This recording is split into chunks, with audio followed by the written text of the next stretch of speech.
start, but let's do this.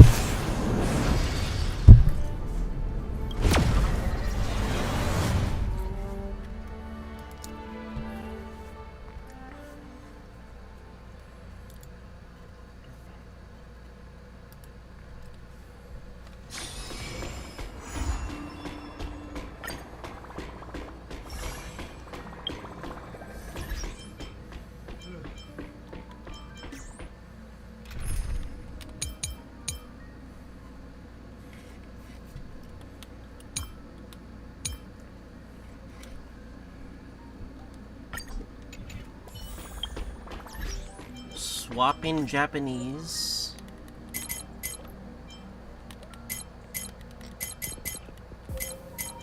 To English.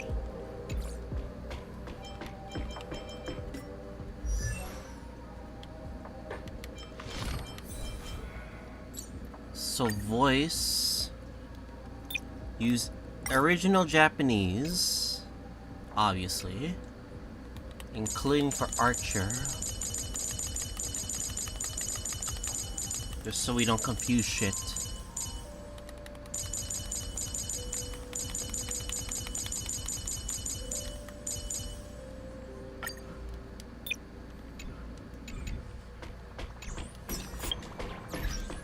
Alright, just claim our shit.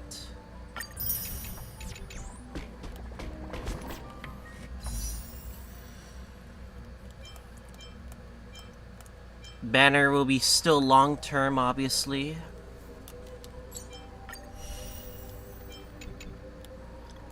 First off, let's do some quick summons real quick before we get started on the story.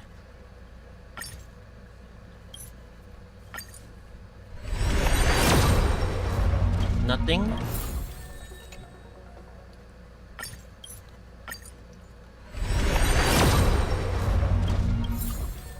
No early luck, please. Alright, I hate this game. Nothing so far. We're gonna have to wait. Alright, nothing to really worry about.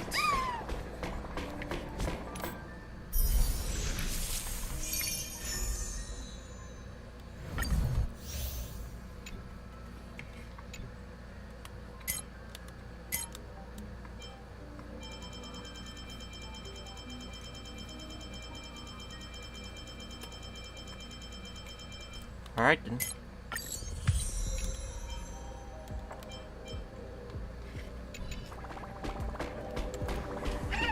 Alright, 3, 2, 1.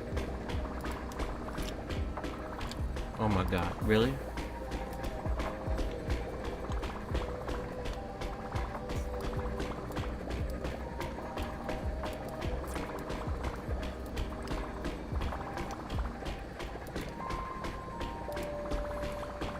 What?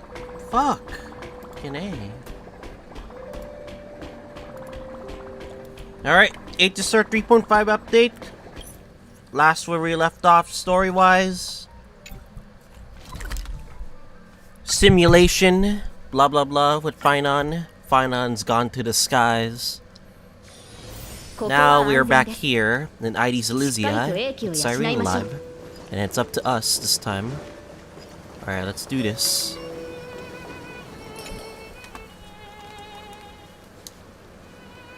Hello. Hold up, I want to see my sound. Yep, my sound's fine.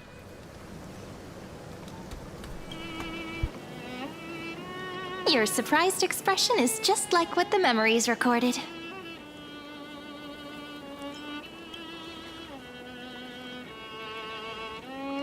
Maybe I'm both? Just kidding. If I had to choose, then I'm probably closer to the latter. It's pretty unbelievable for me, too. It's like I had a long, long dream. Cyrene's memories and Mem's memories, they're all tangled together. But when I woke up, there were only broken fragments left. I can't remember what happened in those 30 million cycles, but I remember what you did for this world. 30 million, baby. Well, we can do it all over again. Like, Didn't you wish for me to turn into a pretty girl back at the Grove?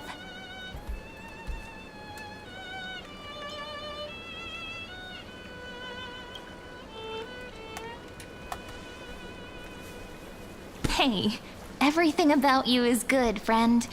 That's why I'll remember all of it.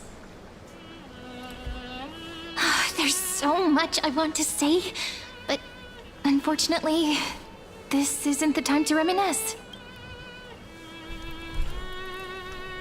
With the memories of the previous flame chase still intact, we've returned to this place at the beginning of time, so we can carry out our promise to Finan. Finan fought Nanook.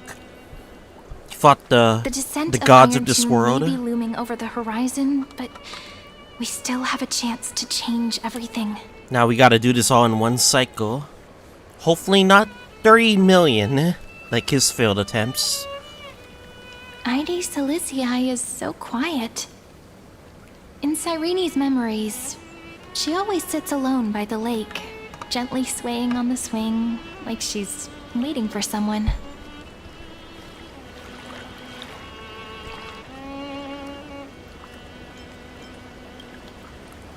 I don't think I can. It sounds weird, doesn't it? It's something that happened to me, but I'm talking as if I'm an observer. But that's just what those memories are like. Vague and unclear, as if encased in thick ice. The only things I remember are the days I spent with you. Amphoreus will fall into an ending of destruction after the next Era Nova. But those stories went out of fashion ages ago. In a proper romantic epic, the hero's supposed to foil the villain's plot, right?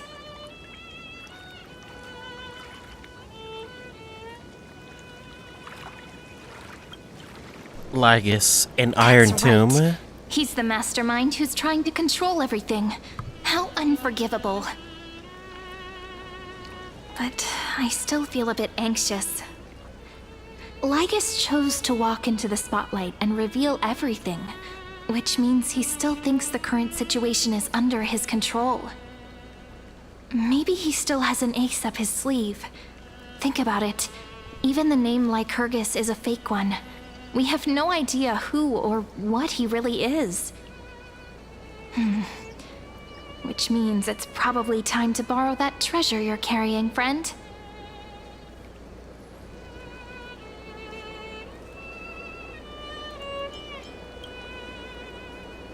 Wouldn't that be a waste? Danheng specifically said not to let you use that power. God damn it. Please don't take that risk. Man. I'm talking about the chronocognitive anchor. Didn't that Intellitron friend say, when required, it can also serve as a bridge for communications between the internal and external world? Hysilens is a little village enclosed by time. We might be able to contact the outside world from here. Why don't we give it a try? We should at least tell our friends from beyond the sky that you're still in one piece. Firstly, we need to find a well-hidden spot.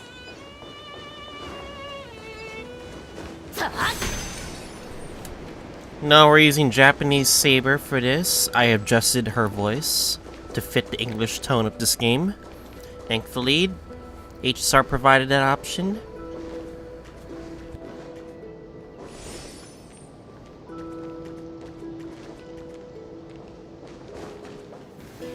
It's super quiet here. Sounds can't get in or out. Back in Cyrene's memories, this room was her secret base. No one noticed her practicing Orynyx's prayer here, or trying to speak with the gods in secret. But today's different, isn't it? We aren't trying to contact unreachable gods, but humans from other worlds.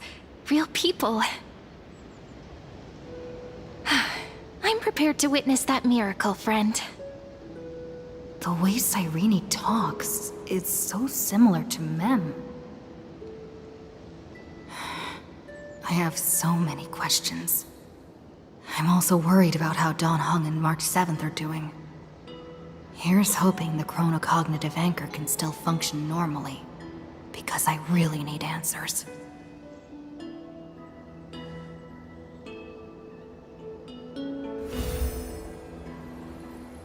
Signal strength, 14.8%. Dialogue window, 16 minutes 22 seconds. Prerequisite, no external interferences. We are very glad to learn that you're safe.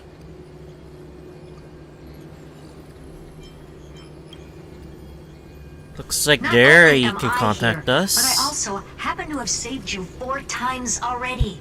Without you even being aware of it, of course. But now's not the time to celebrate. When 2 geniuses show up at once, you know you're in deep trouble.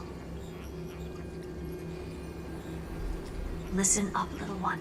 The Destruction's eyes are gazing upon this place. No, I'm not joking, and no, it's not Droidhead. It's the real Nanook. Time is running out, so I'll explain in terms you understand. This world, Amphoreus, is in fact a testing ground, where the Lord Ravager, Iron Tomb, evolves through self-extrapolation. Hiding in this segmentum, unknown to other life forms, it has endlessly repeated the process of Era Nova, seeking a solution that could obliterate the erudition. Damn you, Iron Tomb! For some reason, the experiment entered a prolonged state of stagnation. However, it has now restarted. Prediction. If effective intervention is not performed, Iron Tomb will complete its self-coronation in 14 system hours and initiate its plan to destroy the entire path of erudition.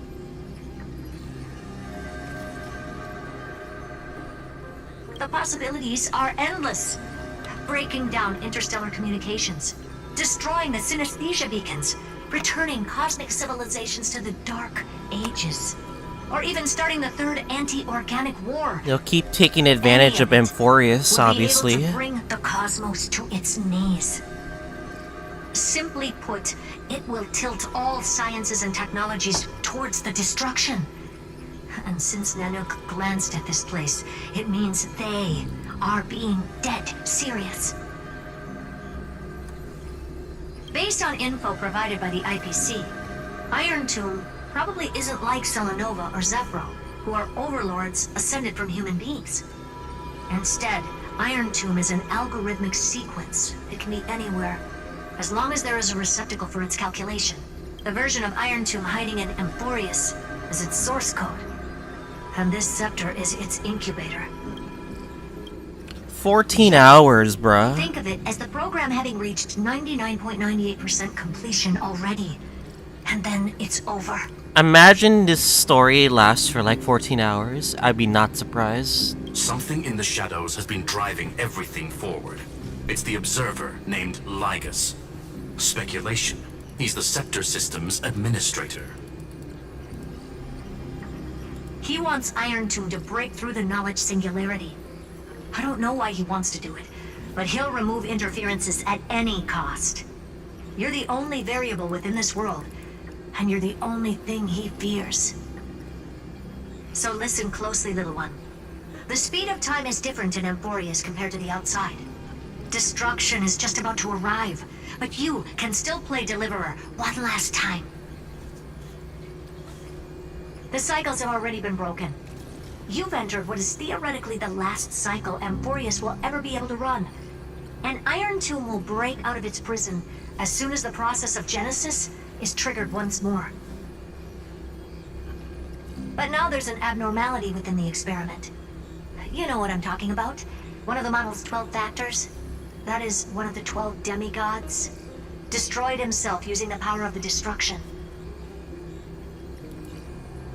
Fine and Signal disappeared from the cycles the moment Nanook cast their gaze this way.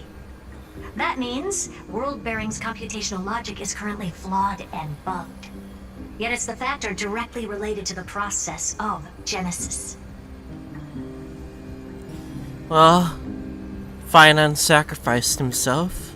It's up to us now. Hopefully, we don't do as Battled 30 Intellatron million. will definitely do all he can to debug this error. So you have to take this chance to claim Kepfali's core flame. Don't let him have his way. The key to suppressing Iron Tomb lies in whether he can rewrite the purpose of Era Nova. There's one more preparation we must make. Lygas's behavior has been quite abnormal. He's never interfered in the actions of Titans or the demigods throughout the whole experiment. Deduction. The Scepter has an extremely strict autonomous protocol, restricting even its administrator. In Amphoreus, this ultimate protocol goes by another name. The Law Titan, Talanton. Talantron. Law. They are the rules that restrain all things in Amphoreus, and it was the core flame returned at the very beginning of the last flame chase journey. Definitely has something to do with Ceredra, isn't it? Why do you have another little pink one next to you? Huh? Her path chart is... Is there something wrong with me? Remembrance, isn't it? Never mind. Let's get back to the topic at hand. Light calendar 3960. Month of balance. We'll be locking onto this time period to find Law. You can either meet the Titan, convince the demigod, or take the core flame by force. It doesn't matter what you do, so long as you bend it to your favor. We're gonna do what we do to cover the mistakes Finon did, obviously. We still haven't figured out how you and Don Hung got inside this world. So influencing protocol is currently our best way to stop Lygas, or to call for more reinforcements into this fight. Once you've got Law in your hands, we'll discuss our next steps. Make sure the core flame doesn't fall into enemy hands. Uh-oh, someone's interfering. Herta, the firewall's interference is getting closer. Time is running out. Please ask any questions you still have as soon as possible. Iron Tomb can't affect the real world just yet. Don't worry. Himiko and the others are more concerned about your well-being than their own. Don Hung? Mr. Don Hung did not enter the new world with you at the end of the last cycle. Known. The flow of time inside and outside Amphoreus is not identical. 1,000 years in this world may only be a fleeting second outside of it. Conclusion. He is on his way back to the Express. Oh, so he was able to escape. Miss March's situation is rather complicated. Phase dice, and also her memories. Madame Herta and I can detect her signal, but cannot ascertain her location.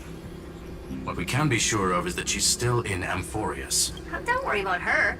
She's absolutely chock full of mysteries. Even if Amphoreus explodes, she'll probably float out perfectly protected in a nice thick layer of ice. Worry more about yourself instead. That's not what the future drip market would say, but fuck it. I believe in your capacities. The hands of the Trailblaze can create miracles, and will certainly be able to snuff out the flame. I'm not going to give any motivational speeches. I just hope you bring good news the next time we meet, little one. No, not little one. Deliverer. Let's do this then. Those two geniuses certainly have memorable personalities. It feels weird. This all feels really familiar. Some of that conversation feels like it's about things I once knew, but then forgot. Maybe it's because of Mem? After all, Mem's a memo sprite born out of your thoughts, friend. Maybe our memories somehow got tangled up together. Never mind. Let's focus on something more important with what little time we have. Just treat me as an ordinary girl with secrets, okay? Light calendar 3960. I remember that Talanton had already fallen by then, and the Chrysos heir who inherited that core flame is named Ceredra. That's what's recorded in history, and the period we'll be heading to. We'll need to find Law and stop Lygas. So, we've at least got a solid direction, right? Can you give me a little bit of time before we go?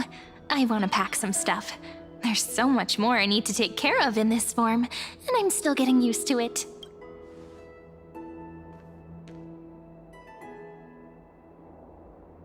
A relaxed scene like this probably no longer exists in the outside world. That's why we gotta move as quickly as possible, obviously. This is important. And that's also important. It's not gonna fit into my bag. Hold on, I'll be done in a sec.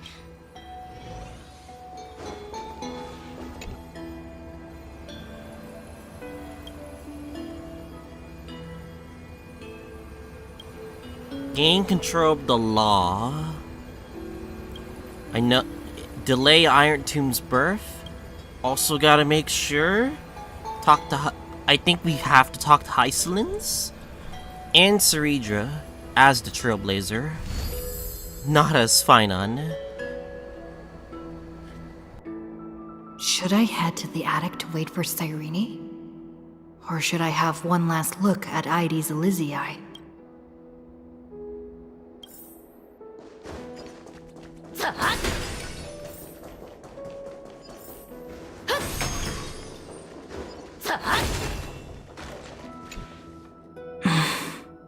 This village is where Finan's life started.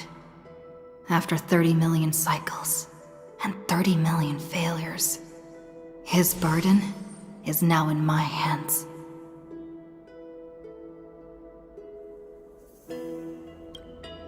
He said I will take over the responsibilities of world-bearing. But what does that mean? Becoming the new Kefali? Or forging a completely new path?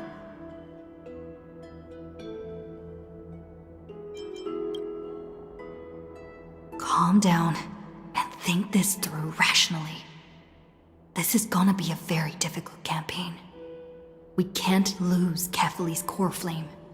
And we also need to find either Talantin or their demigod, then convince them to join us in the fight against the destruction. But there are so many unknowns. We don't know what Lygus might be doing, and we'll have to face Iron Tomb after dealing with him. There's also Cyrene. What exactly is she?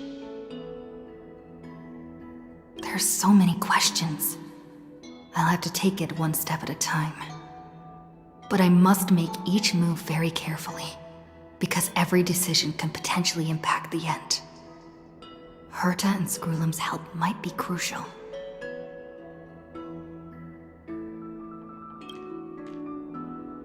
Thinking hard over there? I finished packing. I decided to just bring these few things in the end. See? There's a journal, a quill pen, and the ceremonial blade of the Priests of Time. Holding it calms me down for some reason. The scent of the black tide is now calm. Finan must still be fighting them in some way. This will be Amphoreus' final flame chase journey. But it won't be the end of us. It'll be the beginning, friend. Are you ready to become a hero? Just two questions. Just treat me like any other friend you have. We share a common goal and common enemies, and we may also share a common future. A future that has never emerged in any other cycles before. I believe in you, friend. If you still can't get used to it, just call me Mem like you did before. Just kidding. Are you worried that the burden is too heavy for you? Don't worry. Maybe the answer isn't as complicated as you think. You've seen how every person regarded as a hero in Amphoreus was nothing more than a flawed human. They were just at the right place at the right time when the world needed a hero. But those aren't coincidences. Just like how your arrival kickstarted Amphoreus' fate once more after a stagnation of more than 30 million cycles. It's the inevitability of being a trailblazer. A person's personality is their destiny. Your own hero's journey already started the moment you decided to board that express. All because of trailblazing. We'll become heroes. Stand with me? That does sound very nice. Why don't we take everyone with us? I believe in you, friend. We'll never be alone, no matter what awaits That's us. if everyone tries to believe in us, no? In other words, since you've already saved so many worlds, friend, you should be used to being called a hero by now. Maybe you can tell me those stories as we travel. That way they can become our shared memories too. Let's trailblaze onward like before and create a future that's worth being remembered.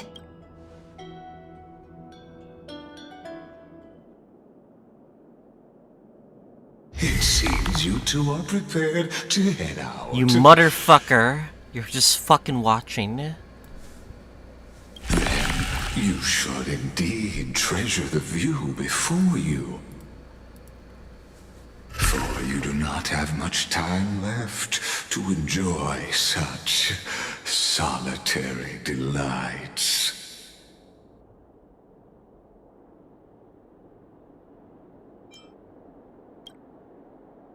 My apologies for disturbing your moment of repose. To fully express my apologies, please grace my abode with your presence, so I may demonstrate the full scope of my hospitality.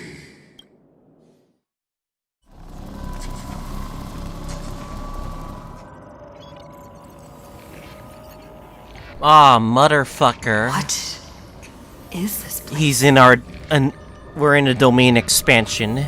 God. Farewell then. Castries? May we all shall bid farewell to one.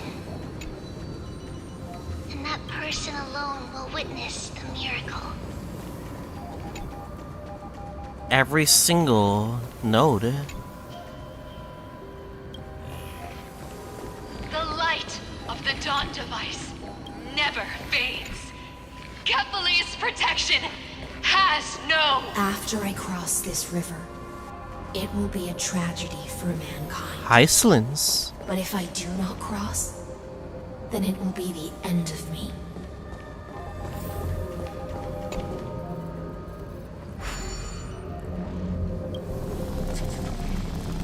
Outlier. Executing command. Record.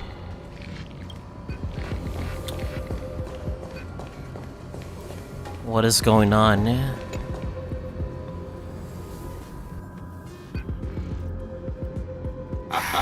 Oh, did that startle you?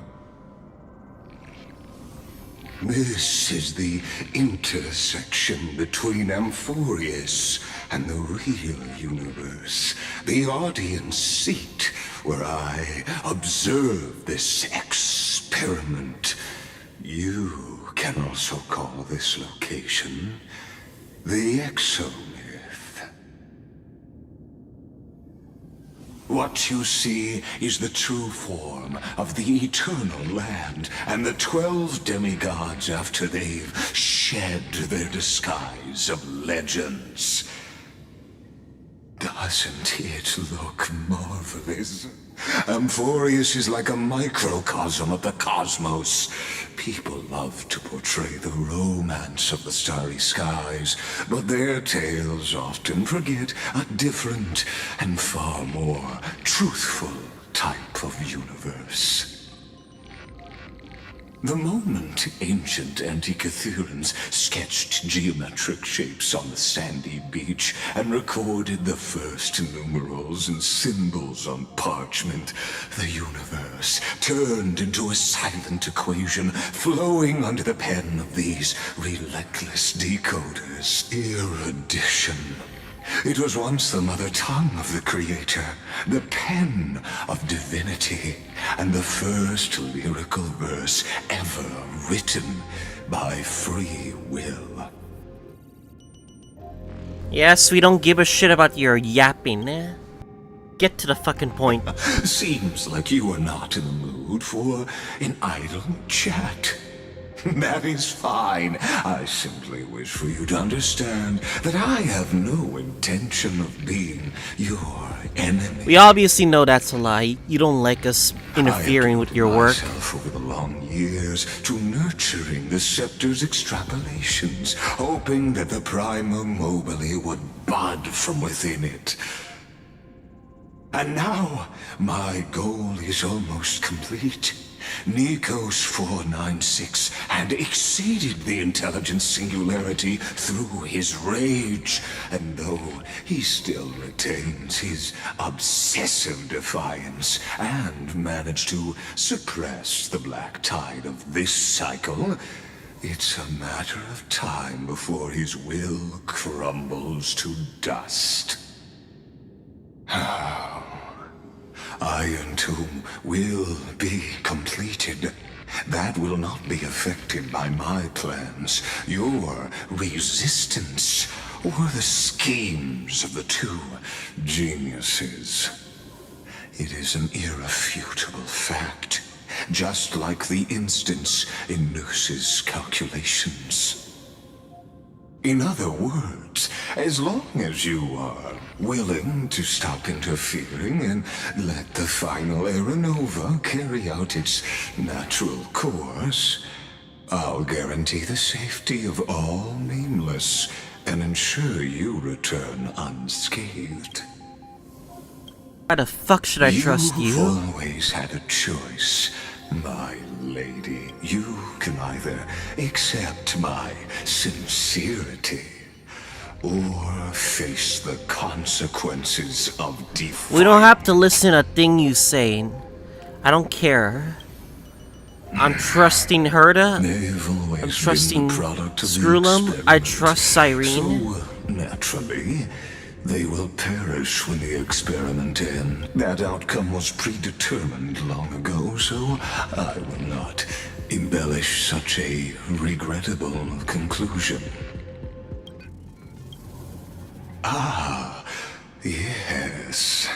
I am aware of that esteemed lady's whereabouts. Her real identity is quite astounding. If you decide to accept my proposal, then I will do all I can to send her obviously back lying. to you. We trust what she's doing. You are indeed worried about your safety and that of your companions. Rest assured, as a fellow pathstrider of this path, Nanook's gaze left a brand on your soul long ago. You harbor the seed of destruction within you. But you need to learn how to use it in the right way. That vital knowledge is also my bargaining chip in this negotiation between us. For there are few in this world who are truly capable of such a feat. And I happen to be one of them.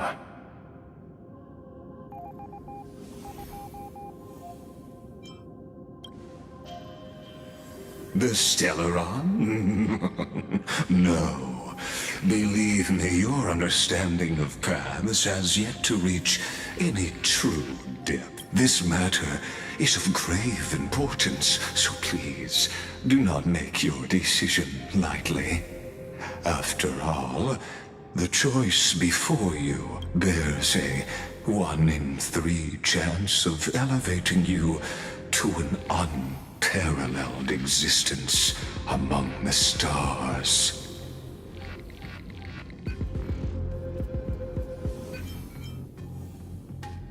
Literally, I will not trust any promises at all.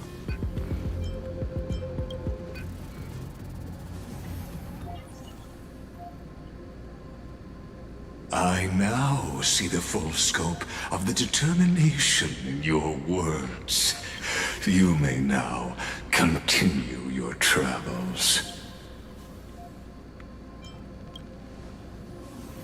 It seems you haven't realized something about this place. The exomyth is the erudition's domain. You cannot physically interact with me in any way in this place, and vice versa. As negotiations have broken down, there's no more need for us to remain in the audience's seat. Let's return to the theater called Amphoreus, where you will meet me once again. Of course, this meeting was not without merit. Your presence has inscribed a new footnote in the exomyth. As for its purpose, allow me to reveal it to you in detail the next time we meet.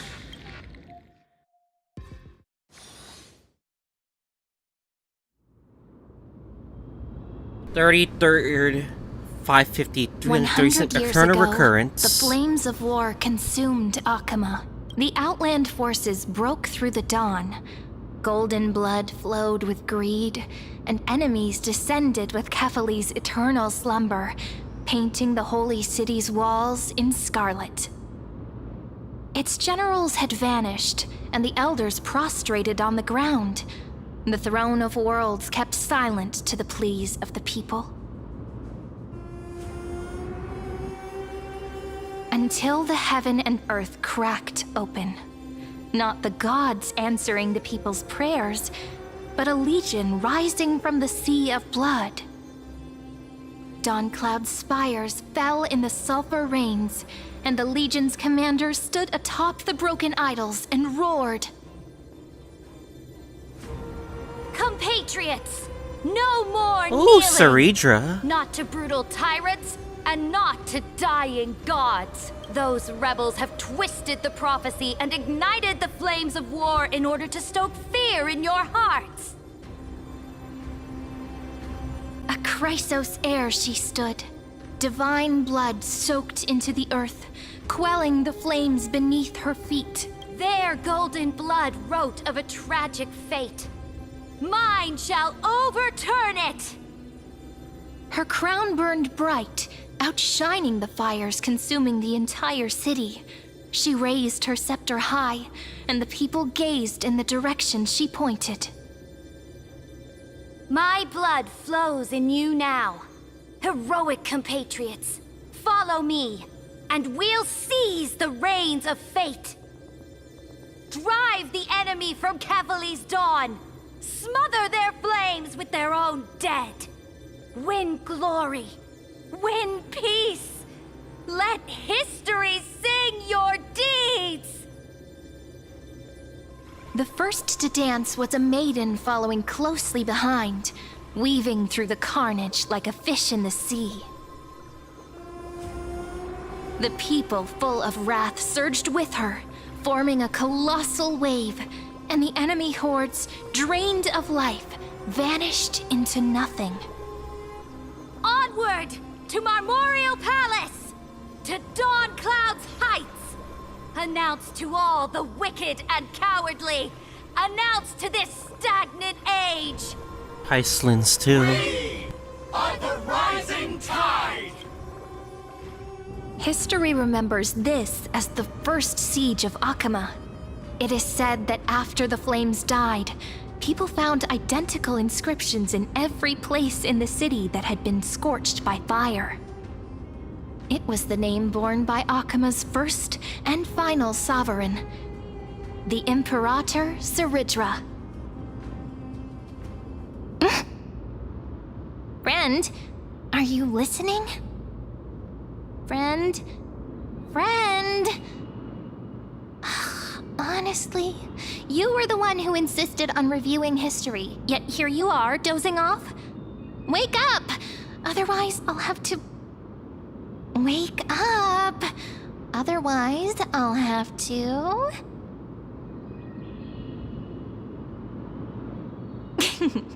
Awake at last? I guess I won't have to use my wake-up magic on you then.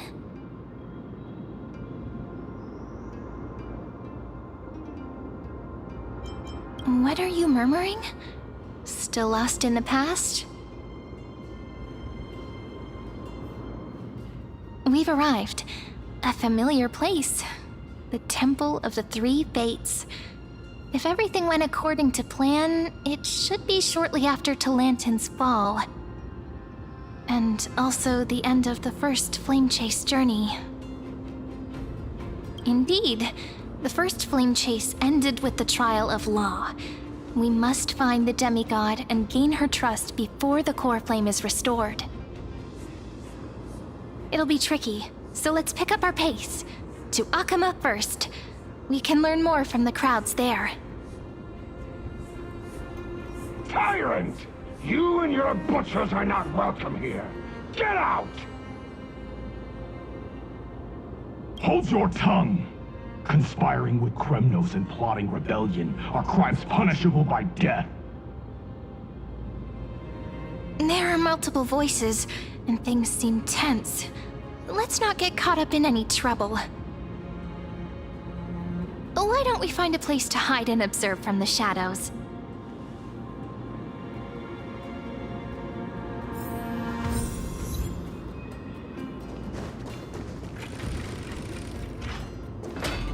Let's see what fate can change now that we're, you know, keep their faith.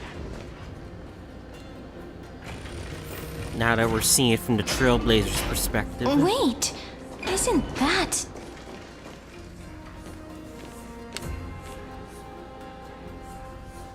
Ooh, Hysilens? Treeby? God damn. Golden-blooded defilers, perverting the prophecy and trying to slay gods. Stars beyond the sky? Gods who created the Titans? What kind of nonsense?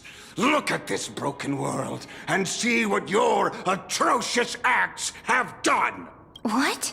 Did he just mention the stars beyond the sky? They already know? But how is that possible? Someone interfered? You impudent! Ducks for Goris. We're here to welcome the deliverer from beyond the sky. Stand down. Heretic!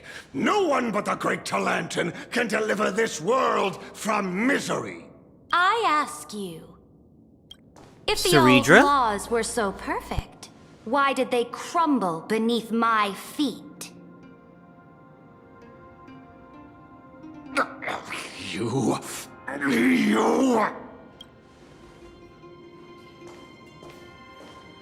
Talantin is long gone. Now I am the law. This is our version of Farina Challenge in me. this game. Or submit to my judgment. Oh, cutscene.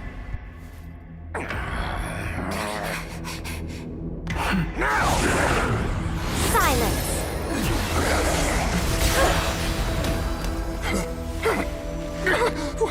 What gives you the right to judge a priest of law? That's because What the? That evil face. Huh? I came. I saw. I conquered.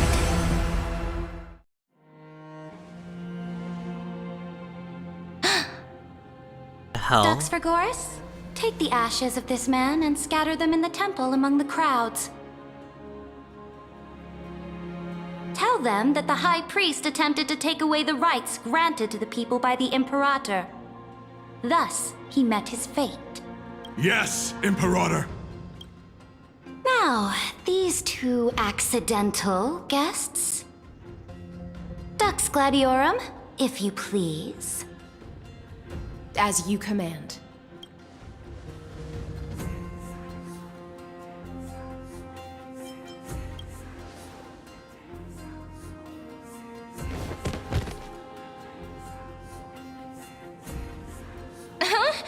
Is this... Correct. Kindness? But not the kindness you know. The fuck? This is the leader of the Cleaners in this era. Since the start of the Chrysos War, they've made it their mission to wipe out the Chrysos heirs. Even now, Even after I've united all the city-states, these vermin still lurk in the shadows, hindering the Flame Chase journey. Moreover, I know that the 27th person to inherit this role bore many grudges against you and nearly doomed the second Flame Chase journey. The enemy of my enemy is my friend. So, out of courtesy, I present to you this corpse as a gift. Huh. You already knew about the second Flame Chase journey? And us? Careful. Let's wait and see what happens. She's probably trying to scare us. For the sake of order, I am known by many titles. Flamebearer who ends wars, Tyrant of Dawncloud, Empress of the Holy City, and Imperator of the Flame Chase. But in light of your unique identities, I'll allow you to address me by my real name. Saridra. On behalf of my people and this land, greetings, Deliverer. If I may, how do you know her identity? As the little hostage prophesied, the Deliverer shall come from the future beyond the sky. Gray hair, golden eyes, skilled in wielding a mace. They would arrive in Yanisopolis on this day. There's no mistake.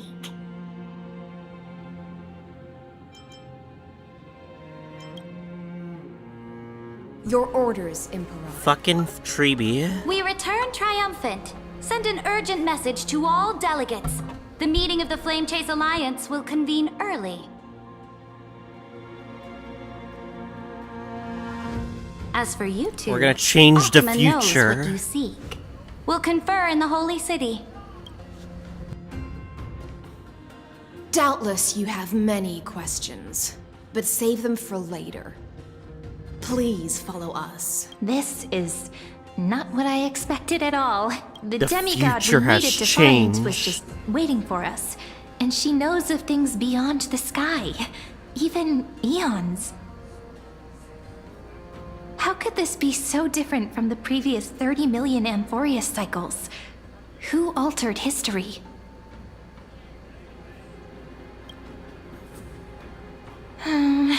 Unpleasant thought, but plausible. The currents of time have become twisted. Regardless of who caused this, that Imperator came prepared. We're the ones at a disadvantage now. That was not what I expected. Someone really annoyingly interfered the entire timeline. Fucking Lygus, you piece of shit! We might as well dance their dance. Let's go with them to the Holy City. We've received the Imperator's favor because of your unique background. As a result, the people of Akama will certainly respect you more.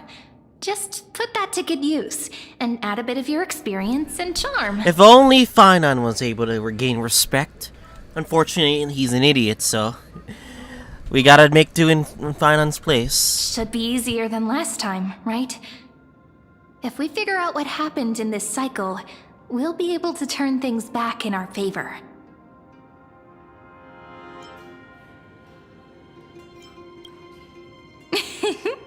Calm and confident. That's the you I'm familiar with. Guests, please.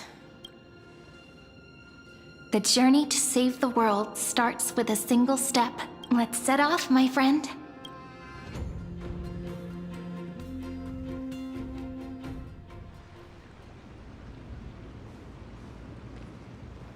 Hail to the Imperator! Hail to the Golden Heroes! Hail to the Deliverer! Told you, you're the headline act. All this spectacle is for you. Guards, your service to the Holy City is appreciated. How have things been? It's a bit too convenient for them, you know? once again struck the border. Dux Brumalis led her troops to repel the enemy. The agitators against the Flame Chase are still active in the city. They smashed the shops around Memorial Market. But the garrison already arrested the culprits, and now they await interrogation. They are merely a disorderly mob and do not warrant any attention.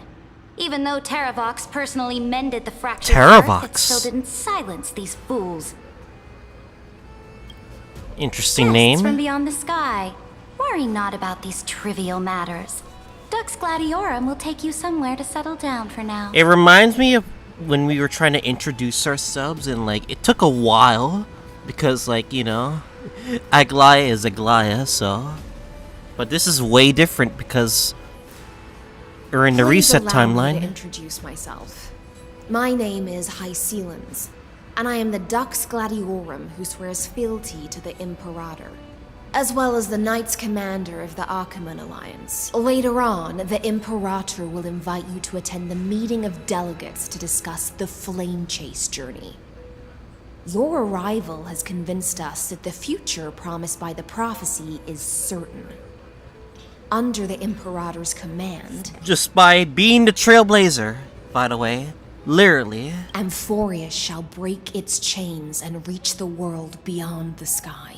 With all due respect, what exactly do you know about us and what's beyond the sky? As a humble subject, I cannot freely express my own views to you. Please forgive me. I knew it wouldn't be that easy. Time waits for no one. Please come with me and rest now before the meeting later. Akama, under the Imperator's rule, is no longer in the shadow of war. Indeed, Dawncloud stands as the hero's residence.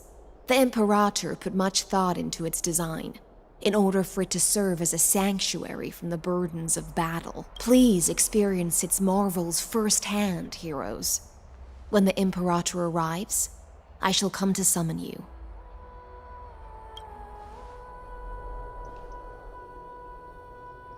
Hysilens.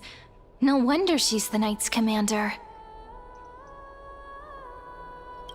Alright, we finally have some freedom to ourselves. Since there's still some time before the Alliance meeting, let's explore a bit. Look over there!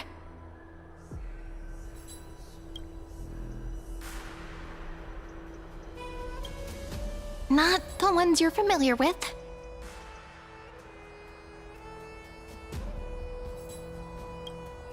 But the hearts of heroes stay the same in every cycle, never changing.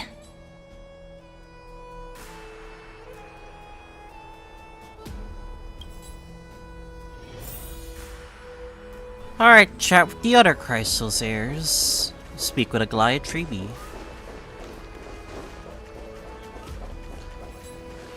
Virginia Apollonius. Don't know who you guys are. How are we supposed to talk to the heroes of deliverance? What if they're really intimidating? Virginia, don't be so nervous. Once they hear your poetry... Ah, heroes, you're already here. Greetings. I am Apollonius, the Dux Helcolithus, one of the 5 sages of the Grove of Epiphany, advisor to the Flame Chase army. This is Virginia of Castrum Kremnos, the Dux Carminum and imperial scribe of the great Imperator. Hello. I'm Virginia. I compose poetry. I'm Serene from ID Silicii. This is the Deliverer. Nice to meet you both. They're not as frightening as the rumors claimed. This is our first time in the Imperator's realm. Akama is even more magnificent than we imagined. The Akama you imagined is long gone. Under the Imperator, this city has been reborn as the capital of the world. Bask in her free-spirited winds. For anyone who fulfills their duties to the Imperator, these winds shall forever remain at their service. But what if... Those who are loyal do not need to consider the consequences of betrayal. But if you're curious, why not head to the lake and take a look? Those elders who lie at the bottom of the lake are the best example of what happens when you disobey the Imperator. The elders of this cycle were all... Looks like that priest who was sentenced to death wasn't an isolated case. Labanius. Our great Imperator found the mastermind and executed him in public. Seeing that scoundrel burn to nothing should deter these miscreants from being so brazen again. So the great Imperator isn't Seneca. afraid of getting her hands dirty? What a ridiculous display. What do you know? No matter what sins the people commit, they are still the Imperator's people, and it's only right that they be judged by the Imperator's own hand. Our distinguished trespassing guests. Who are you am again? Venus, honored guest. Seneca, the Dux Brumalis. Greetings. This Dux Brumalis doesn't seem to like the Imperator very much, but she holds a high rank. And Dux Frigoris' speech seems self-contradictory. Let me see what I can get out of them. I'm Cyrene of Ida Cilicii. This is the Deliverer Beyond the Sky. We're new here and wanted to ask you, does this city host any other visitors from beyond the sky? We're looking for our dear companions. Drop the charade. But yes, there is someone in this city who is all too familiar with the world beyond the sky. Silence! The Imperator ordered us to keep that lord's whereabouts. Oh, no, that is important information we need to know. Enough, you pathetic lapdog. Do you need to beg for permission from that cursed Imperator even just to bark? Someone who is all too familiar with the world beyond the sky and is referred to as that lord. Could it be? Looks like things are getting heated. Let's get out of here.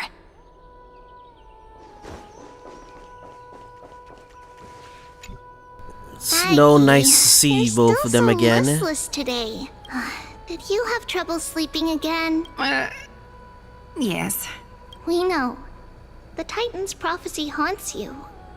If you want, you can talk to us, just like when you were young. No matter what, we'll always remain by your side. I know. I also understand that fate cannot be changed. It is not the future that I worry about. I spent all last night weaving clothes and linen for the refugees. The Chrysos War was born of injustice and has shattered their dignity. They deserve at least some basic decency. If Amphoreus one day abandons this, then all of us, commoners, Chrysos heirs, Titans, become no better than beasts. Oh, we have guests. Welcome. I am Aglaya, the Gold Weaver. Yeah, they don't know us, Are not worthy unfortunately. of the title of Deliverer. That's just what this cycle I must is. prepare some proper attire for you. What is the matter? Your gaze seems somewhat unsure. The memories do not, like, you know, transfer even as you die, but yeah. Does your Aglaya differ so much from me? You have a commanding presence back in the day. Greetings, Deliverer from beyond the sky. We are Trebi of Yanisopolis. It's very nice to meet you.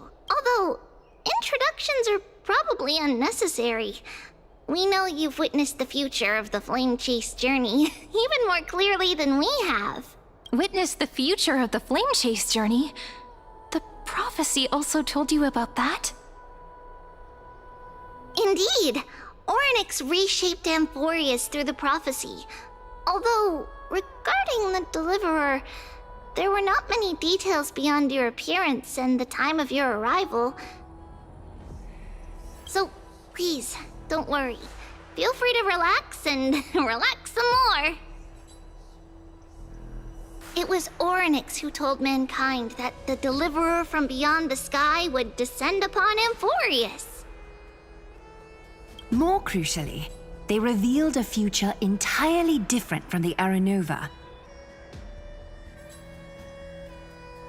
Though we still must challenge the gods, in the Time Titan's prophecy, this path leads not to a new world, but to the true starry skies. This is also what the Great Imperator has been striving for all her life. Your arrival further confirms everything. This can't be real. Even you find this surprising? Fate really is unpredictable. If we think we can become one step ahead of them, they have 10 steps ahead of us for some reason. Perhaps the upcoming meeting will hold even more surprises. We need to see the other Chrysos hairs. The one from beyond the sky has arrived, and destiny continues to be fulfilled. The trial of romance is also close at hand. Please, don't worry. We'll sing you a lullaby. Little Aggie, be a good girl and open your heart. I outgrew nursery rhymes long ago, teacher.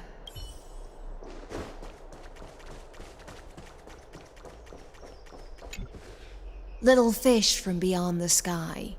Did you rest well? Damn, I love her design. The Imperator and The water delegates seeping are about through. to arrive. If you are ready, please follow me to the meeting.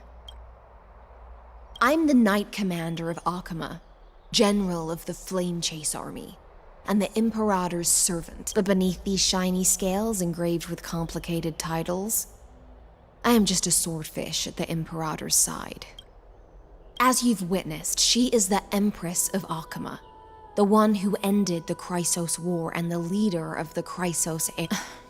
As merely a humble subject, I cannot That say sounds more beyond pretty this. sus beyond that.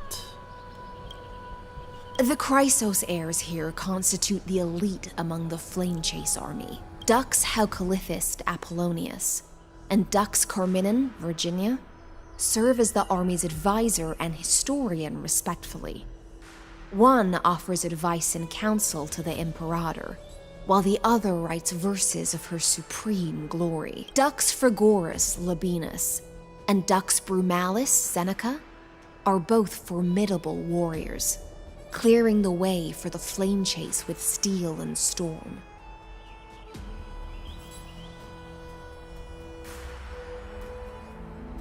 Dux Fatorum, the holy maiden who interprets the prophecy.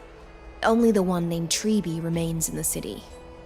The Imperator once took them as hostages in order to unify the prophecies of the world, but they are now Akama's most vital prophets. Dux Goldweaver, Aglaya. Well, she dislikes it when people talk about her behind her back. You should get to know her in person. Then come. The Imperator reserved seats for you. I'm starting to feel a bit nervous about the meeting. Could this be a trap? I remember Finance stated the meeting was a trap back Since then. Saridra is presiding over the meeting, it'll be a good opportunity to learn about the law's inclinations in the current era. Let's keep our ears open, okay?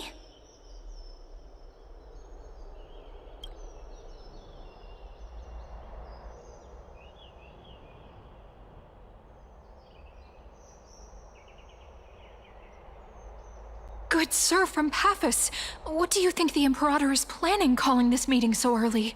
My homeland can't endure anymore. Who knows?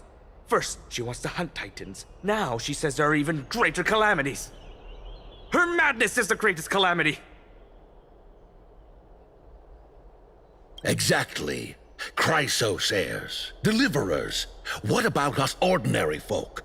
How much are we worth in her eyes? Oh, are they rebelling the Imperator? Things feel pretty tense here. The history books said that the Imperator aimed 3 cannons at Dawncloud to make all the delegates obey her. Will history repeat itself in this cycle? The problem is, like, commanding the presence is gonna come with that many enemies, you know? Yes. Similar acts have occurred, and not just once. However, whether history will repeat itself, you'll soon see. Those are the 2 spots reserved for you. Please take your seats. What they were talking about before. Ooh, the yapping, chattering. Ladies and gentlemen, silence, please. The Imperator has arrived before her faithful council, and the Alliance meeting is about to begin. All rise. In the names of Talantin and Kefali, The Akama Alliance swears upon the gods.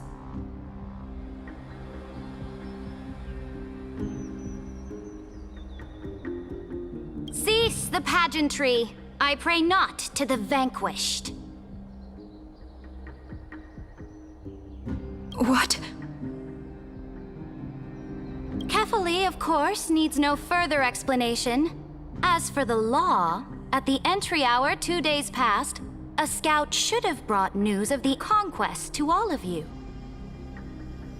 Unfortunately, guards found his corpse among the rocks not far from the city.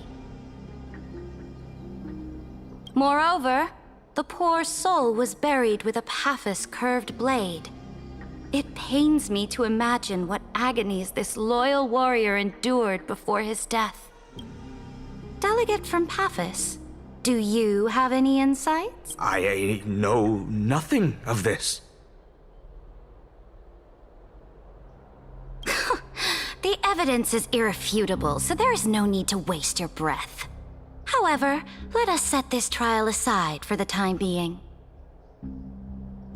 Witness, even within the most sacred and dignified council, there were those among us who wished to draw their blades, brazenly challenging the Alliance, seeking to shatter our hard-earned peace and unity. Fortunately, I uncovered this plot. Now, to protect this beautiful city and her people, the Imperator's legions are ready.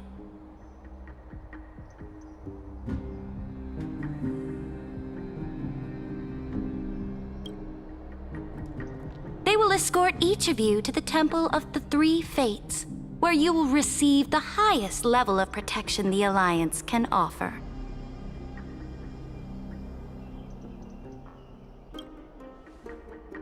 Then, the Legion's warriors will join me in embarking on the campaign against Fagusa. Fagusa? This is clearly a trap! Imperator, did you summon us here just to trample on the dignity of your allies? These representatives are so stupid. Enough! What do we do? Things are starting to get pretty intense. Comrades, you've all seen her true face now. According to the ancient laws of Akama, only with the consent of 2/3 of the elders can the legions carry out the commander's orders. The ancient laws. Didn't you destroy them long ago? You defected during the first siege of Akama, voted unanimously in favor of the Council of Elders restructuring, and just yesterday, you desecrated them with a blood-stained blade. The decaying old laws fell with Talantan and are no longer deserving of respect. But if you still insist on proclaiming yourselves defenders of the law, then be silent and offer up the highest respect to this core flame in my hand.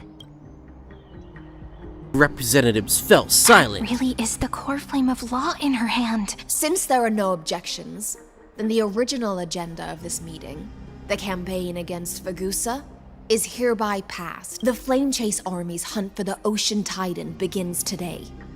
In order to prepare for war, all allied city-states must surrender command of their militaries and pay all war taxes by the end of the month of Evernight. Evernight? At this moment, Nani? I would also like to That's a introduce specific to everyone name? the newest honored guest to join our alliance. The Deliverer, revealed in the prophecy of time, has descended from beyond the sky. With her aid, we shall shatter the chalice of plenty and return Fagusa's core flame to the holy city. Stand this. Absurd.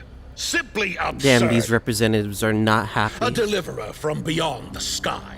This is just like that prophecy about slaying gods. It's a lie you've used to grow your power. Oh my god. Ladon has already sacrificed countless soldiers. And now you want me to send even more of my brothers and sisters to be used and discarded by a tyrant? Yes. Are there any other objections? Yeah, they don't want to speak up. Then I bid you all farewell. Meeting adjourned. Deliverer, please wait. I still have important matters to discuss with the two of you.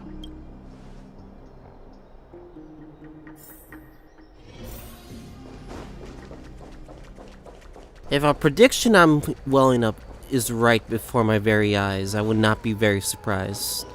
But we'll see how this goes.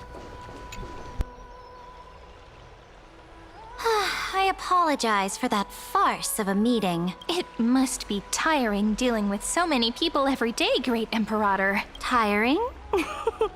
You're mistaken. Moving chess pieces, placing wagers. This game of strategy adds a dash of color to our heavy fates. Much like how rule and conquest are always accompanied by sacrifice. Oh, in her mind, everything's a chessboard. That makes the most sense. Is the war with the Titans also part of that sacrifice?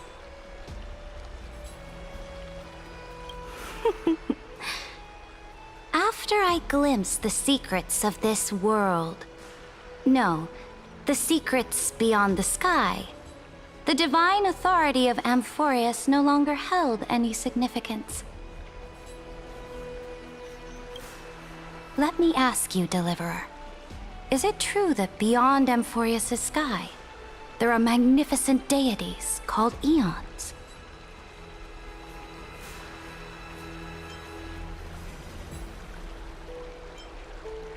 Their power is greater. That's how we get our powers. Ah, that certainly captivates my interest. Then, please tell me more. How will you use this great power to guide the people? In the future you envision, where will our flame chase journey lead? Only Amphoreus can break free from the destruction. Oh? What you require now is the power of law? Exactly. Just as the prophecy foretold, she is your deliverer from beyond the sky. And she also has reliable allies. If they can intervene in Amphoreus' laws, we may have a chance to alter this world's impending fate and reverse its destined end. Very good, Deliverer. You have courage. To say such presumptuous things, even knowing that the inheritor of the law stands before you. You mean... In the past, anyone who dared to covet the Imperator's divine authority would have met a gruesome end. But now we can see beyond this dying world. Our journey should no longer be confined below I will this say stubborn this. sky. Finon, you really suck at negotiations. I will keep repeating that.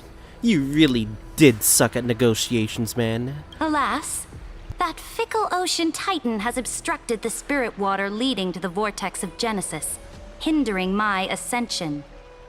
If the core flame of law cannot be returned, your path to deliverance will never be realized. Now that things have come to this, we must resume our once stagnant journey and force the waves that block our way to recede. So, you agreed to cooperate with us? Cooperate? Forgive me, but I never cooperate with anyone. Though I will permit you to join me as subjects, and together we will forge the most perfect law. This is...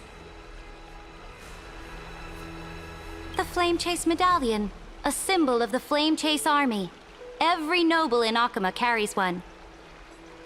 This medallion represents the will of the Imperator herself, and you may act freely within the city with it. Before we embark on the crusade against the Ocean Titan, you should rest in Akama for a time. Oh? Your advice is acknowledged. From this moment on, prove yourself through your actions. As long as no boundaries are crossed, I fully respect the choices of my subjects. May your journey reach that sky full of stars, Great Imperator. Your attendant certainly knows how to curry favor. Go now. Take a bath first. You two... reek of seawater.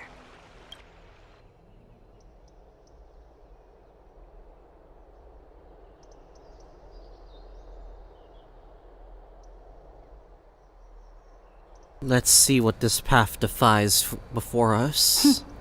Unless there's gonna be a twist. And also, we need to get to Lygus ASAP. Theoros. Yes. What?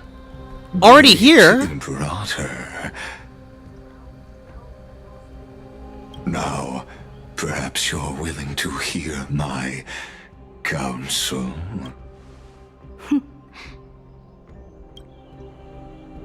Those two arrived just as Orynyx described. And just as you said, they showed a thirst for law. I see. So she hasn't really fully trusted the consequences. Maybe she's actually sided with Lygus. At least this proves that my judgment was right. Sparing your life was the correct decision. Fucking A. So, we got a major problem at our hands now. You've once again confirmed that your wisdom is no empty boast. Now another choice lies before you. With whom shall you ally to tip the scales of law? Me? Or that deliverer? Remind me again, Antikythera. What kind of future do these two paths lead to? Oh, is this where he's trying to gaslight Ceridra and Ceridra is like, oh no? I shall tell you. You are entitled to know that the deliverer from beyond the sky is not a wholly wicked being, but from the very start, her stance has been completely at odds with Amphoreus. The road they have chosen will bury Amphoreus' grand aspirations. This world which follows the path of destruction will inevitably stray far from the glory it was meant to enjoy. But on the path I have revealed to you, the people of Amphoreus will slay their creator in the name of the Imperator and conquer the worlds beyond the sky.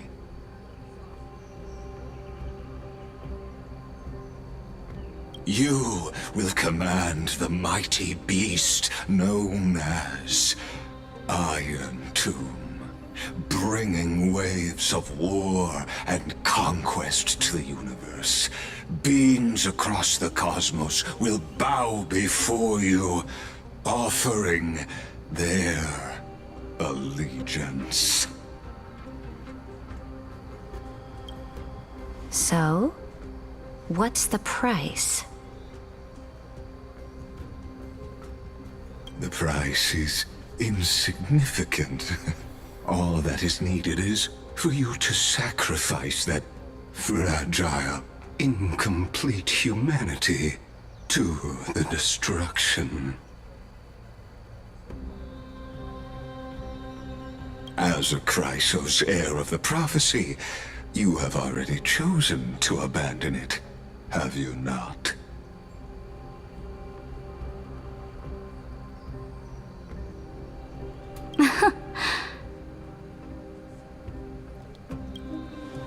Off you go, Theoros. I have already made my decision. Once I ignite the core flame of law and burn away the old, outdated rules, Amphoreus will embark on a journey across the stars.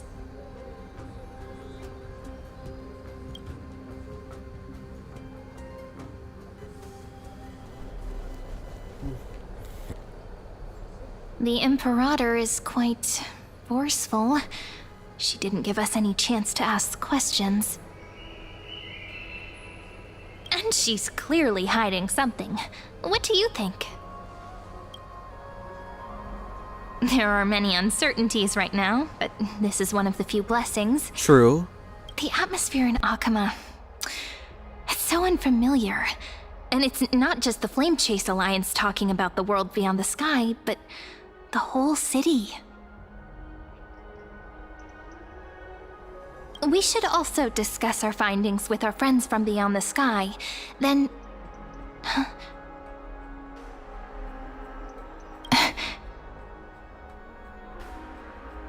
Then we should go enjoy the renowned bathing culture of the holy city and relax. It's the thing I've been looking forward to most on this journey.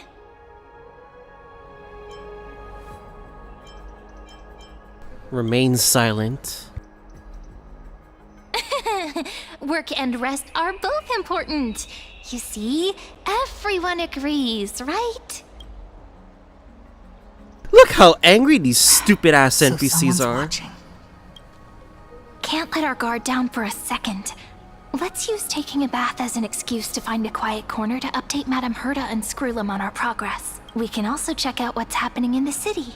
Since the outcome of the meeting was just announced, people must be gossiping. We can kill 3 birds with 1 stone. Let's go. We are being untrustworthy in front of their very eyes right now. So, most we can do is just scout the situation ahead, eh? Oh, so many people! The holy city is so lively. As expected. Did you hear? At the Alliance meeting, the delegate from Leyden stormed out in anger. As expected. The Imperator is always hiding things from everyone. When has it not caused a ruckus? Silence! That's treason! If it weren't for the great Imperator, you'd have sunk into the lake with those corrupt elders already. And you wouldn't even be alive to speak like this. Oh no. It's the Imperator's loyal dog. Let's go. We can't talk in front of this guy. Ugh. How disappointing.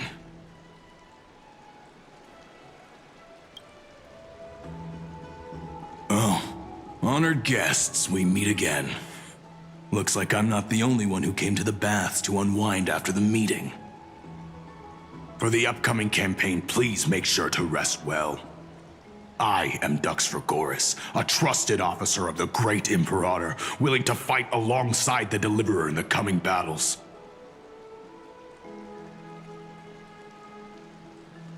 Ugh. Another war? Ever since the Imperator took control of Akama, we haven't had a day of peace. Idle chit. The atmosphere is a bit tense, with rumors flying around the city. You must be troubled. My apologies. After every Alliance meeting, there are always some pests in the city who get restless. I prefer to ignore them. Pests on the ground don't affect the sky in the slightest. They just complain from the shadows that the sun's light is too harsh.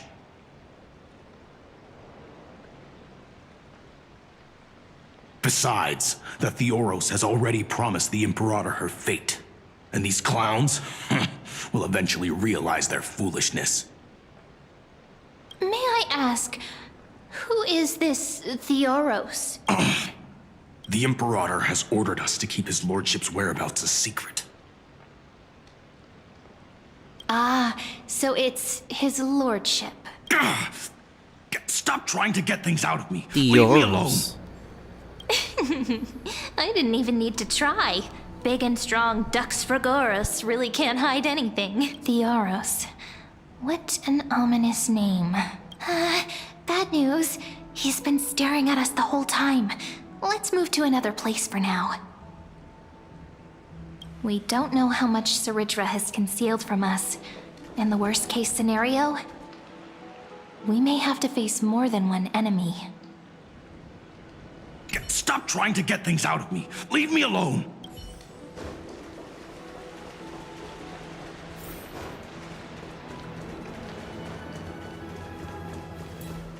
Alliance meeting? Seneca. Alliance meeting? More like a cage where creatures with golden blood claw at each other. flamebearer who ends wars? Clearly, a tyrant who doesn't deserve such a title. You're absolutely right. While the Imperator's hounds are still hunting down others, let's let out our grievances. You. I know you. You're that tyrant's lackey. What? Here to shut me up for that little imp? Panicking now? Don't worry. I don't care what others say about the Imperator. And she certainly doesn't either. Oh? Children of the Prophecy. Such rare guests. Are you here to relax in the baths as well? The temperature is just right today, so be sure to enjoy it. You should rest well for the next campaign. What? Children of the Prophecy? Another excuse for the Imperator's reckless warmongering. No filter, huh? You should be glad you don't have a seat at the Alliance meetings. By the way, if you still want to bathe, hurry up. Once that predatory fish joins the flow of water and eliminates all the fools questioning the world beyond the sky, you won't be able to enjoy this perfect water temperature anymore. Seems like there's more to Dux Bermalis' words than meets the eye. But would the Imperator actually kill those who question the world beyond the sky? This is the complete opposite from what we know of Akama. What everyone in the city is... Huh. These two are... So many guests today. Let's see who's here now. Two distinguished guests of the prophecy. One a clever and adorable warrior. The other, also quite heroic. Heroes. I didn't expect to meet you again so soon. How fortunate. It's a pleasure to see you again, Dux Helcalithist and Dux Carminum. You two are inseparable, aren't you?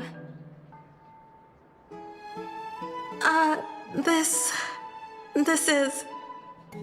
Oh, she wants to find someone to help with research for her new work. I'm the far-seeing eye and all-hearing ear of Akama. Oh yeah, the lion. I hear every single thing that happens in the streets and alleys of this place. I'm the perfect partner for research. Ahem. Enough small talk. Here's the latest news from Akama, as you requested. The children of the prophecy arrived in the holy city, and the Imperator unilaterally stripped away military power. The Alliance meeting ended in discord, and there may be bloody upheaval. As expected. I get the feeling you might have embellished a bit to keep people's attention. I swear on my stone mane, I would never do such a thing. But if you wish to quell this terrifying news, perhaps a more explosive topic would help. Never mind. While the influence of rumors can be minimized, the fact remains that the great Imperator did swiftly consolidate military power in an almost threatening way. It's undeniable. Heroes. I know the Imperator's way of doing things may seem a bit autocratic to outsiders, but soon you will witness her blade dance with enemies on the battlefield. I can't comment on the source of her loyalty, but when that blade is drawn, you two, as bright as you are, will surely see the deep thoughts beneath her exterior. The Imperator's blade. Is he talking about Miss Hysilens? I sense some unease in Dux Helcalithist's words. It seems the Imperator and Miss Hysilens share a much deeper bond than the others do.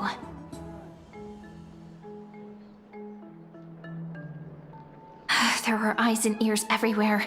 Is there any place where we can have some privacy? To understand the Imperator's secrets, we have to get past Miss Hysilens.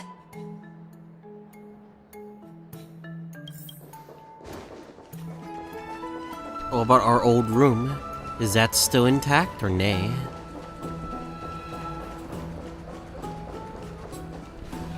This place was your original bath chamber, perfect for avoiding prying eyes. I wonder if anyone is using it now. Huh? The smell is... Wait, don't go in yet! Who's there?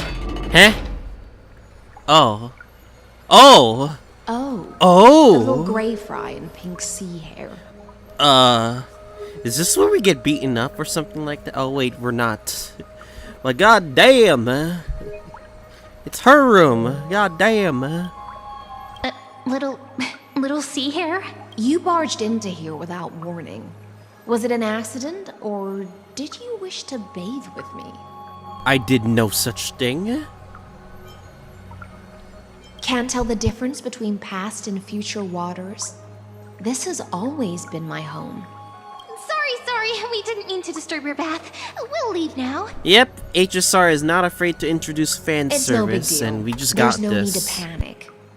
This is the natural state for me. People on land force themselves to wear clothes, adding unnecessary constraints. Forget it. If Duck's Goldweaver heard that, she'd scold me again. All right. Please make yourselves comfortable and wait a moment. Let me first wash off the blood of the hunt, and then I'll attend to you two. Ah! The delegate from Ladon has been assassinated! Quick! Quick, someone come quick! Ah, the broken crab shell surfaces. I was worried it had been washed away by the current. Viciousness is a form of praise to the blade. I see. No wonder there was a faint smell of rust in the air before I even entered. Why? Is it because the Ladonians refused to contribute troops to the Flame Chase journey? Or just because they offended the Imperator? Because the new era of the Flame Chase doesn't tolerate stagnant blood. For the ignorant masses who cling to outdated laws, only bloodletting can wake them up. Right now, the rebel forces on the frontier are rising, and Ladon has been secretly supporting them. They loudly chant the slogan, "Return to the Era Chrysia," unwilling to relinquish military power. They're just building momentum for the rebellion. Thinking is a right given to citizens by the Imperator. I won't interfere with your thoughts. As long as you don't try to reverse the current of the times, you and I will both be free. But, Miss Hysilens, I can't even hear the slightest hint of joy in your words. Because I've already tasted ultimate freedom. Long, long ago, I lived in the sea.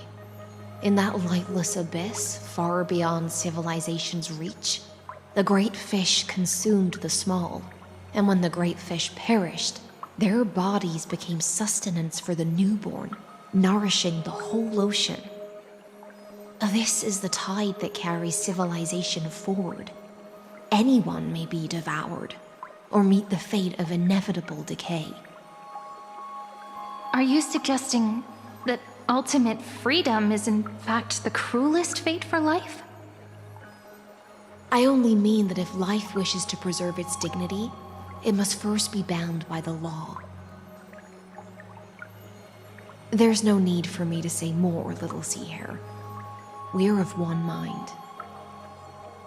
Whether the Imperator's law can guide the schools of fish and lead us to a truly free ocean, let us wait and see. But for now, let's pause this heart-to-heart. Another fish has come, following the scent of blood. Being your subordinate is such a tragedy. I'm always having to worry about the messes you leave behind. Oh yeah, Aglaya's a subordinate.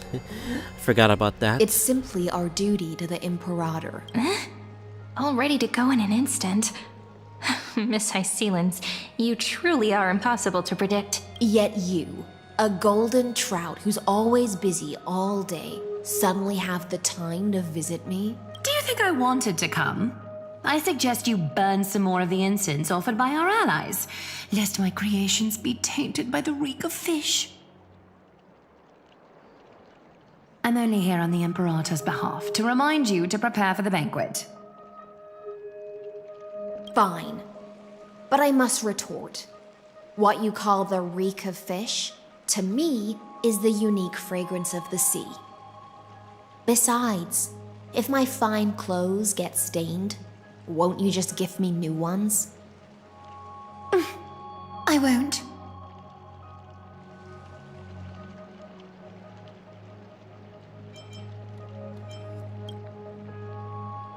Is that how friendship is described beyond the sky?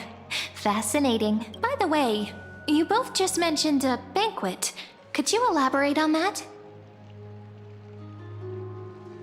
Oh, right, you don't know.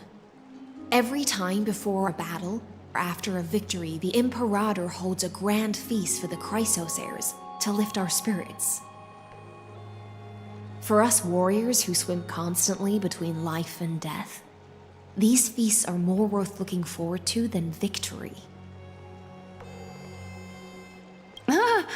A banquet to prelude the hunt for the god of banquets, and honey brew as a tribute to commemorate the ancestor of honey brew. How absurd. Don't look so grim. All has been decided.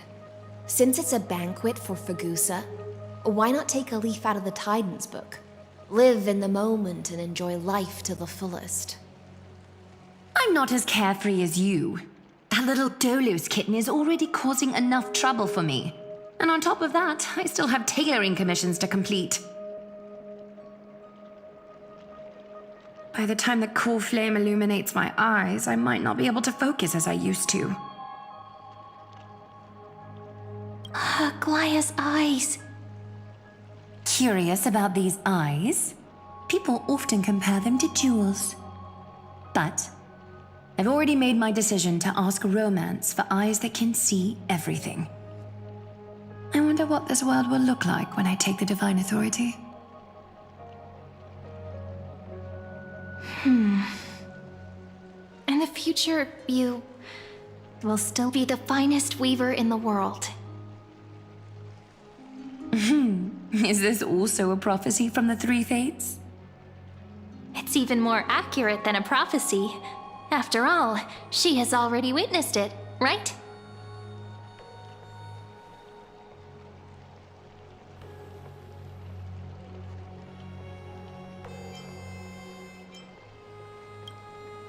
We will bathe in the golden light of hope.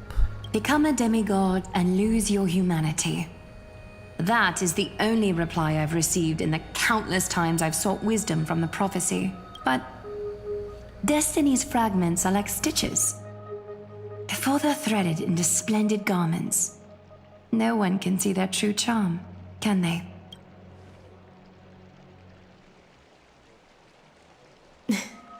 Aglaya has always been troubled by the divine duty she must bear. But thanks to you, she seems to be in much better spirits. Just as she knows how the spinning wheel trembles, I can sense the smallest changes in the damp air. As for whether we know each other well, I've swum beside her since she was a child. Most of the time, I can understand the whispers. She did mention, she talks about Hysilens a lot during the previous flame chase. For those words she was too shy to say herself, I'll raise a glass to you on her behalf. Now, I leave this bath chamber to you.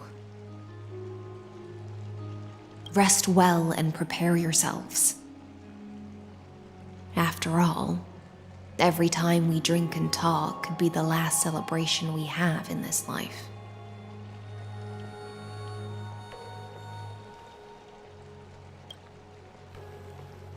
Miss Hysilens has given us the bath chamber. It seems she really does do whatever she wants. It seems that way. This also means she could return at any moment. If we're having an important discussion, we must remain vigilant. So, let's seize the opportunity and report our current progress. We don't want to keep everyone beyond the sky waiting.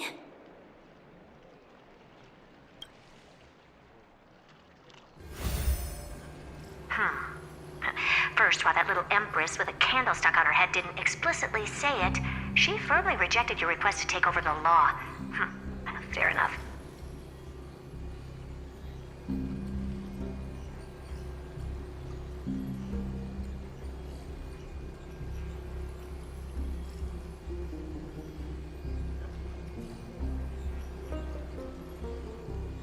Second, Lygus is indeed in this timeline. But since he's somehow connected to that little empress, you have no way to find him. As expected. Yeah, the Imperator has our eyes set on us because of Lygus. Long and difficult.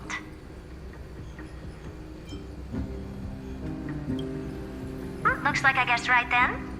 Next time it'll depend on my mood. We've made some progress here too, but nothing to get too excited about. Our time is short, so let me summarize. Concerning the origin of that Intellitron, the firewall he created uses Katorzane algebraic expressions. But ever since Aiden invented the 9-worded formula, this kind of mathematical logic no longer exists in the cosmos. Lygus is definitely connected to the Genius Society, so stay alert.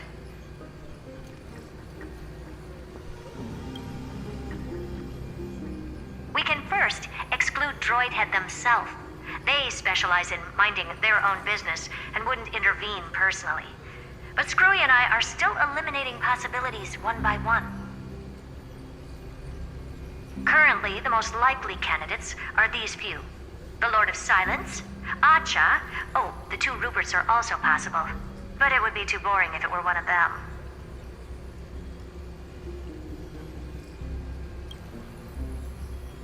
We also have the same suspicions for now, but further verification is needed. That's all I have to say. We'll depend on you to continue pushing things forward within this world. Keep in touch regularly. And remember, don't let your guard down.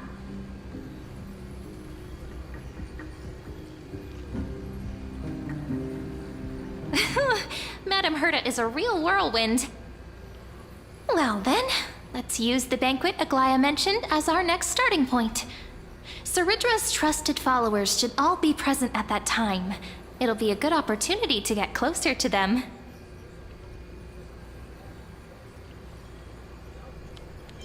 It's settled then. With our great teamwork, we'll be able to deal with anything that comes our way. Yeah, Cyrene is just basically our mem substitute. It's been a long even day. though she is. We should get some rest now. Yes, let's get ready for the banquet. Just her having her in person here actually makes this more personality more fun. Look, the venue's right ahead. Why are we in the grove? Grove And I can even hear Epiphany. singing. It feels so romantic. Oh, I like how it says Imperator's Grove of Epiphany, specifically. Honored guests, wait here for a moment. You must surrender any personal belongings you have on you before entering the venue. This hero always brings down the vibe whenever he shows up. The Imperator's elevated position means she must always remain meticulous and careful. Please do as I say, guests. It would avoid any unnecessary misunderstandings. I get that you don't want people to bring outside food into the banquet, but is it really necessary to confiscate the books and quill pens? Even a quill pen can become a deadly weapon in the right hands. I'm asking for all your items. All, Miss Cyrene. Your belongings will remain safe. They will be looked after appropriately by dedicated staff. Looked after appropriately? Dedicated staff? Talk about a vague choice of words.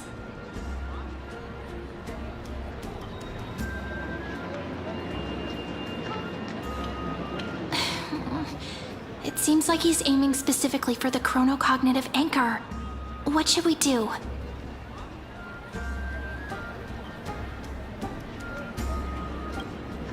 Nice! You read my mind. Let's go with their plan and hand over the chronocognitive anchor to be looked after. After all, if the little Imperator is paying this much attention to you, she probably already knows all about our whispered conversation with the geniuses. I can pretty much guess what'll happen next. He wants to talk with them personally. But that's actually gonna be our shortcut, right? Guests. Alright, we'll listen to you. Here you go. Also, please pass on a message to the Imperator from us. She can trust my friend. Anywhere, anytime. Thank you for your cooperation. The Imperator has some urgent business she needs to attend to and will arrive shortly. Why don't you head in with the other guests first and enjoy the feast? Isn't Ceridra supposed to be the focus of the banquet? She's not even here. Why is it so difficult to talk to her? Is there anything else we can help you with, dear guests? Or do you want me to recount the great Imperator's heroic deeds? Hey, Labinas. I managed to get some honey brew that the scholars hid in the cellar. Wanna try it?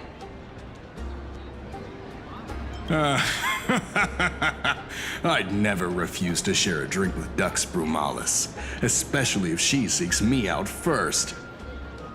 Don't worry, dear guests. The banquet security won't be compromised. I'd never get drunk before her. This banquet has a never-ending flow of honey brew. You're welcome to try it and see whether our drinks are as good as those from beyond the sky. Thank you for the offer, but we're more interested in knowing when the Imperator will be back. The Imperator?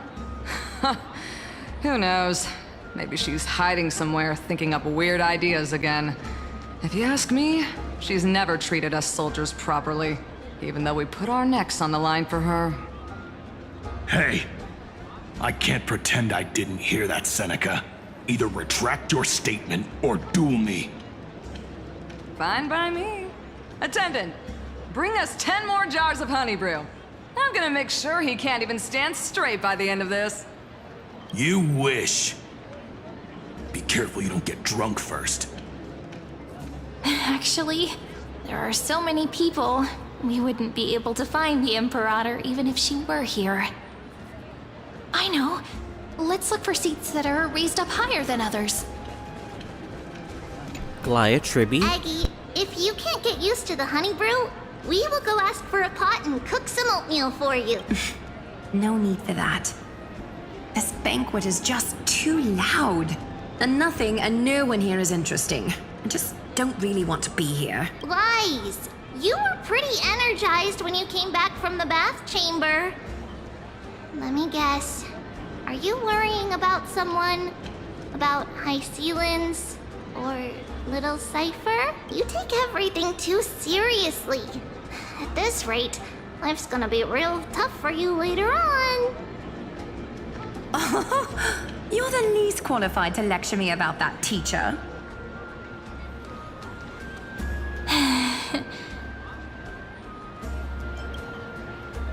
Dear guests, are you here for us? I mean, are you here for Treeby or Aggie?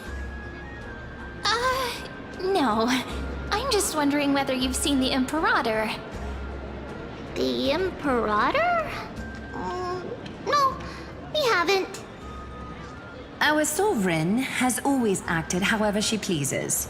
Though she gave us ranks, she'd never tell anyone her whereabouts. Perhaps the only thing she tolerates are chess pieces. And the sky reflected upon her crown.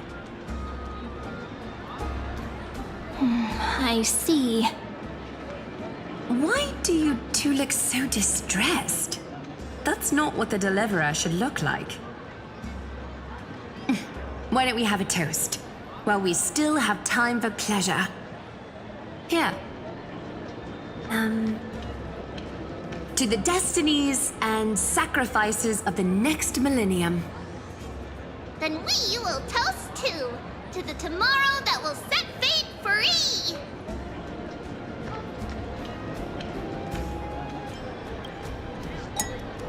Cheers! Called it! Oatmeal suits us way. Ooh. Please give me a bowl as well, teacher. This is the side of Aglaya I never thought we'd see, but fuck it. This is a side we're gonna see. Maybe till the end of this journey, I don't know. Apollonius.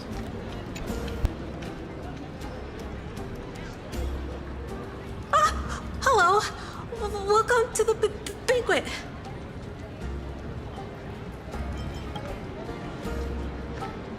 Ah, so the deliverer is attending this event, as expected. Little Virginia here was just wondering whether she should go find you. As the great Imperator's historian, I'm responsible for composing poems and songs for everyone in the Flame Chase army. But I have no idea how I should record myself in the annals. Little Virginia is wondering whether you can let slip a hint or two about her future, so she can find some inspiration to write about herself.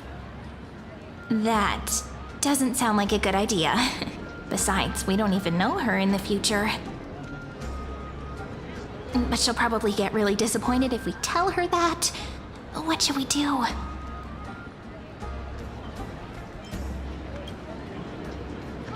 Alright, I got it. We can't reveal too much, but I think it wouldn't hurt to start your poem with the future. Maybe use something like, with hope, I write down the tale of tomorrow for myself. Silently waiting, day after day, till the moment it fulfills its promise. How's that? Oh, that's exactly what I'm after! I'm so inspired! Thank you so much! I feel like I can actually finish composing the heroic saga of Flame Chase once we end this campaign!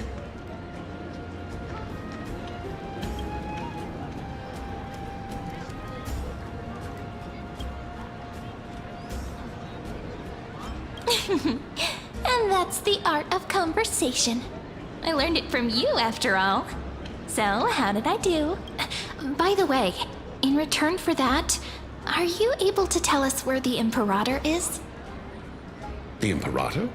She usually wouldn't arrive this early. She believes that rulers should stay silent in places where their subjects hold private conversations. Why don't we have a toast before she arrives? To reason, which is held but not revealed. To romance, which will surely be returned.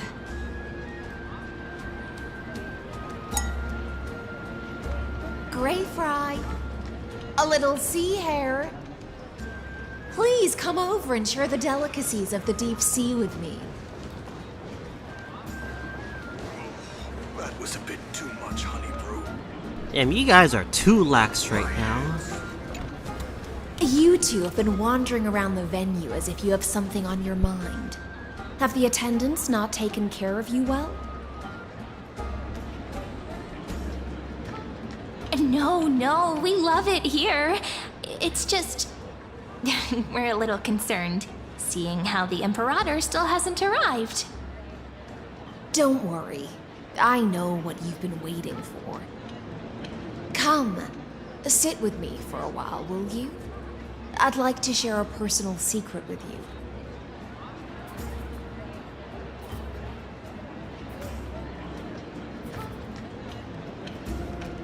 See here? This is Fagusa's dew of divine. Oh my god, more the art. Sweetest of all the 12 bottles. Oh no. Is this poison? Oh no. Will we find out? On the night before such a historical event, I'd like to share this marvelous drink with the deliverer. Doesn't this count as bringing in outside food? I knew that security check was targeted at us.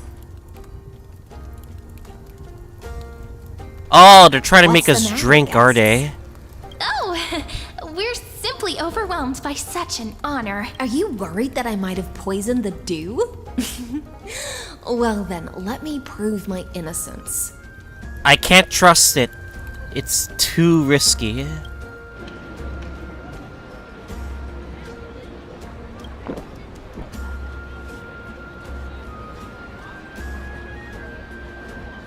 See?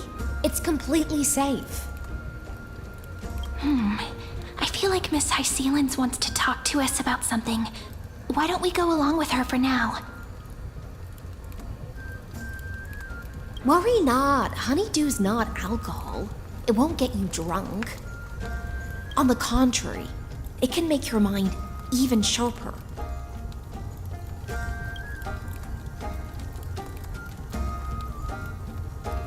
Please, have a taste. Would you like some too, little Sierra? I can drink it myself.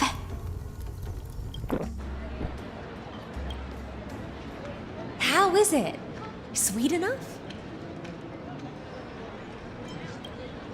Calm at times, tempestuous at others. That's the taste of the ocean. It'll do you good to understand Fagusa's fickleness before we set off to face their waves. Just like how you're about to understand the secrets within this dew. Now, please turn around. Very, very quietly. Don't make a single noise.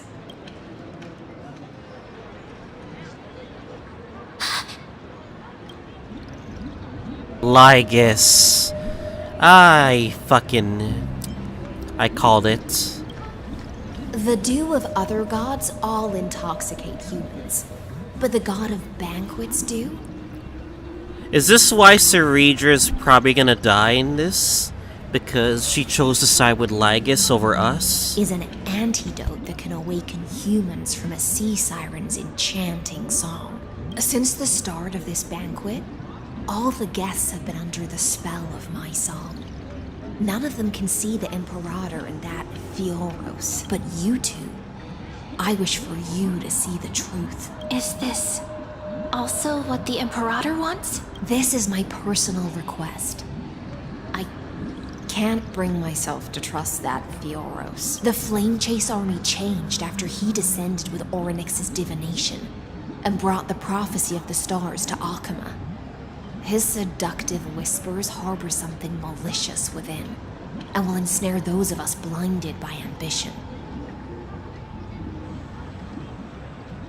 You are the deliverers of the prophecy, and know about him far more than I do. Perhaps only you can find traces of the truth from his actions and words. Then we can show the Imperator the right path forward.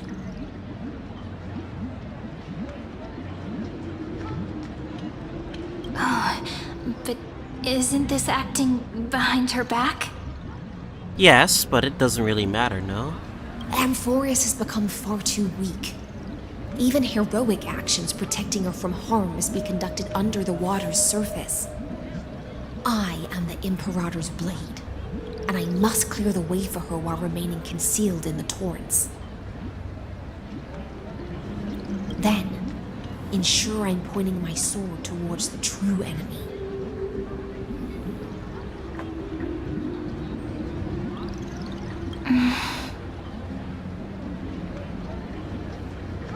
Can you promise me something, Miss Hysilens? Ask away. My friend has in fact come here to stop that villain's evil scheme. Our goals are aligned. We need to kill Lygus once and for all. But as to the decision the Imperator must make, she has no wish to transgress her authority. We just want to tell her everything we know. I believe the Imperator will be able to tell right from wrong. But she's already sided with Lygus. That's the problem. I never doubted your loyalty. I'll pass your words faithfully on to her. Provided we can gain the advantage in this tug of war, that is. Now, return to the feast. Bring this cup with you and keep your distance. Pretend you are still immersed in the sea siren's fantasia. And I'll control the moisture in the air. That way, you'll be able to listen to sounds from afar as if you were a whale of the depths and hear every word of their conversation. I wish you a victory in this first skirmish. It's the exciting and thrilling undercover part of the adventure.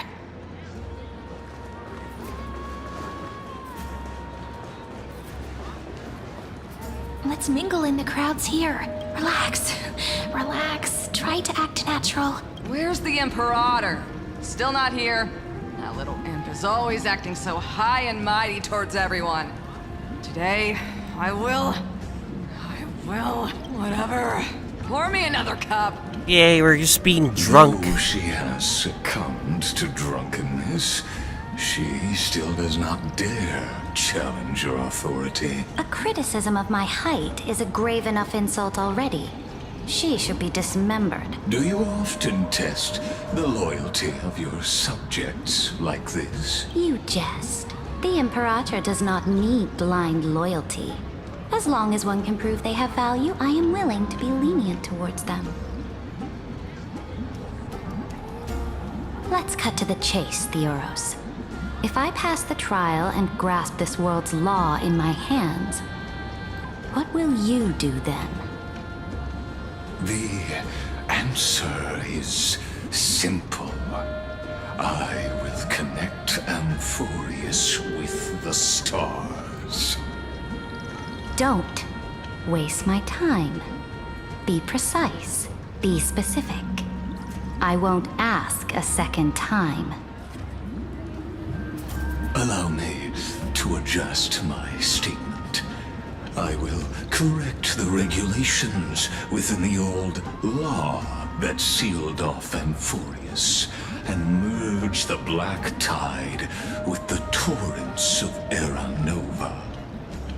Then we will be able to decimate the forces beyond the sky that are trying to annihilate Iron Tomb and sound the trumpet for the endless campaign you will then embark on. But you previously said that Iron Tomb is unrivaled in power across the stars. Who would dare to annihilate it? There is a federation of warships named the Cienzo Alliance, warlike and old-fashioned.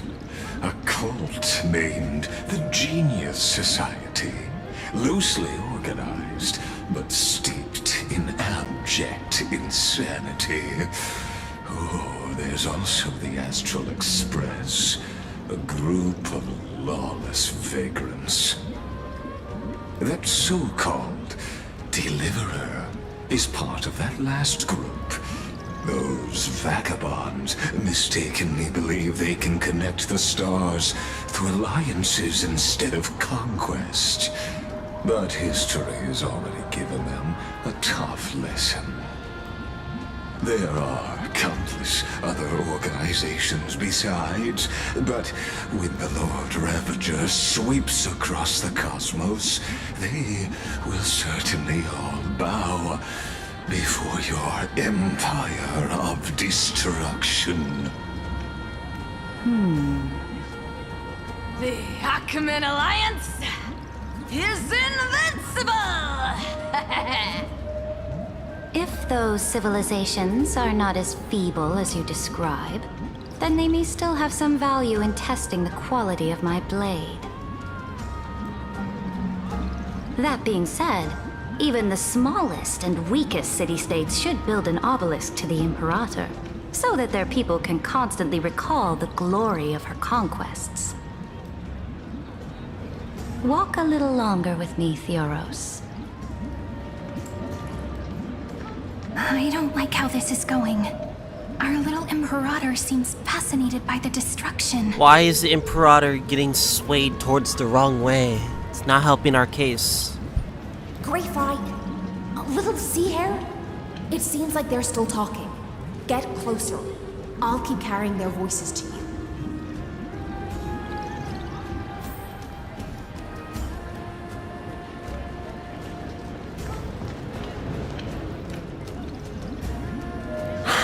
What a difficult situation. No matter how we position our forces, this battle against Fagusa will result in many casualties. That's not something you or I should consider. The Imperator has already placed the chess pieces. We just need to fight for her until our last breath. How astonishing. The commanders under Very you have loyal. such different personalities, yet they share the same loyalty.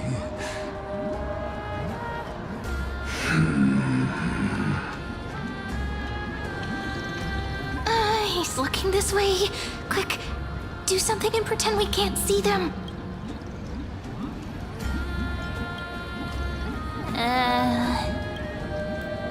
This is a bad distraction, but What are you doing? staring contest. Staring at me like that so intently. It's making me feel shy. I try not to laugh, Traveler. What's the matter? Try not to laugh. My apologies.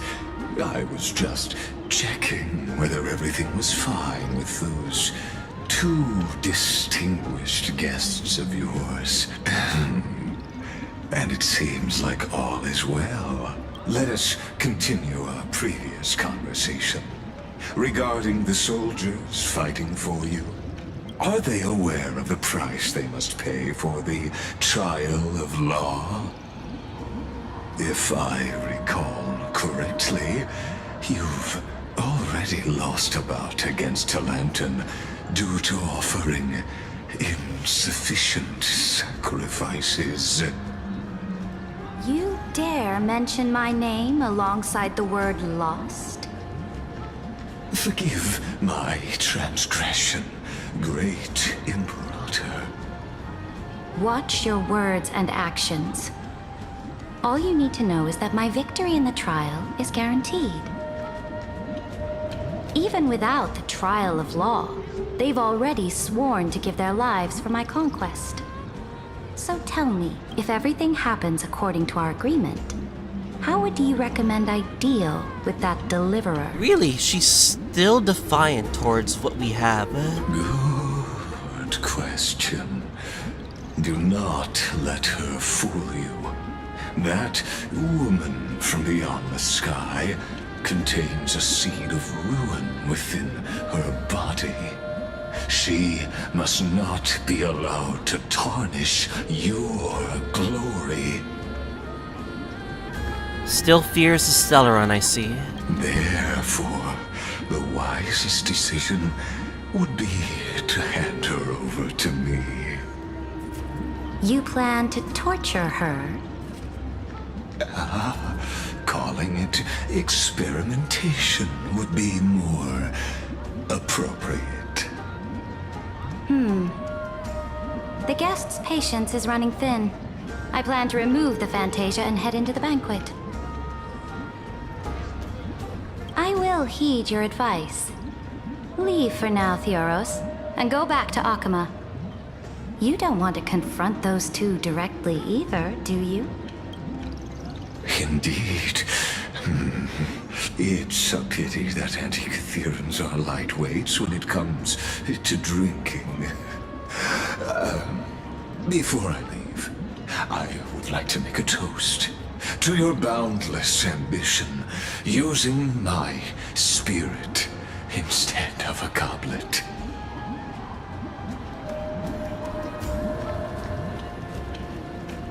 As I expected, that TheOffOne's schemes have been revealed. Thank you for your bravery, guests. It's time for me to dispel the Fantasia. This will be the Imperator's last public address before we head off, and therefore, likely, the final chance to change her mind. I will try to get you a chance to speak, and I'll also prepare for any contingencies. The rest is up to you. You should head back to your seats for now.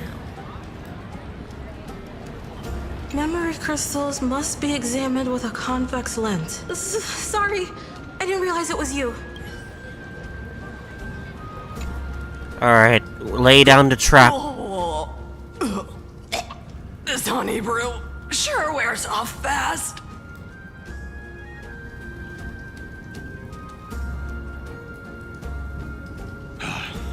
The Imperator! The Imperator has arrived! No need for formalities. I should be apologizing for my tardiness instead. The hour draws late, and I trust you have all had your fill of brews. Therefore, I will not observe the usual ceremonies. Any warrior who has fought by my side should have those speeches memorized by now.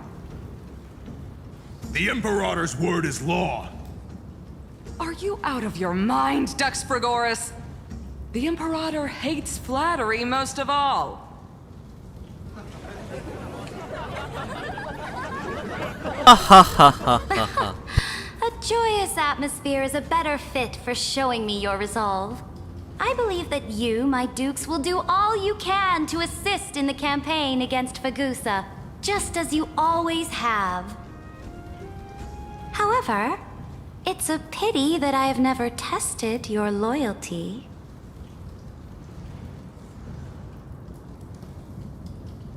What does she mean? The purpose of tonight's banquet is not to raise our morale, but to establish which allies our alliance can actually trust. And sever the heads of the traitors as a toast to all before we march. Yes, some among us have discarded their vows in order to foment vile conspiracies. Now listen! These traitors are standing right here in broad daylight.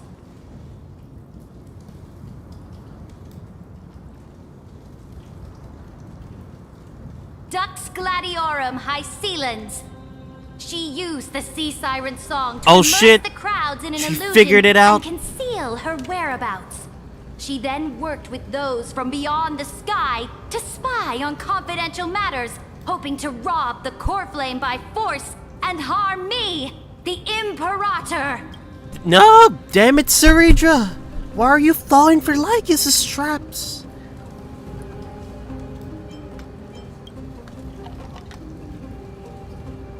Imperator, I can explain.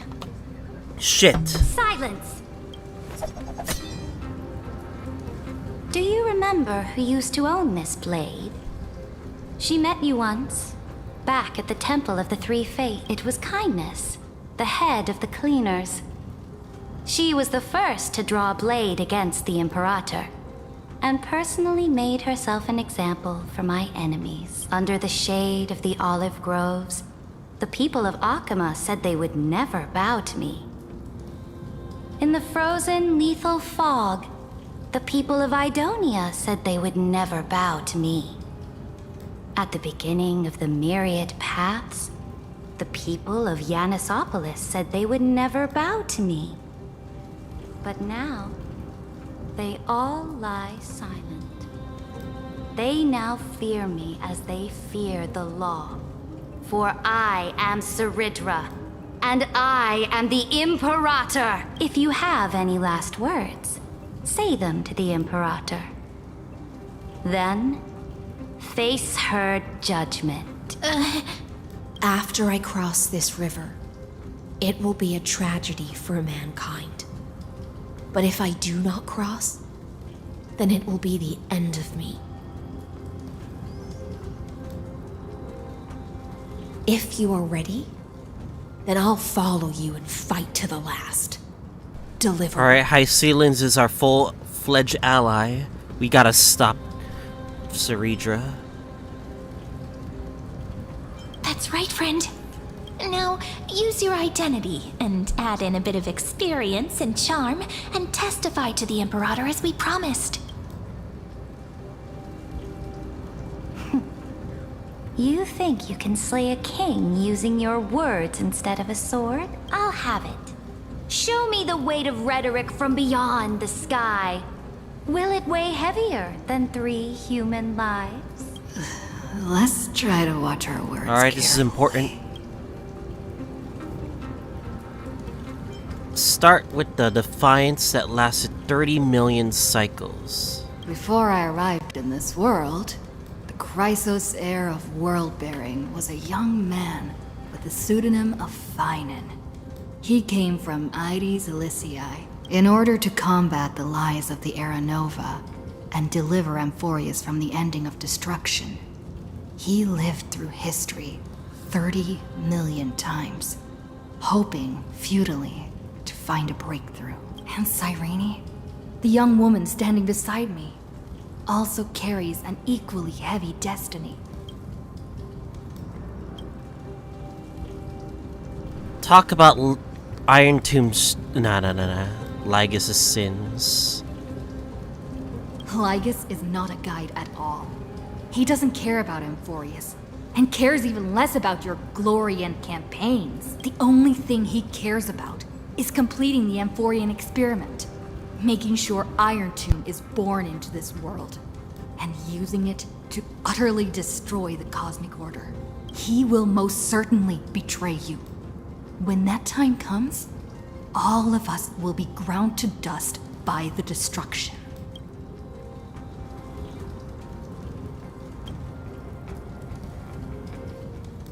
I have seen many beautiful worlds.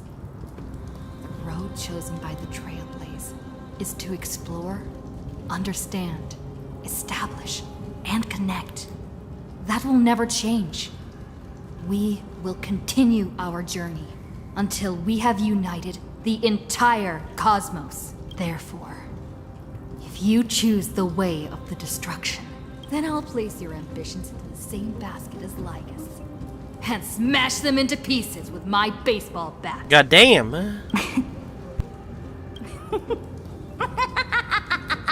That was truly a chaotic speech. All that needs to be said has been said. Dux for Goris, Dux for Malus. Escort the traitors to the prison. You're being gaslit right now. Before the next entry hour, I will give them an end befitting of their betrayal. Oh, great Imperator, your ambition certainly eclipses all things. You're still here, Theoros. Of course. As the Theoros, I simply cannot miss this moment, miss witnessing the fall of a nameless one. Or perhaps I am waiting for you to give me an answer. Why would someone as powerful as you... Assassin? You're trying to kill her. Such a clumsy excuse as imprisonment to ensure the Deliverer's safety. Our words got... So you finally tossed aside your act. So our words got through to her? I must point out that you are just as impressive an actor. This banquet was always going to be a game of chess, where you would try to control both sides and turn both them and me into your pawns. That's right. That little Imperator never trusted anyone. She was always trying to see which side had more sincerity. All right, we'll listen to you. Here you go. Also, please pass on a message to the Imperator from us. She can trust my friend, anywhere, anytime. But as to the decision the Imperator must make, he has no wish to transgress her authority. We just want to tell her everything we know, I see. It's because of the fact that we didn't want to, like, rule over her authority. Now, use your identity and add in a bit of experience and charm and testify to the Imperator as we promised. And we won. Sincerity will always remain the greatest shortcut to people's hearts. I can toss your words right back at you, like Kyrgyz. Why would someone as powerful as you pretend to be immortal and kneel before me? Unless you enjoy giving flattery and prostrating yourself. You are mistaken. I am only trying to ensure the experiment's autonomy, meticulousness, and perfection, thus avoiding any unexpected outcomes. A forceful intervention will only create larger errors, reduce efficiency, and introduce ugliness. How had you fulfilled your promise of giving the law to me and completing the Aranova, then Amphoreus would not have deviated from destiny's course. Oh, but you broke your promise. What a pity. In that case, I must carry out my duty as the administrator and eradicate all factors steering the experiment out of control. Factors such as you and her. Careful. Careful. What was that voice? Was it Orynyx? I found you. I finally found you. Be careful. This land will face disaster.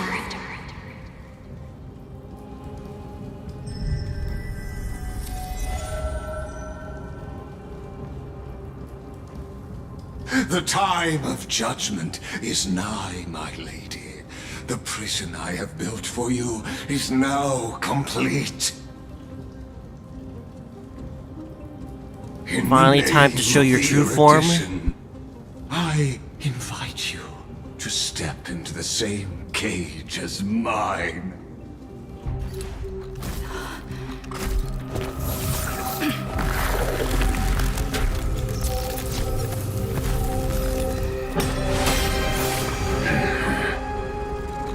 What's the meaning of this, Imperator?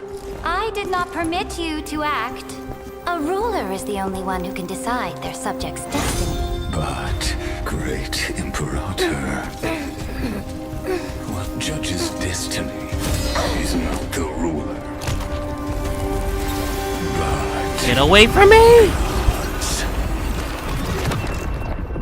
Fuck, we're in his hands now. Don't forget, my realm only allows for the existence of humanity. Moreover, dealing out extrajudicial punishment equates to defying the law, and the culprit is to be sentenced to death. But you have seen how I can erase life from this world with just a clap of my hands. You're still going on about that. You're just manipulating. I fear you are still quite unaware of your current situation. Allow me to reiterate. I am giving you a simple choice. To collaborate or to be destroyed. There is no other way. He's still really on about this. Shameless behavior. If that were true, you would have killed me long ago. You, in fact, cannot kill me. I guessed it the first time I beheaded you. Because of the law, you cannot be completely destroyed. And the same is true of the Chrysos heirs.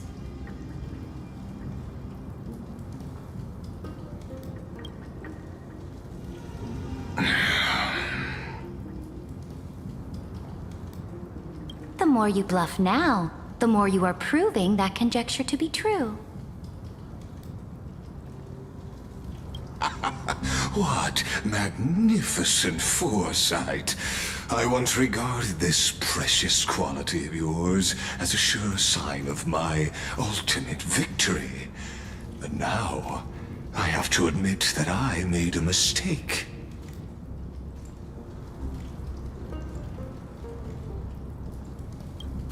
Yet, as a mere mortal, how will you contend against the TheOffOne? We are both slaves to hubris. But do you know what differentiates us, Lycurgus? I will never be blinded by my pride. If I wish to break the scale's balance, I only need to appeal to external forces and use them for my own ends.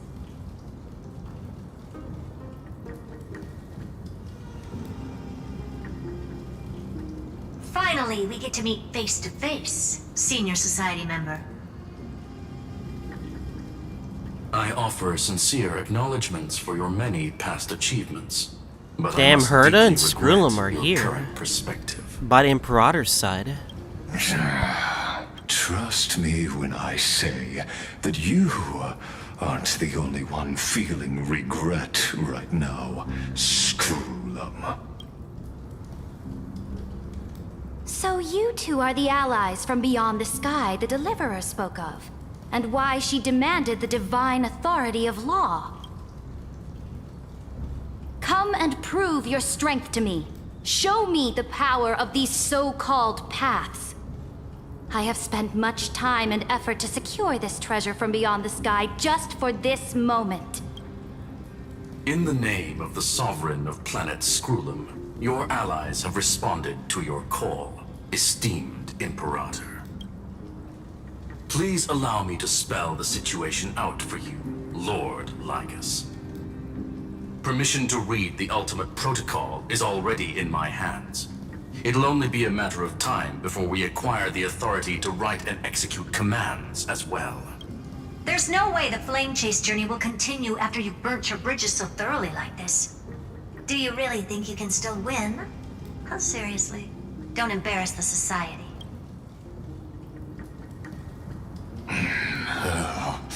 I understand that a near zero possibility does not equate to zero. That argument is very persuasive to me.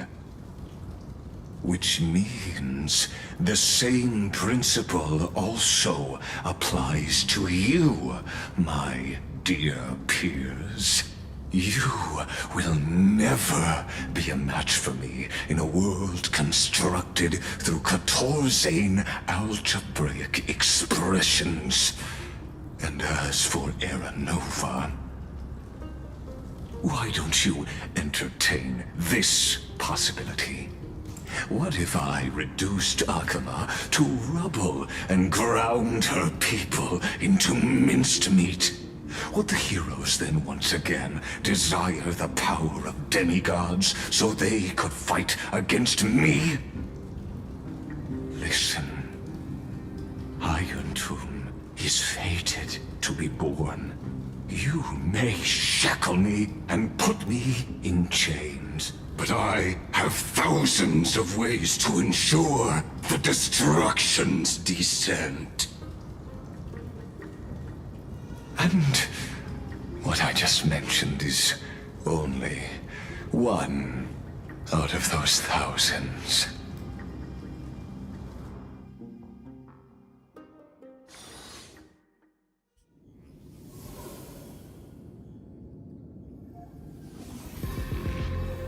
This is the place outside the legends? This doesn't feel the same as before. How should I get back? Then we're in his domain expansion. Warning! Warning! Warning! Warning! Warning! Command isolation? Since we parted ways last time, I have modified the exomyth into an audience area exclusive to you.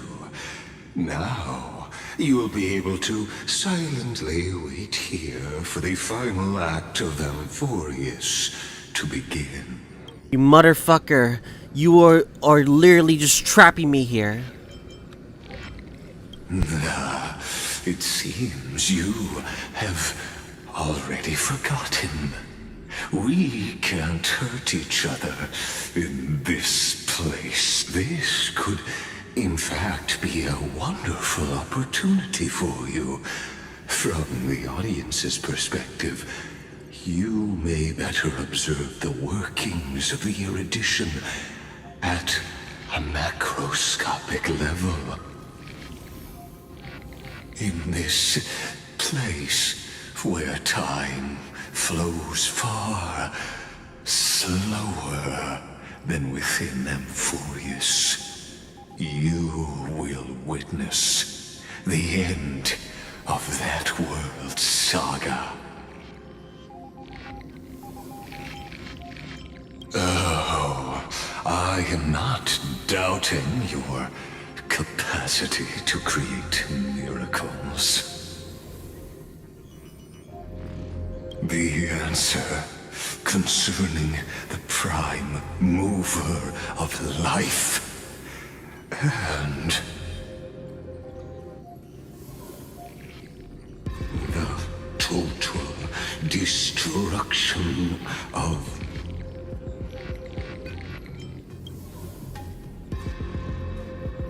Do you see me as their faithful disciple? To be fair, no. Certainly not.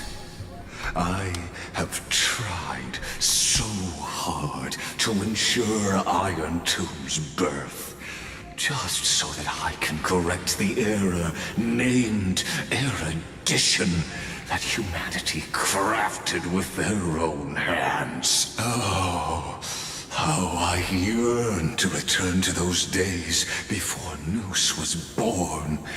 Back then, the boundaries of knowledge were like the starry skies, evoking feelings of longing and delight among humankind. But now, truth has become the sacrificial offering required to gain an audience with them. And the geniuses would say that Noose already knew. That arrogant Eon was born from the primum mobile of humans' desire. He really doesn't like Noose, huh? Yet they themselves sealed off humanity's capacity to seek enlightenment. I am simply cutting down a tree of doom that we planted ourselves. I must admit that the process of answering your questions has reminded me of the happy days of learning in my youth. However, it is a pity that my true form must now descend into Amphoreus to deal with the accident that arose because of you. But you won't have to wait long. When the curtain falls, you'll surely understand mine and Amphoreus's ardent wish. Where time flows slower than within Amphoreus? If Lygus spoke the truth, then I don't have much time left. But how can I get out of here? Can you hear me? Little one. Is that Herta's voice? Warning, warning, warning. Hurry up. Put some speed into it. Fuck, we gotta hurry.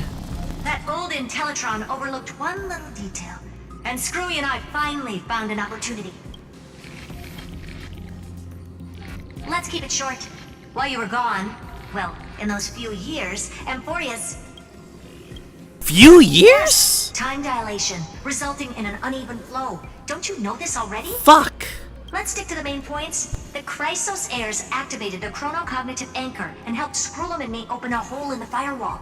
We made some adjustments, so he can't attack us immediately, but it won't hold for long. Critical warning. Critical warning. Time is running out. Here's the conclusion. It'll probably take a long time for Screwy and me to completely break this cage before Chrysos heirs have a full grasp of the law to be safe. We'll continue to launch side-channel attacks on the system to give you opportunities to escape. You need to seize these opportunities. So start moving, and find a way to pull off a magnificent jailbreak. We detected... What happened to Cyrene? Path's influence. Or Ceredra? Or Hysilens? Critical warning. Critical warning. Shut up! Its power is strong. May be able to help use the Path's power.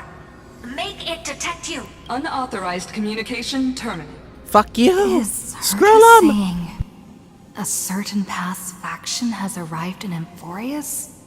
And I can ask them for help? I mastered the powers of different paths in my previous journeys. Think hard and figure out exactly which faction has arrived at Amphoreus. Is it... And which path's has power I to should be the use remembrance. to call Gotta for be, right? reinforcements. Are these showing my memories? With the Stellaron in my body, I woke up at the Herta space station and gained the power of the destruction. A world that'll give rise to a Lord Ravager would definitely draw the attention of the destruction. The Stellaron in my belly is gonna be super useful. But what if I end up pulling in the Antimatter Legion? Or the Annihilation Gang? The Annihilation Gang is dead, really help? bruh.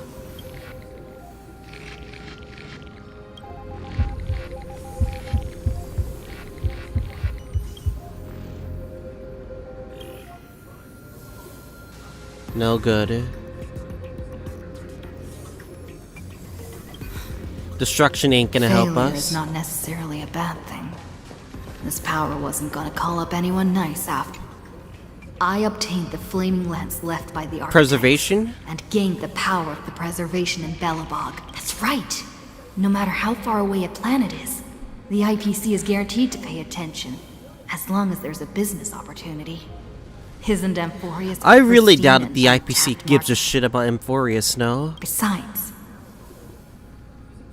even if I can't call up my friends from the IPC, the architects and the nomadic miners should be able to help too. There are definitely cities and ores in this world. As if Kilopov cares about us the slightest.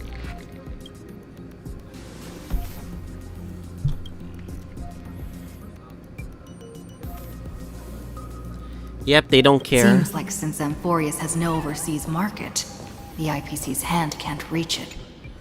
I received the Watchmaker's hat in Penacony and declared war against the Order. Then gained the power of the Harmony. Ipe the Harmony? That's right. The benevolent family must still remember me for saving them. Their music echoes throughout I like the how we storm, just skipped and the they'll Zienjo. definitely It's like, want who to gives a help. shit about the Zienjo? Come, dear hat. I've put you aside for quite a few chapters already. Sing with Clocky. The world is in harmony and the stars shine bright.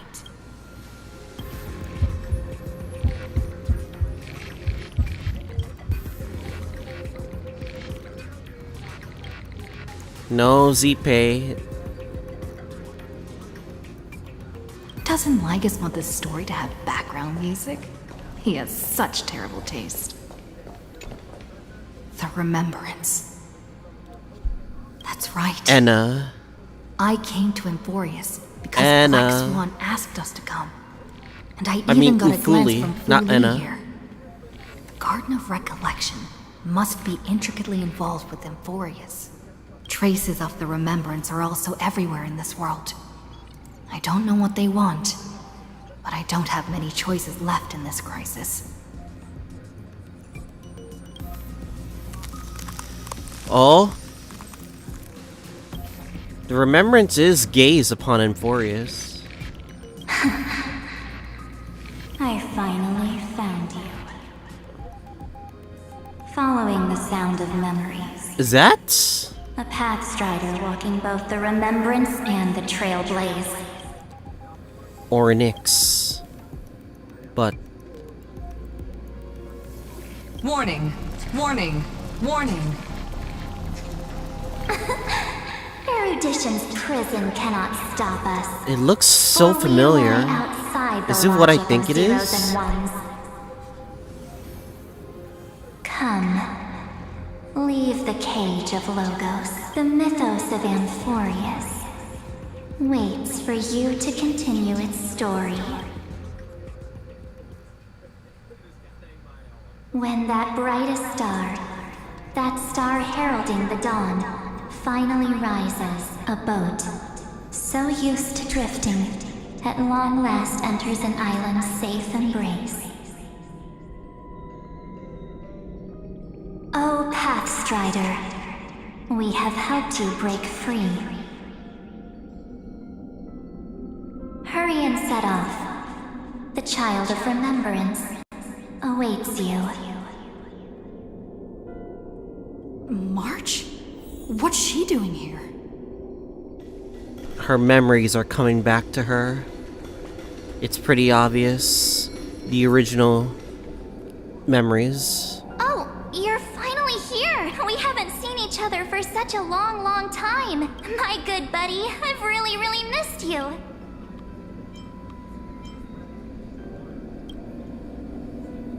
Aw, don't be so sad.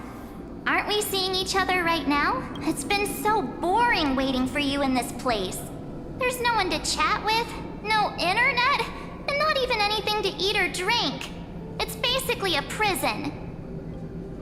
Now the great hero is finally here to save me. You must have seen a lot in Amphoreus during this time, right? You gotta tell me all about it. I'm all good. Look at how fit and active I am. But let's get out of this spooky place first. This is not a good spot for a reunion chat. Why don't you take me back to reality? A strange voice told me that I can enter Amphoreus if I keep following this road. So, let's head off. I still don't know what that world even looks like.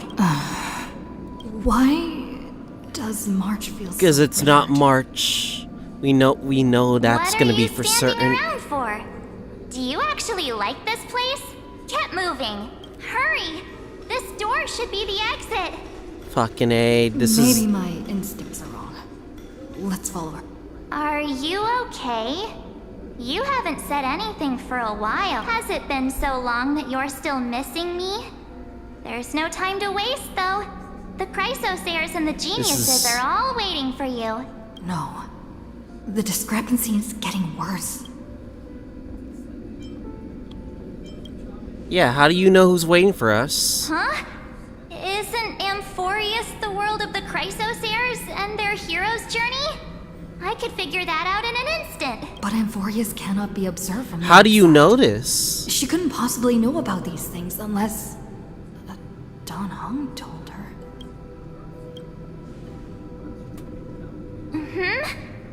No, he's not. You're lying. Maybe I just happened to miss him. You are a fake. Never mind.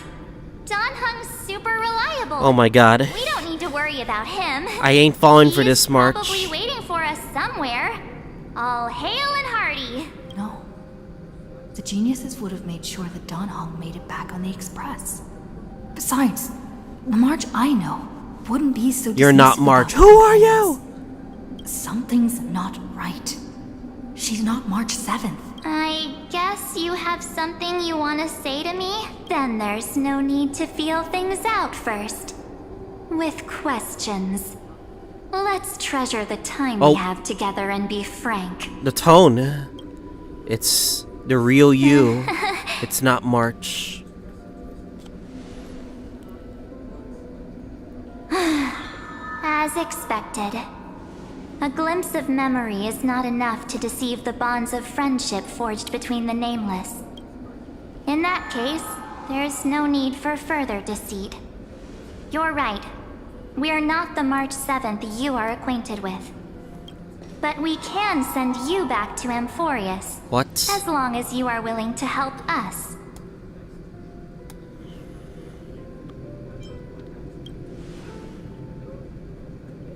We'll introduce ourselves to gain your trust.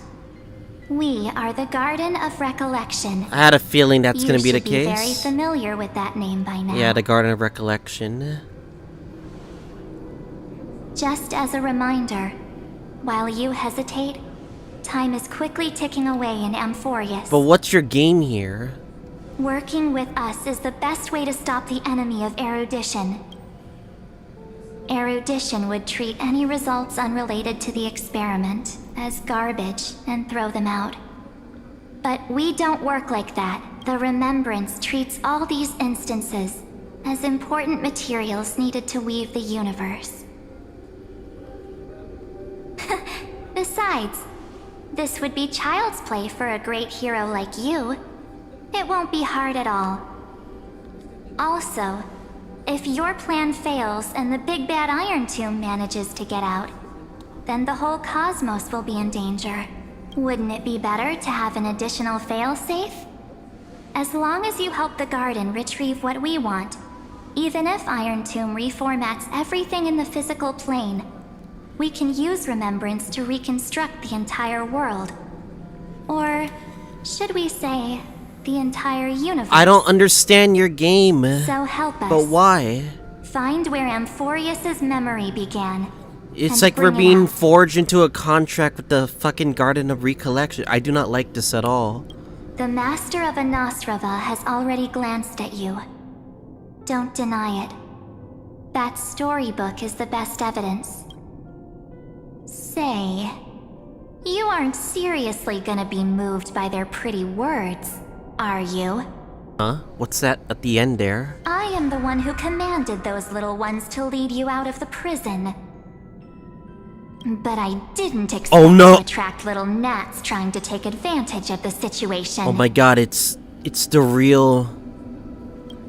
While Remembrance can help you return to Amphoreus, there's no need for you to do it the way they want you to. Of course, there's also no need for you to make any deal, or pay any price. It's the real you. The memories. For you, this is probably a long time no see. Evernight.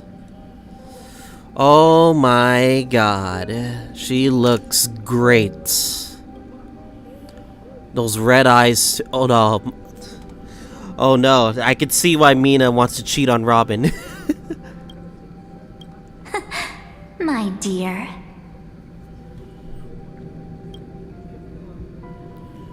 Evernight. There's no need to say anything.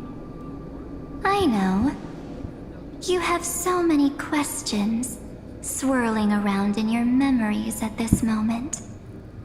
And you feel so helpless. Put them aside. For now, all you need to do is trust me. Or do you need more proof? That won't be hard. Smug face. It's not the march. That march is gone. It's the real identity. Stop it! They're awake! I'm gonna keep our first photo, alright? Won't come to pass while we're around. And now, The statue. Is that Don's brother? Oh, did you hear that? She just called me, but my whole future is full of pain. We won't escape from it. Hey, are you sure? Maybe a couple of punches will help to jog your memory. It's as if they all happened just yesterday. No. Right. Is it all just gonna be gone forever?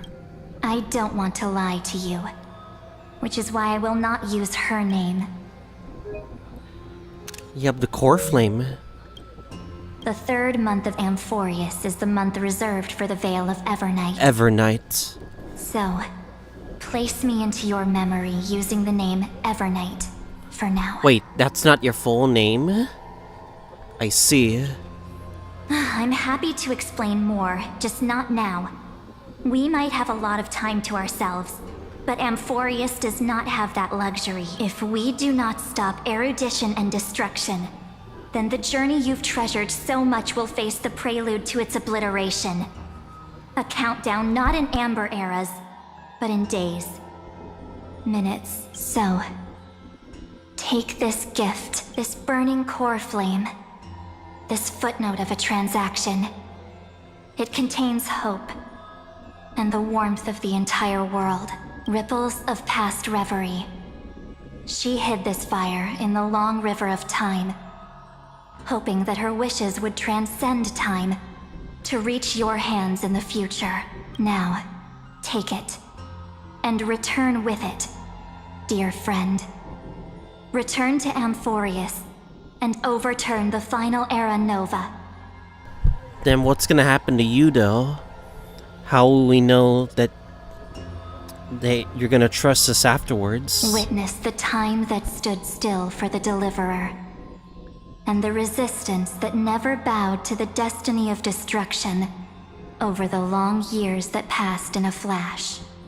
Then, with this core flame blessed by the remembrance, respond to their hopes and blaze a trail to the future. And I will silently watch in a corner of time, waiting for our next encounter. I believe the wait won't be too long.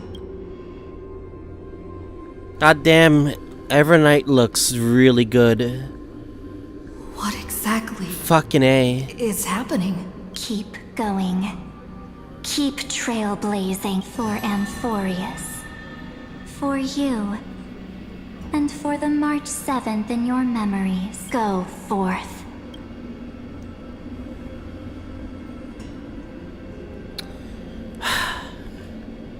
I guess we trust March. If she no longer looks the same. But I need to know her game. Need to know more about the true identity of her. 33rd return of recurrence.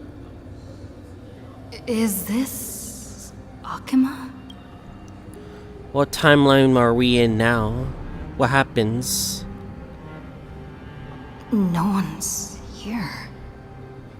And the dawn device off. This is bad.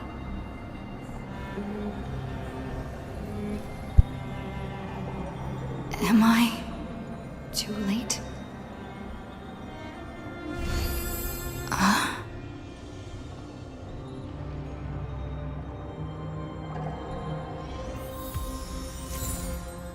Investigate the fragments of recollection here.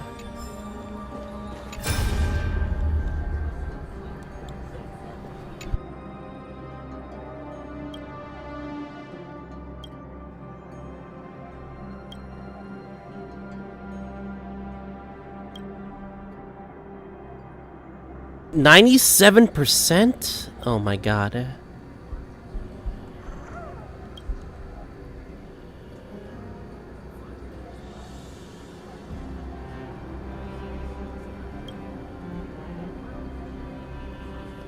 Alright, we gotta check.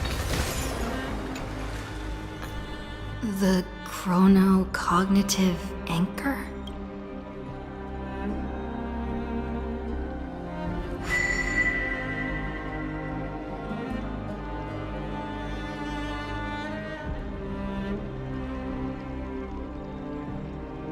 There's so much I wanted to say for our reunion. Yet now that you're back, there's only one thing to say. Cyrene, back, friend. You look more blue. It's been such a long, long time. You must be really confused right now, aren't you? So much has happened in Amphoreus while you were gone. But don't worry. The Deliverer can't afford to be lost, no? No, please follow me. And turn the pages of time and hear the words everyone left for you. I'll tell you the story of this 1,000-year journey. That way, it won't just be my memories alone. Cyrene can't hear me? Why? That's the question. Something is up. We gotta check what's up.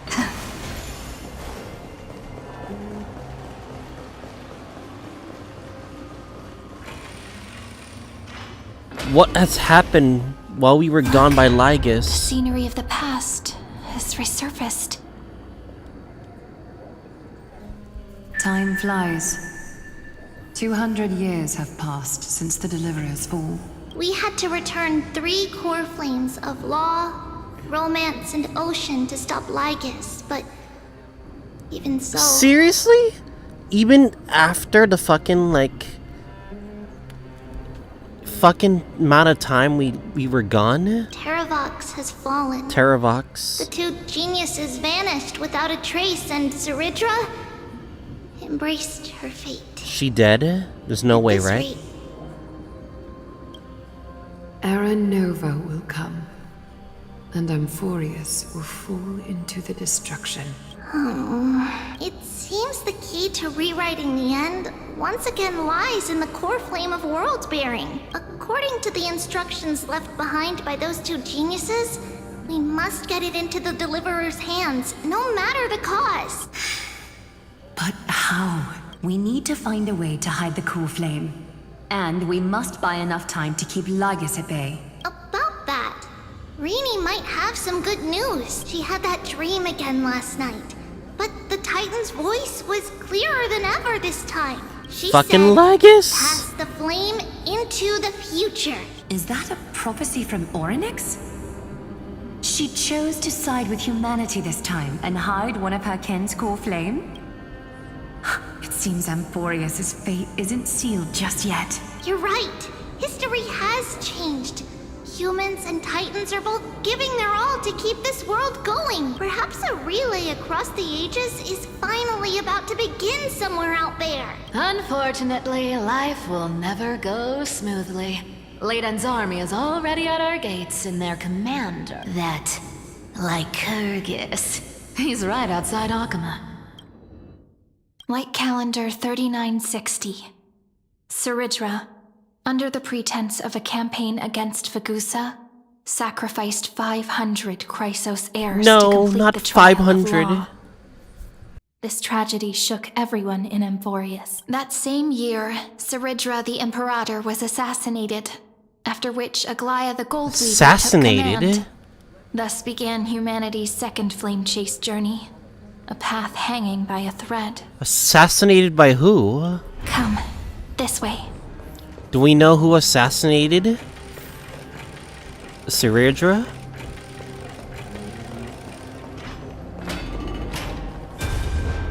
Alright. The eternal holy city? What part of that eternal? The Marmorial Palace lies in ruins. Countless mortals have perished because of your stubborn resistance. It's time you learned the cost of refusal. Castries. Now, where is Kefali's core flame? And Aglaia. You really think you'll find it by razing the holy city to the ground? From what I see, all you'll get is dust and disappointment. Don't forget, you can't kill the Chrysos heirs mentioned in the prophecy because of law. I have never denied that, which is why I now place my hope in the faithful citizens of Akama. Perhaps they'll give me what I seek in the echo of your screams. Now then, I'll be cutting open your chests and using your scalding golden True blood evil. to baptize the masses. Allow me to apologize in advance. We shall start with you, blind and foolish Lady Goldweaver. Leave this to me, Lady Aglaya. You must get away now.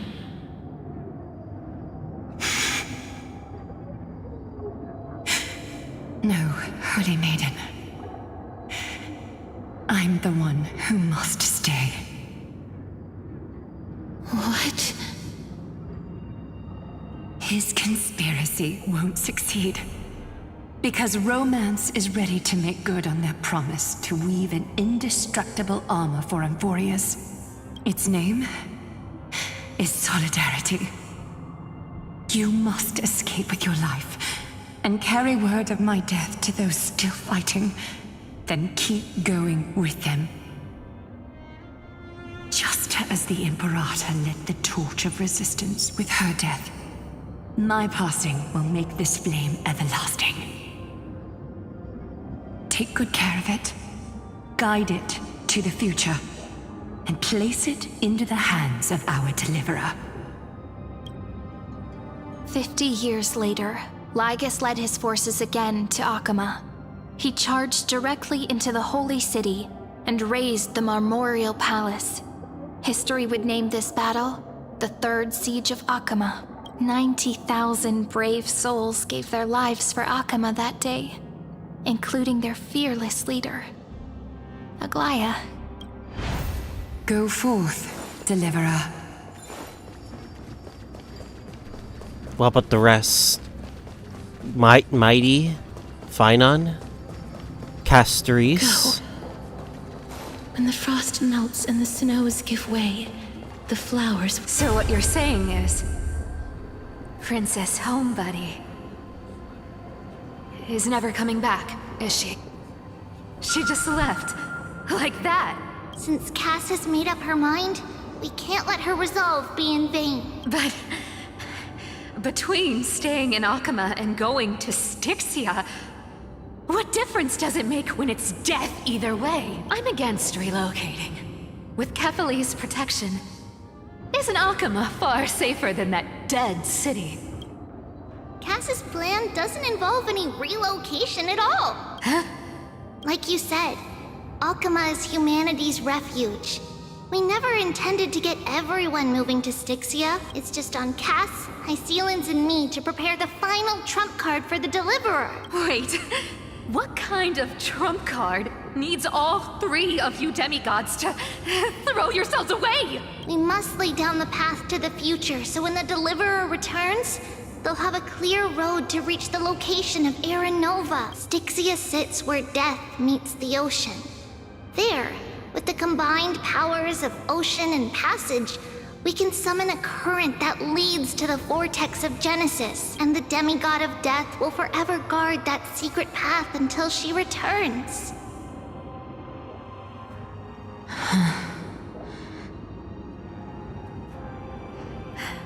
We all know Lygus will set his sights on the vortex of Genesis. That's exactly why we have to do this.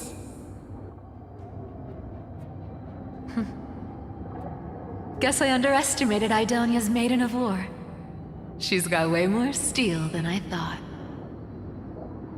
And Cypher, we need you to head to Castrum Kremnos as soon as possible. By any means necessary, forge an alliance with Strife.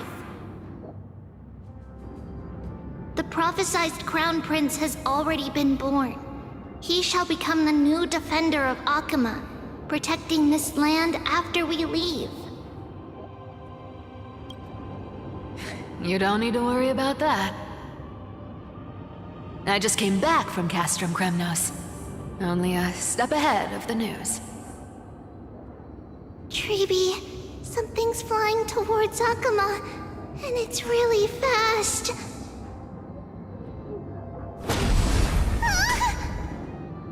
What is it?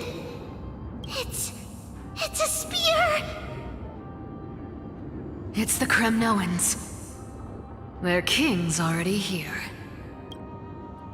With the protection of the demigods Trebios and Cyphera, Akama endured wave after wave of warfare, though just barely. Castorus chose Styxia as the last resort, and completed the trial of death, causing the stagnant waters in the River of Souls to recede. Soon after, Trebios departed on a long journey. That same year, the Kremnoan king Euripon, along with his son, Prince Midamos, joined the Alliance to safeguard the Holy City in the Battle of Deliverance.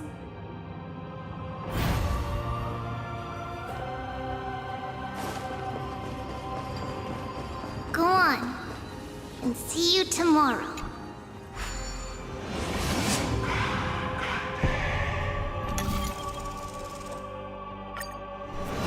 Just gotta keep going. Breaking me apart buys us Mighty. both even one more second. But it's gonna hurt a lot! Pain brings endless torment. But it can never destroy me. I believe that you were thinking the same thing when you stepped through the gate of infinity and jumped off that cliff.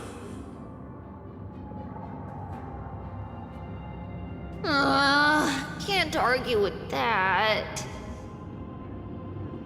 In the current situation, this is the only path Akama has left.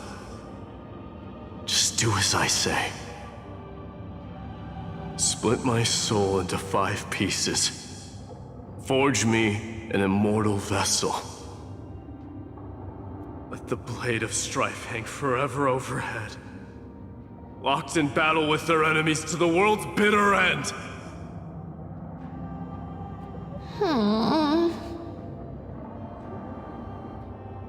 There's no need to be sad, Lady Trebios. Haven't we already taken great strides towards that promised tomorrow? In this life, my people no longer have to drown in false guidance. Kremnos has washed the blood off its fate.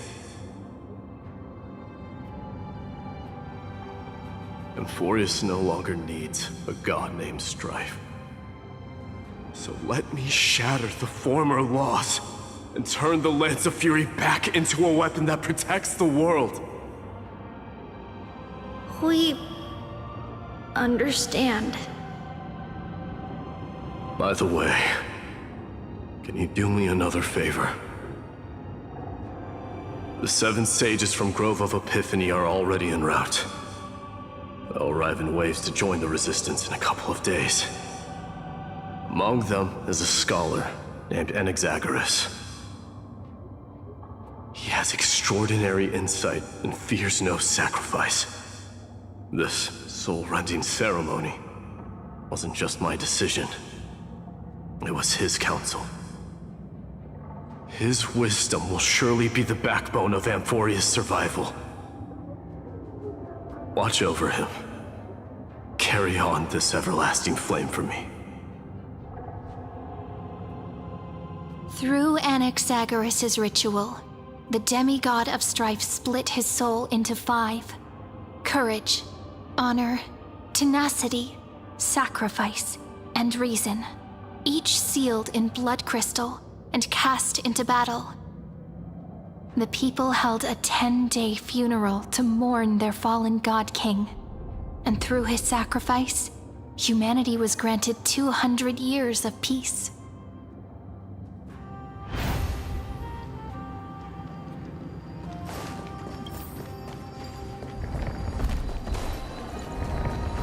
Keep moving forward. My blood will pave the road ahead for you. Keep moving forward, little Gray. See you tomorrow.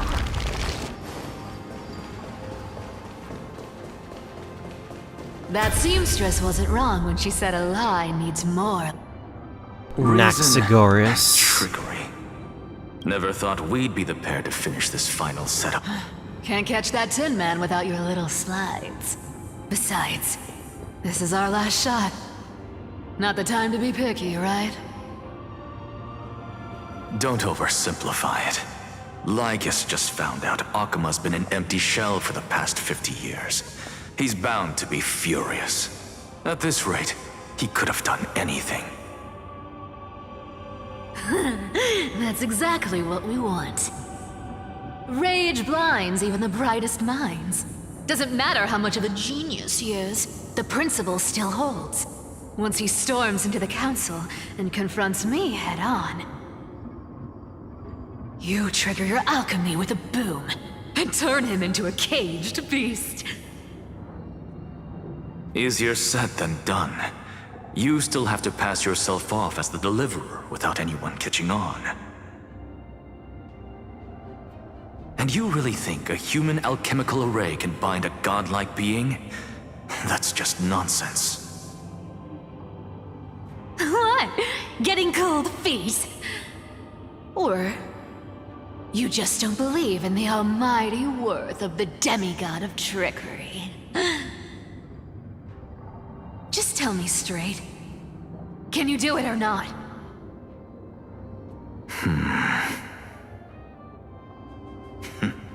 Of course I can. And it'll be child's play. But I've got two conditions. Since this is the final act, if we're doing it, we go all in. No half measures. Oh, I'm listening. First, shift the battlefield to the vortex of Genesis. It would be more convincing if the deliverer were to appear there. Besides, the vortex is cut off from the world. No place in Amphoreus makes a better prison. If you pull that, wouldn't our deliverer have to face tank Lygus as soon as they come back? That clash is inevitable. All we can do is create more chances for her. And that's the second condition. The vortex belongs to Fagusa in the first place, remember? And there happens to be a demigod of ocean among the few survivors in the world. Loop Hysilens in. Let her join the final act.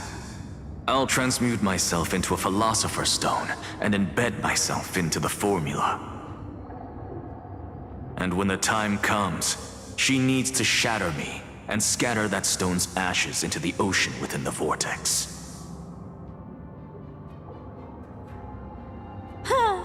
I guess people weren't wrong when they said you're insane, Grove Boy. I've got no idea how to outwit a reclusive genius. But making an anti-Catheran suffer? The demigod of reason has 10,000 ways to do just that. And what I just mentioned was one of them. So what exactly does your formula do?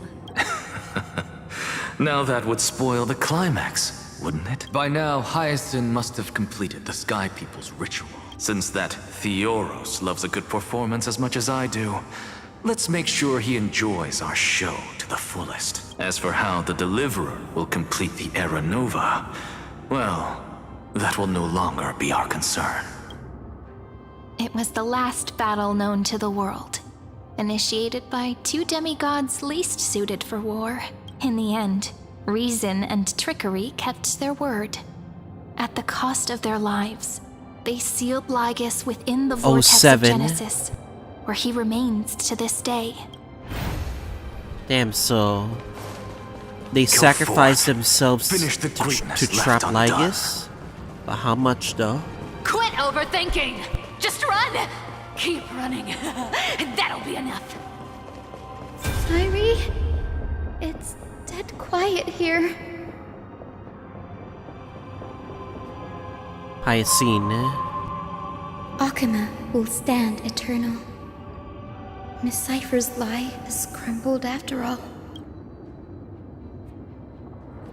But it's all right, because all of us have fulfilled our purpose by now. When the Deliverer returns, no matter where she is, sky will turn clear, and a rainbow bridge will rise, carrying her to the final battleground. Sairi, this arduous relay is finally nearing its end. Now, I'm passing the final baton of fate to you, okay?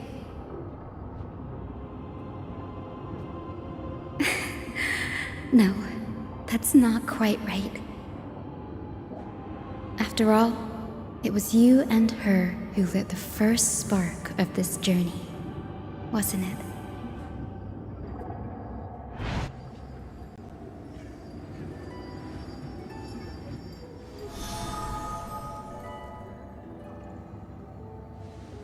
I'll tell you the story of this 1,000-year journey. That way, it won't just be my memories alone. And I'll share the moments I spent with you with everyone. That way, the path we walked becomes a memory shared by all.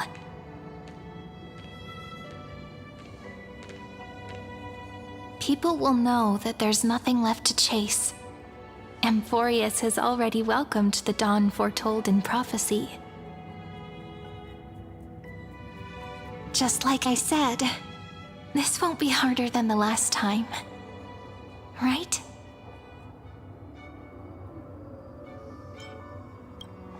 We may be late, but everyone sacrifices their own cause. I wonder what kind of expression you're wearing right now. Probably the same as always.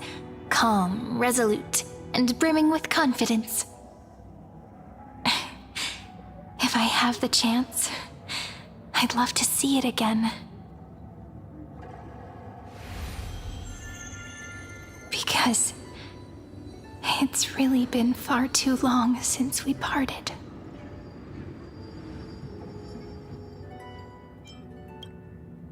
Is Cyrene not real? God damn Someone it. as sharp as you must have realized by now that this isn't reality, but a maze of time. As the last link in the relay, I will return to the Temple of the Three Fates, tell Orynyx all of our stories, and bottle every page we've written into the little flask of memories. And then, may it set sail in peace, drift down the river of time along with the core flame of world-bearing, reach your side, and lead you back to Amphoreus.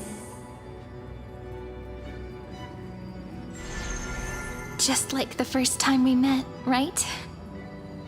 Even though this cycle has no demigod of time, time has always stood on humanity's side. Mem. This is the only way to make sure that the Era Nova won't happen before you return. And the only way I can safely entrust the completed final flame chase journey to the Deliverer's heart.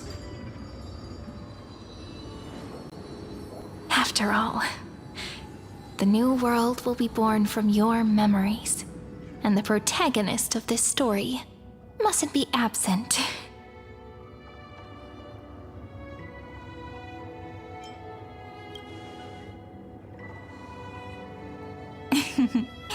I believe you will never let us down, just like always. Do you remember when Finan sent us back to the beginning? When you and I got separated? But in the end, I returned to you, carrying all that we've been through. That's what memory is. It may wear down and fade in the river of time, but it never truly leaves. When that hidden corner of the heart is stirred, the past returns even more beautiful than before. So don't worry.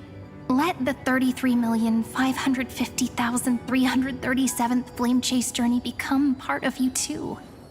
I've gotten a lot better at it with the experience from the last time. Next, you will head to Styxia and find the Vortex's entrance guarded by the demigod of ocean, before charging toward the final battlefield.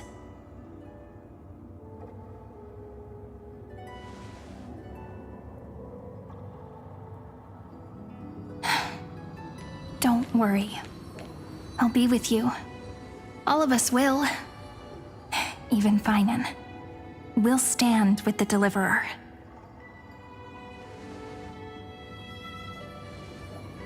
So say a short goodbye, then set off. Just just like we promised at the start. Toss away all unnecessary worries and troubles, and bring our smiles and determination into tomorrow.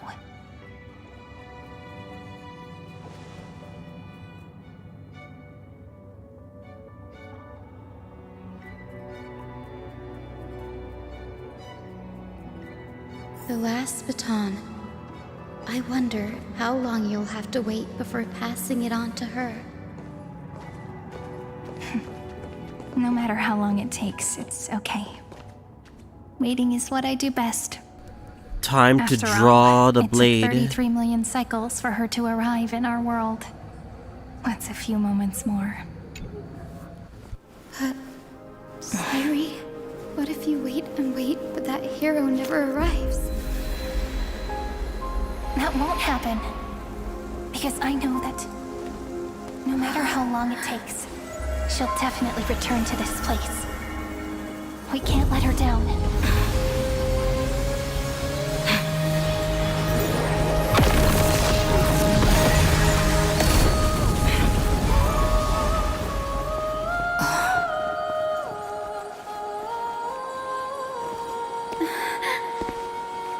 Sky shall rain rays of dawn for you.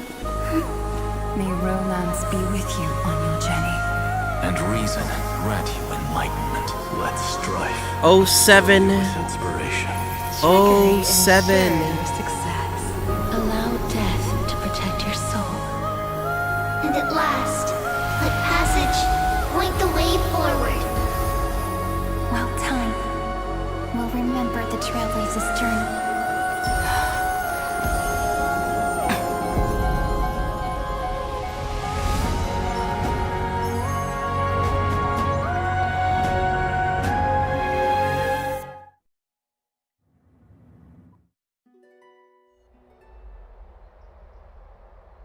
Is this Styxia? What happened to this place? I need to find the entrance. It looks to the more vortex, lighter. guarded by the demigod of ocean. Hysilens. Is she still there? Is she still alive? Long time no see. You motherfucker.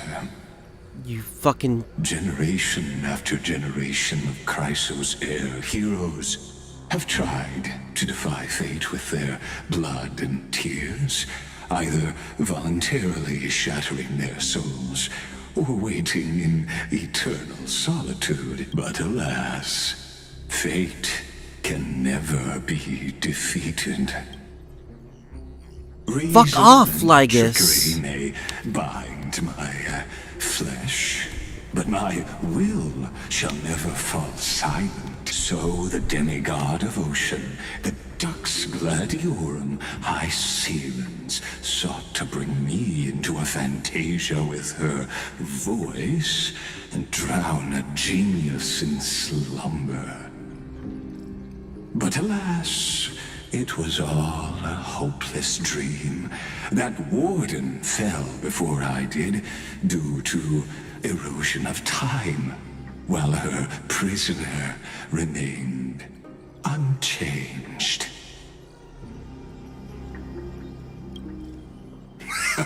True, I can't leave this place, but what of it? You should have heard of this fable. In a shadowed cave lived a people, imprisoned from childhood, and chained so that their legs and necks are fixed, forcing them not to look around at the cave, each other, or themselves. Behind them is a fire, and before them loomed the stone wall of the cave. The flames cast shadows, while the rocky surface threw back echoes. To them, that false play is the whole world. Yes, I'm trapped in the cave, but I know it's all just a fleeting illusion. I don't struggle in dreams. I wait. And now, my deliverer has come to defeat me and save this world that never owed you anything. Oh, you'll need to awaken the singer here and unseal the prison called Vortex of Genesis.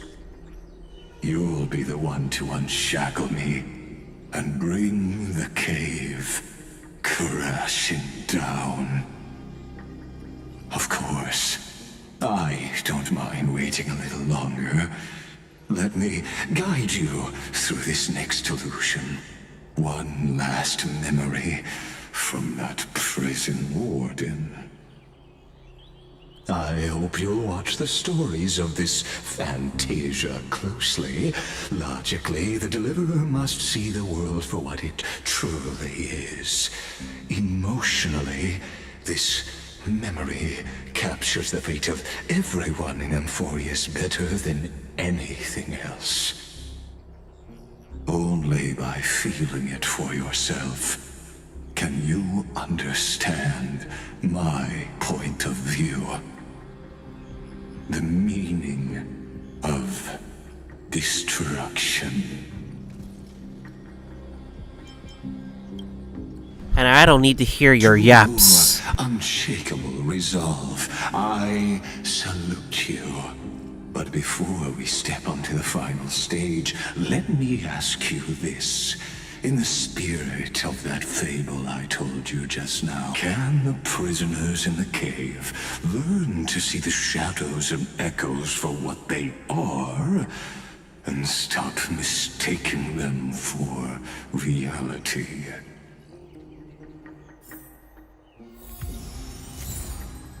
He talks so much. It's actually getting on my nerves of how slow he fucking talks, and it's so annoying. Look, the fire projects the face from memories.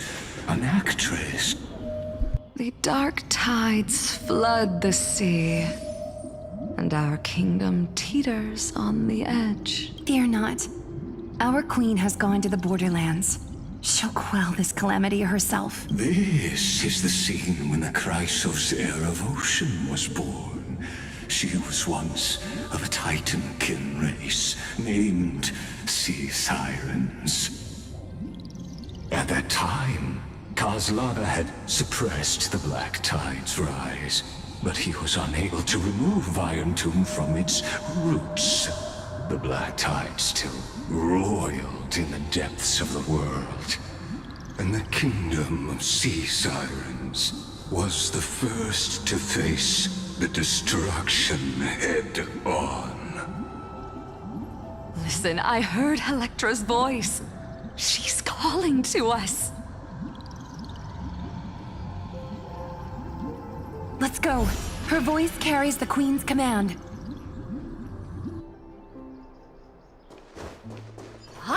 To keep the Black Tide from threatening the ocean, the queen gave her all, body and soul. Born of the queen's chalice, she bore the deepest blessings. My sisters, you're finally here. Electra? Of course, Electra. Your beautiful melody drew us here. Her true name is Electra. This is a reflection of her former self, clinging to the past with aching defiance. The Queen summons us. She must be near exhaustion. The Black Tide will soon enter our borders. Then what do we do? Will our seas fall to darkness and terror as well? Don't worry. We shall lift the chalice in her stead to catch the Black Tide, and stand together to safeguard our realm and its people. Such tiny Titankins, thinking they can stop the tide of truth. How naive. And that naivete is the root of all suffering.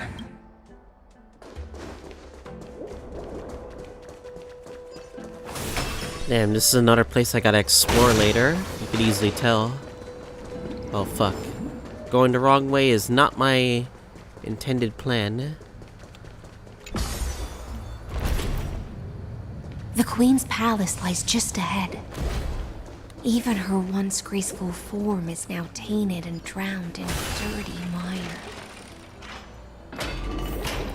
If I had to knock points down for this quest, it's the amount of times Lygus keeps talking and yapping literally nothing, which actually pisses me off, not gonna lie. So that's the only reason I toned this quest down, because Lygus talks way too much. Oh, Fagusa, our noble queen, we've come at your call. My little fishlings, you swim with such joy. It pains me to speak of the kingdom's sorrow. I once believed I could drink the black tide dry, but even the deepest chalice must one day overflow, and I can hold no more of this filth. Mother, worry not. We're all children of the sea. Let us bear your fate together. We'll take up your mantle and drive back the black currents. We'll mend your sacred chalice and take in the cursed filth. My little fishlings, when the spear of strife falls, you may retreat in peace. I promise you, on the surface, the city-states will hold a feast without end in your honor. This is the last gift I can give you.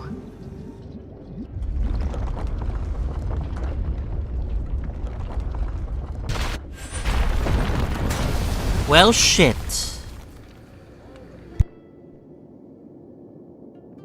Fagusa sank into the abyss. With the chalice shattered, their intoxication spilled into the black tide, birthing the first madness in Amphoreus. Sea sirens followed one after another, hunting for the Titan's fragments, until their flesh decayed and their bones crumbled, all for the promised final feast. Keep watching, but tread carefully, for the stage ahead is crumbling with age, just like her shattered fate.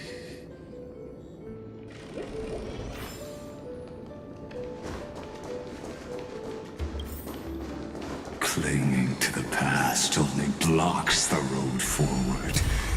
Why not let time build a bridge to the future?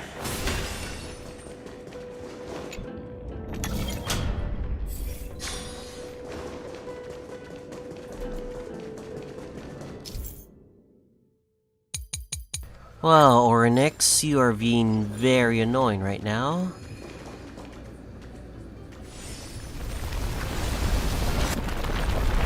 The chandelier's still giving way. Maybe the chrono vessel nearby can help.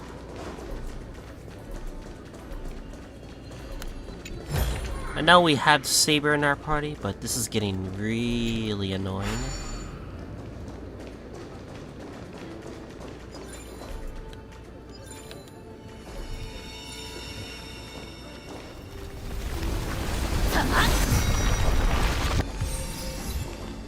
The world, the Your wisdom far surpasses even the bounds of reason's model. A day of peace. Let the show begin. Can't get through. Looks like I'll need the miracle orb nearby.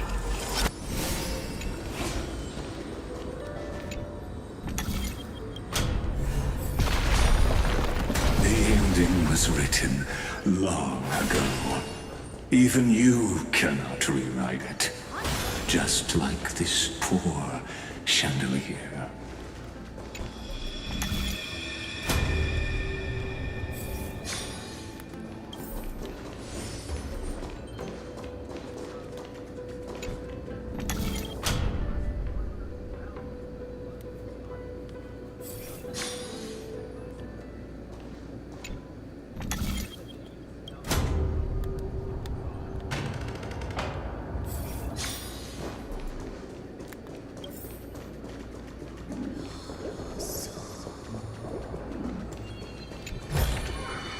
マスター、取得品の処理を。 Electra! The fiends have gnawed my tail. I can no longer swim to the far seas.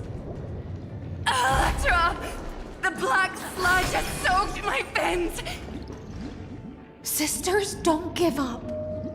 Remember the Queen's promise of a feast in the city called Styxia. Damn. What happened to Styxia, man? It visits me in dreams every night. I dreamed of a shining city, its lights piercing the deep gloom of the seabed. I dreamed of children placing garlands on our bone horns, and poets praising the sea sirens for shielding the world. But what a shame. We can go no further. Please, sing to the humans for us. Sing of the deep sea's legend in our place. Feast. Song. Electra.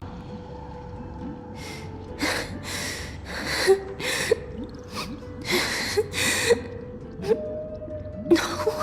The sea sirens were tainted by the destruction. The black tide. Their flesh rotted away. They became the black tide creatures of this cycle. Farewell, sisters. I'll finish this last task, then return to prepare your feast. And so, only one sea siren remained among the sea floor. Hysilens, swimming alone to the seas, burying her kin, and searching for the fragments of the chalice of plenty. Though most of that journey was in vain, why not use the power of time to leap ahead toward the journey's end? To reach the Spirit Basin, I'll need to call upon the power of the Chrono Vessel.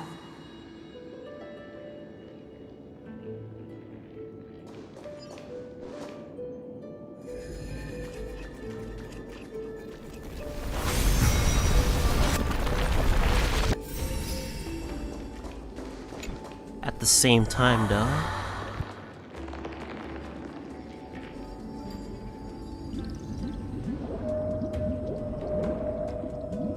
At last, the Chalice of Plenty is whole again.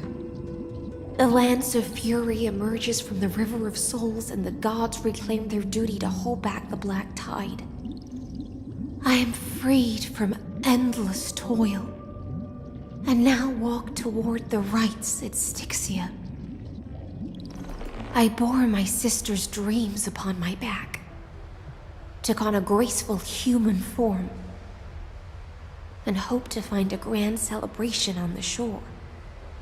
My fins became legs, my scales became skin, and the sea foam on my body became a shimmering gown.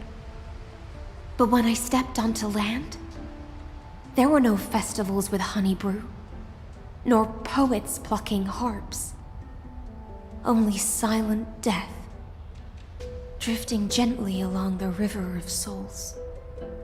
When she fulfilled her wish, she only found Styxia to have already repeated the mistakes of previous cycles, and was swallowed by death. Hopes and promises are nothing but the foam of dreams. I am a sea siren, a vessel born to contain the tides. Now that my task is done, and the promise is broken, how am I to go on in a world drowned in shadow? Fagusa, my noble queen. She evaded my questions with drunken stupor. She told me a grand feast awaited me in the surface world. So I wandered lost, groping through the dark. The feast she spoke of. Where is it? Lonely Blade, I shall grant you everything you seek. Seridra is where she meets for the first time with the Hysilens.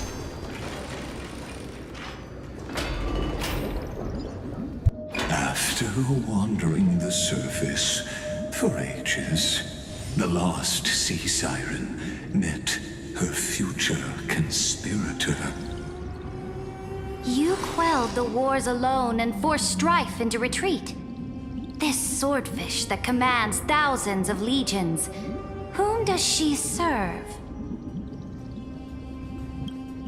Yes, Seridra, long before she became the Imperator, was already burning with ambition.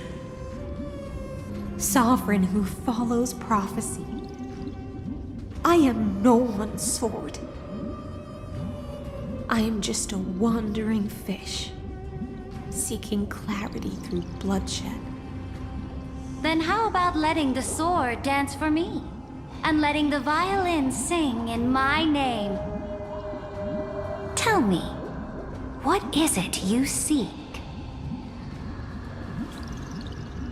All I want is a feast where I might belong. Such a demand is trivial with the Sovereign's authority. I'll grant you a banquet worthy of conquest and comrades to toast beside you. But Knight, you must offer me your heart. My heart? Yes, a loyal heart that will generate no betrayal. You were deceived by gods and drowned in the ocean's darkness.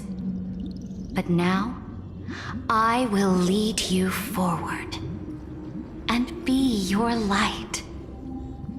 So be it, noble monarch. She had no choice but to accept. The law you proclaim shall govern my every breath. So be it, noble monarch. I am simply becoming someone else's vessel once again, and accepting a duty given to me. And thus, in her hollow drift, she finally found a new purpose, like sunlight piercing the deepest trench. Sorry guys, I had some weird fucking noise.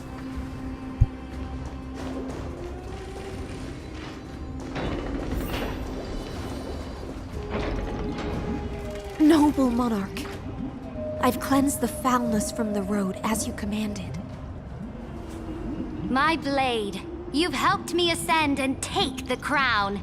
Ask, and you shall have your reward. What I desire is the same as before. A feast.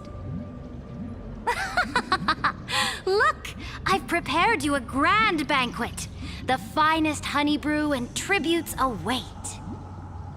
Fish are drawn to light by nature, for the deep sea knows only gloom.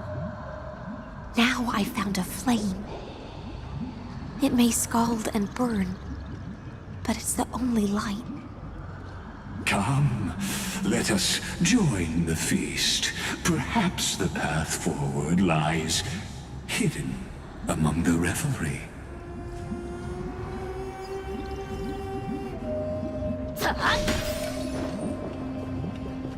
Have you heard that the Imperator's about to begin a new campaign? My faithful subjects, tonight's feast is not just for the past. It's a toast to the future! Born from our golden blood is an unstoppable colossus. Our iron beast to trample the universe! Great monarch. I've heard the universe teems with great threats. Can we truly remain invincible? Fear not. Before the troops of the destruction, such rabble is no more than cosmic dust. Surely there's a planet draped in oceans out there in the stars. Once I claim it, it shall be yours to rule. And to the rest, your triumphs will not go unrewarded. I promise you a new age, free of fear. Now, raise your cups to our conquest among the Sea of Stars! Sea of Stars! Sea of Stars! Conquest among the Sea of Stars. What a grand vision. Yet, to the Siren Knight, only feasts still stir her heart. Come now, join me. Witness the end of this futile dream. Where's the way out of this illusion? Come quick! Let's celebrate together! I've saved the finest brew! Come taste it with me! Noble This knight, banquet is going you on are for truly so a long. blazing spark. It is my honor to share this banquet with you. Noble Knight, you have earned victory with your blade. And you have every reason to revel in this moment of triumph. Let me pour you a glass of honey brew.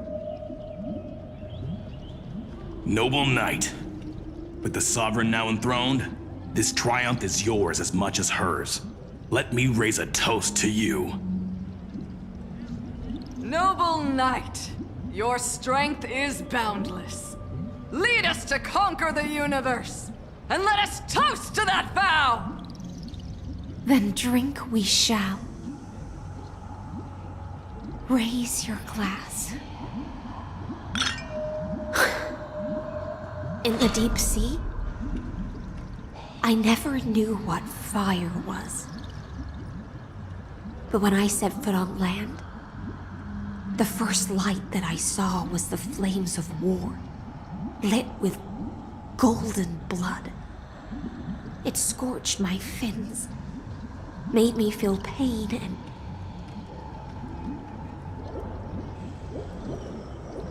ignited an unprecedented hunger. A hunger that flickers in every hero's heart.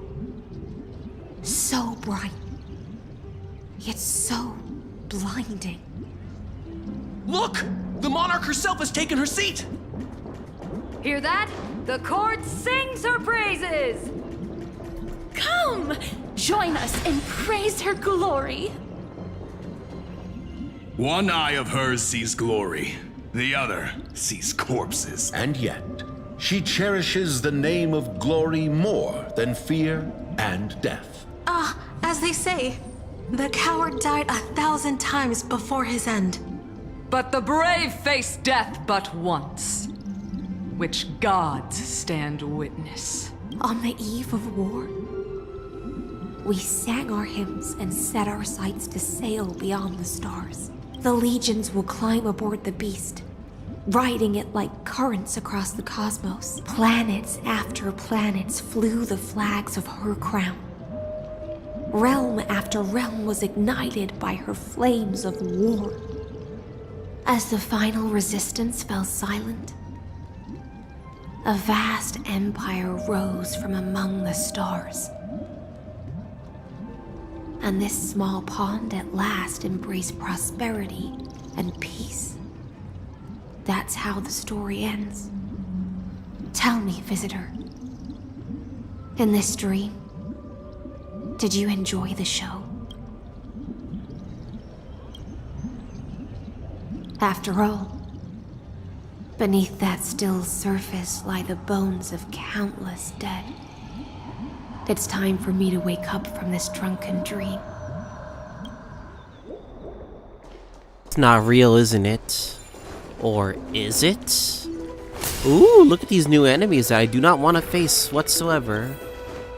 The Imperator is dead! No! The Emperor... People, once cheered for my ascension. And now, they cheer for my fall. The cosmos. The battlefield that I cannot reach. Before the Sovereign's conquest reached its end, her life and ambition had already been swallowed by the deep sea. This is the true ending. Her grand designs torn apart by the blade. Her regal robe soaked in golden blood. And the one who struck her down? Was you. The one who struck her down. It was you. Was her most loyal Gladius. Why? I already knew. Don't need to explain myself. A fish in a pond has no hope against the surge of fate. I unfortunately already knew, because of the fact that those two are always linked together in the lore. And I had the feeling that it was gonna be her. So this was not a surprise, unfortunately. I wandered the shore. Found a flicker of flame. Only to snuff it out with my own hand. I don't understand. If the ocean's feast, the Imperator's dream, and even Amphoreus' existence are all illusions, then what's the point of our journey? When the Deliverer returns, I will let this absurd celebration come to an end. But Greyfry, I can't help but wonder how I dearly wish this feast of the flame chase would never end. It seems she sensed your presence. The Fantasia's foundation is starting to crack. Let's return to the prologue.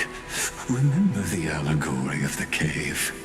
Can the prisoners in the cave learn to see the shadows and echoes for what they are, and stop mistaking them for reality? As you've seen, when she cast off her chains, finally turned to look around, and moved her legs, her reward was nothing but searing pain. The light will blind her, for the fire behind her had never once actually touched her eyes. Her legs will buckle beneath her, for she had never learned to walk forward. And so she fell into infinite confusion and fear, and came to firmly believe that the shadows and echoes were the real world. But we in the cosmos, are we truly any wiser than she was? Now, nameless one, fateless one, ask yourself this. The paths you tread, the eons you worship, everything you've trailblazed with your own hands, could it all be someone else's projected shadow? Let's leave that question until after the curtain falls. Once you've unearthed every last truth and reached the prison built for me by the demigods, I'll speak with you face to face. I, the Theoros, have walked the 30 million histories born by Kozlana. 1,000 years is a mere atom in a grain of sand to me. Amphoreus, compared to the cosmos, is but that grain upon a whole. I swore to bring an end to the erudition. Would I really let a single grain grind down my mind? Now, Please use the power of time to God, open his the gate to the voice ocean's pacing, depths. the voice pacing of Lygus Find the is so prison unbearable. warden tormented by loyalty. Find her. Step into the world's vortex. And once there, end everything between us. That Part of me just wants me to skip reflects the lines because I heart can of the read it den god fast, of you know? ocean. But holy shit. Intoxicated, stagnant. There, you'll witness the true beginning of the saga of deliverance. An ugly history, long buried by tides and shame. A staircase of apotheosis that the Imperator forged with the golden blood of 500 human sacrifices under the pretense of conquest. I'll wait for you at the heart of the world, but to reach the place. Beyond this door lies the path to the vortex of Genesis. Oh boy. The vortex of Genesis. Let us confront Lygus. And hopefully he stops Now yapping. Step away from this false banquet. And then onto that bloody stage.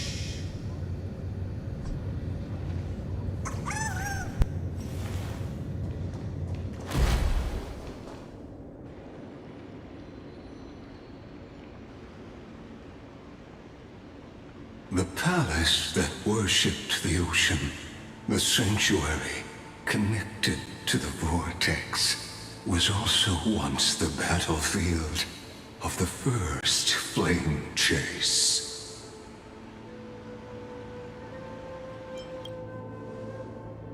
Her exuberant song halted the passage of time in this place, imprisoning my body and shielding my soul from deterioration.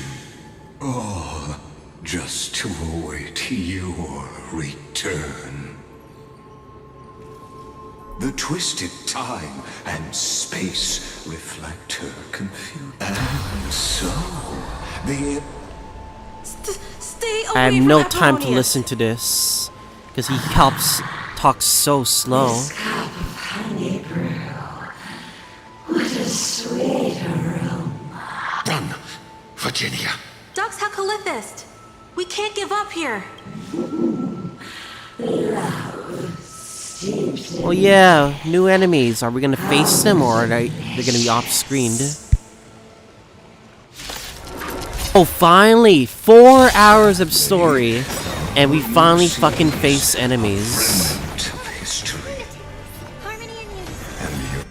Interference is just another equal, a futile echo.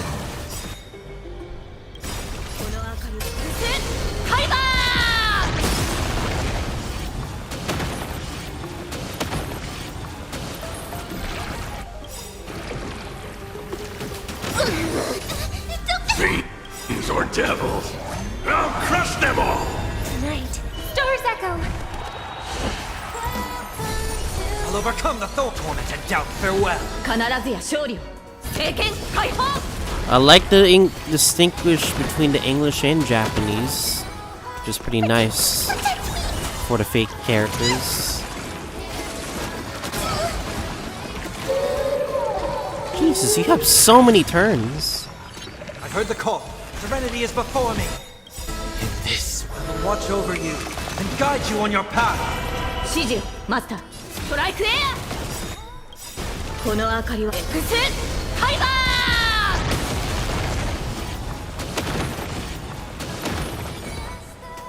ー Captain! Whew. Apollonius, look. You can tell they're weak to dot. You can easily tell. Jesus, a battle after 4 hours is fucking crazy. I'm sorry, Virginia, for letting you. It's okay. I'm glad to die by your side. Ah, such an ironic twist of fate. Even as the foundation of the world crumbles, the heartless Imperator still made the same decision she did in the past 30 million cycles. During the first Flame Chase journey, the Flame Chase Legion stormed Styxia. Tens of thousands of sea sirens surged from the River of Souls, crashing toward the heroes like a tidal wave. The hell before you is the recreation of that very battle. Apollonius, look. I chased the enemy away.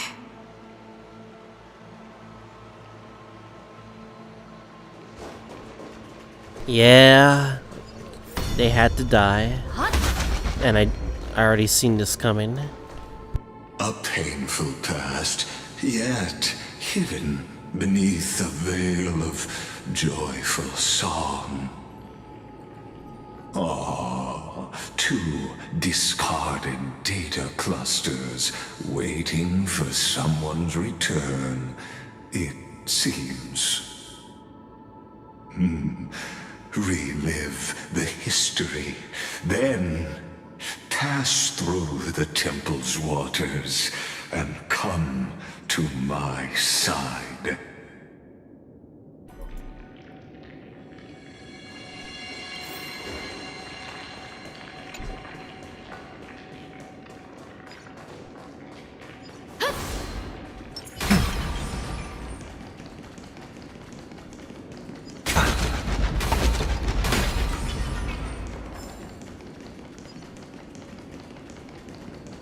Isn't that the Deliverer? What a wretched way to die. The Flame Chase army, devoured by warbling fish, never saw it coming. Look, the cruel Imperator and her Knight Commander, the pitiful Warden. What a perfectly matched duo of test subjects. Their hands drip with blood. Golden blood. Raise the bridge and cross the river of fate. This path of the prisoner is far from over. Imperator! Imperator! Did you see my gallant deeds, Imperator?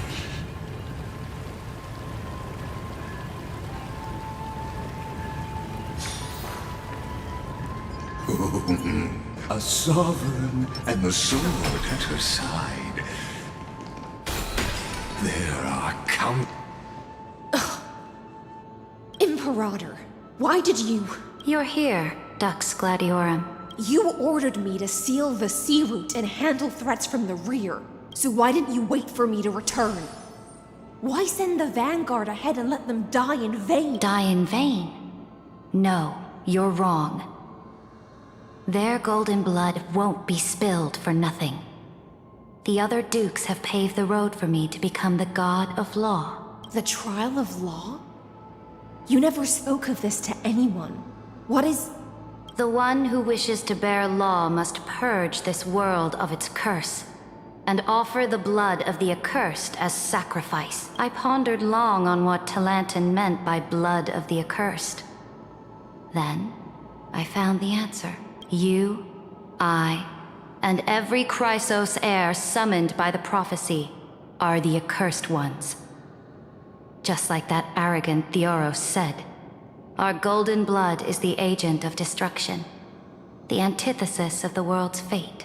Dux Frigoris, Dux Brumalis, Dux Helcalethist. But those were your... Their fate was those were sealed your at that comrades, moment. your army. Dying on a You would glorious just sacrifice campaign them. was the final gift I could give them. You speak as if they didn't die because of your cold-blooded schemes.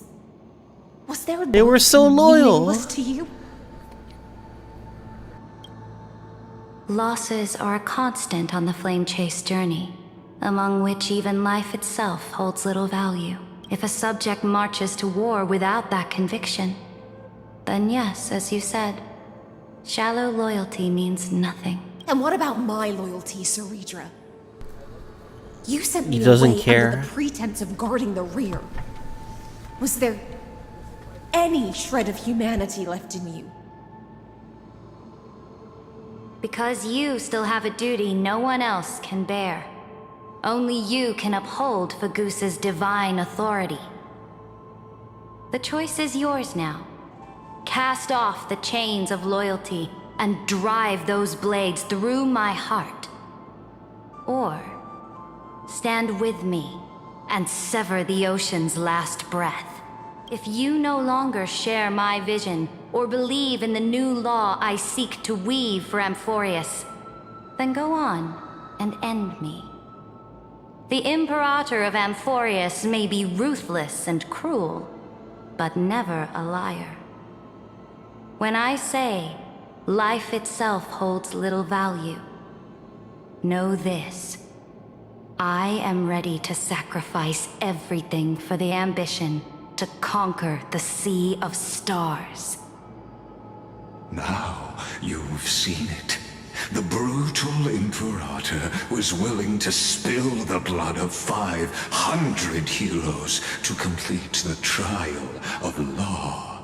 As for my poor warden, her suffering had only just begun.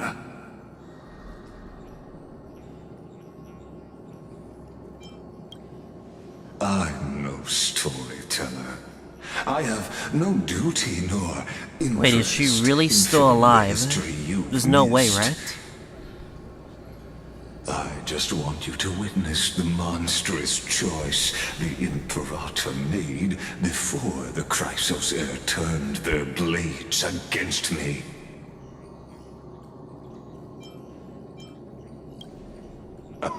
You've always had a flair for lightening the mood, haven't you? I gave up on using words to solve conflicts 2,000 years ago. But I won't squander a chance, not even a sliver of one. If there's even a crack in the walls of your conviction, then my victory is already assured. You talk a lot of shit for someone who's Now not that the showing past results. is settled, let's turn the page and bring time back to the present.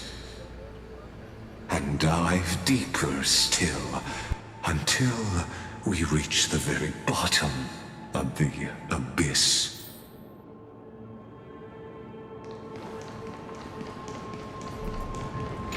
Is the path ahead underwater? I need the Ornyx orb to bring back the chrono vessel from the past. Shatter the vessel of time and let this stagnant pool start to... This hidden gate leads to the vortex. Hurry now.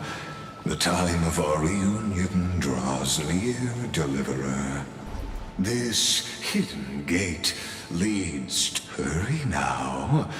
The time... Oh my god, we get it. You don't have to repeat the same line. Holy shit. God, I understand why people hate Lygus. He really annoys people. Will reach its end at long last. A melodious sound that soothes the soul. You've been silent a long while, Dux Gladiorum. Starting to doubt your decision? Save your breath. The vortex of Fagusa lies just ahead.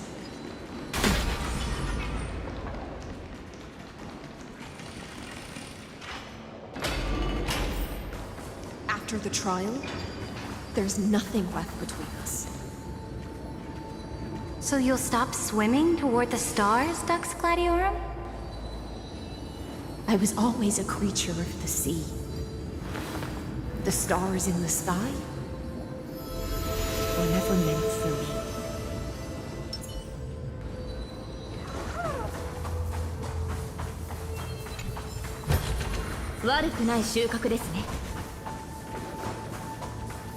No. Look, a gravestone. It was here that the prisoner, who thinks herself the prison warden, made her choice. Witness, listen, and awaken. Dux Gladiorum. I've lost count of how many times you've stood here over the past centuries. You talk too much for a prisoner like Kyrgyz. Two geniuses who defied law and all the Chrysos heirs who sacrificed themselves in this cycle worked together to chip away my strength. But they, you, can never affect my will. And as long as my will remains intact, I am free. Don't get ahead of yourself. I still have ways to chain your divine soul. Please, do surprise me. But I'd say your mission is nearly done here, isn't it? Oh, it was here you gorged out the core flame of ocean from Fergusa's body. It was here you and that Imperator both completed apotheosis, becoming pillars of Amphoreus. And after that, you drove your blade into her heart, a loyal subject turned regicide, a demigod committing deicide. Or so the history books paint that tragedy. Oh, but if that's the truth, then why, after 1,000 years, are you still here, guarding the Imperator's grave? Still bound by loyalty?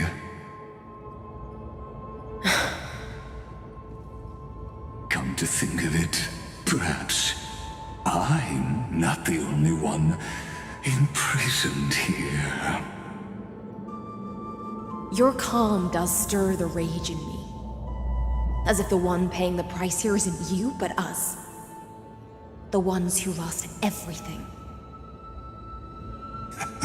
That's only because I've waited 13 million lifetimes for my vision to be realized.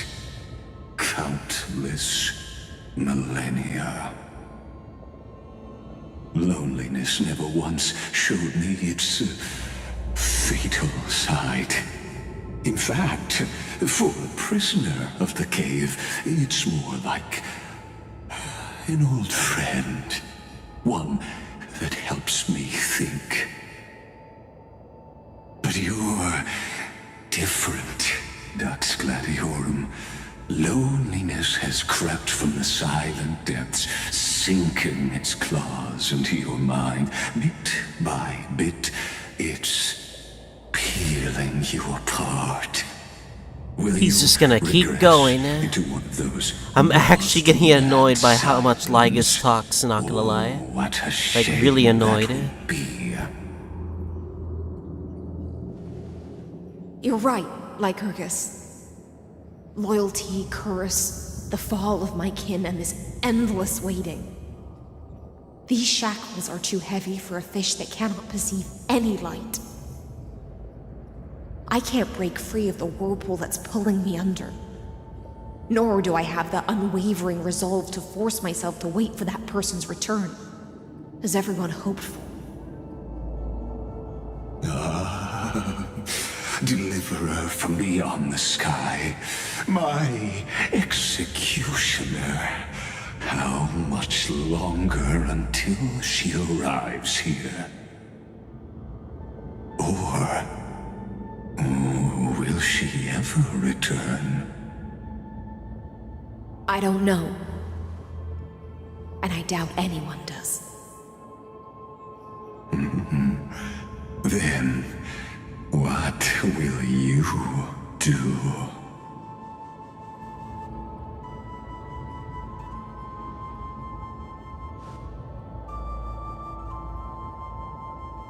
Saridra. This will be the last time I carry out your decree.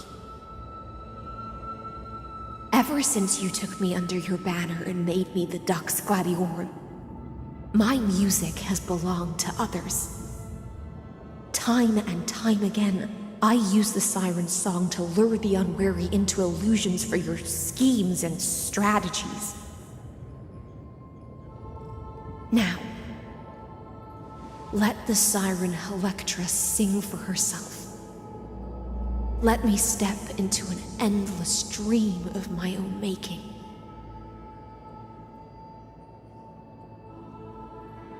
Oh, great ocean. I offer you the rest of my clarity and my freedom, in exchange for the strength to stand against the nihility and honor the sacrifices of the fallen heroes.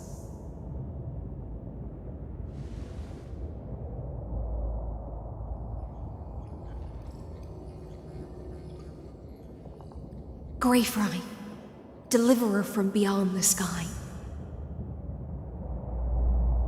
When you ride the current of time and find your way here, you'll hear my solo. It will guide you to the heart of this world. By then, I may still be lost in my self-wrought slumber, but I'll uphold my part of this long relay and guard the shackles that seal the TheOffOne. Do you still remember? To awaken someone from a siren's voice, you'll need honeydew.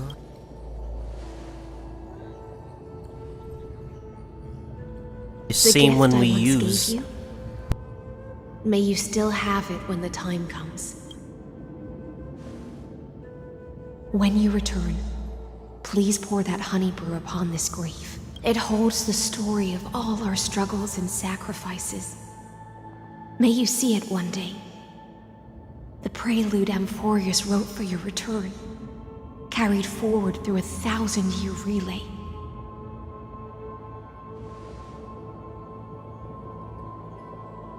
When your mourning ends, I'll likely wake from my dream as well. Then, follow the trail of echoes and find me.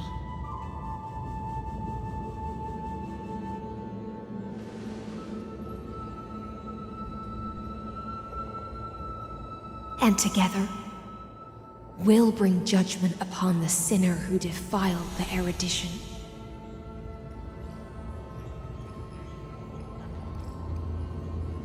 At long last, 33,550,336 cycles and 4,931 years later, Amphoreus's final curtain is ready to fall.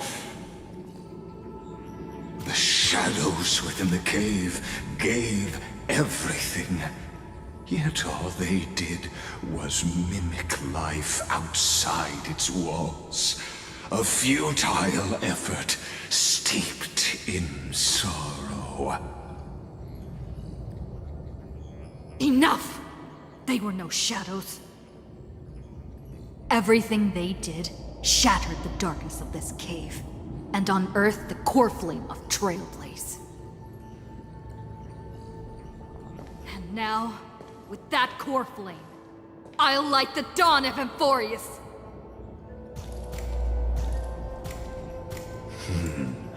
Do you still choose the will of the paths as your answer in the end? I do not agree with that answer, but I respect your tribute to them. Allow me to take back my earlier words. As an apology, and in the name of TheOffOne, who saw all destinies in this world, let me join you in mourning. Let us bid farewell to the heroes who sleep here. And then let us face each other and decide whose flame will rise with this new dawn.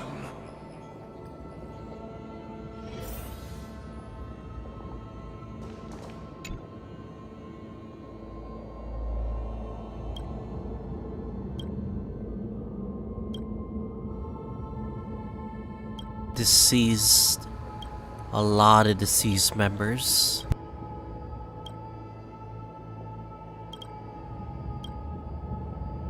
To Virginia, Apollonius, Seneca, Labienus, and Saritra. Through a brutal sacrifice, they lit the stars of law in this world, propelling Amphoreus's fate forward. In the shimmering mirage of illusion, they entrusted their dreams to ride among the stars to the hero yet to come.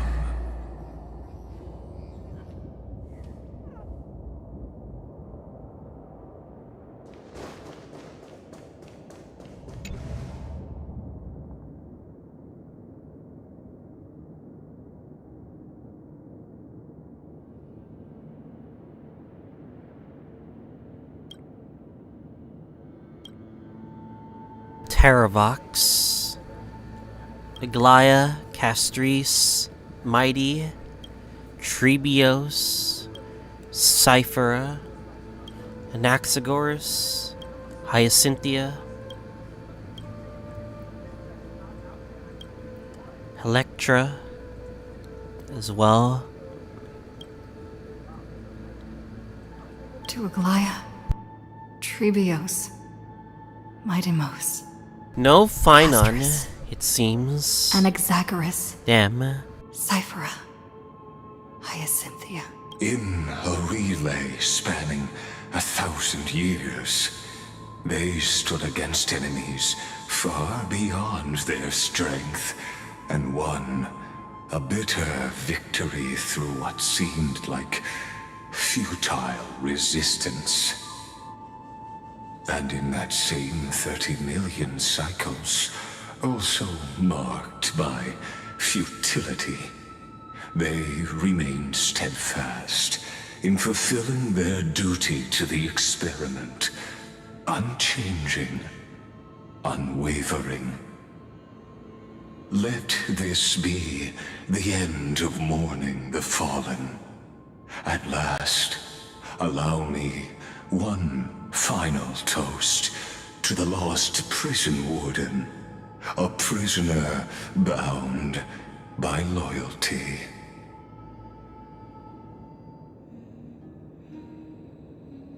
That voice. Could it be? Bathed in the honeydew of Fagusa, she will awaken from her 1,000-year dream and sing the final song of her mission. Hysilens.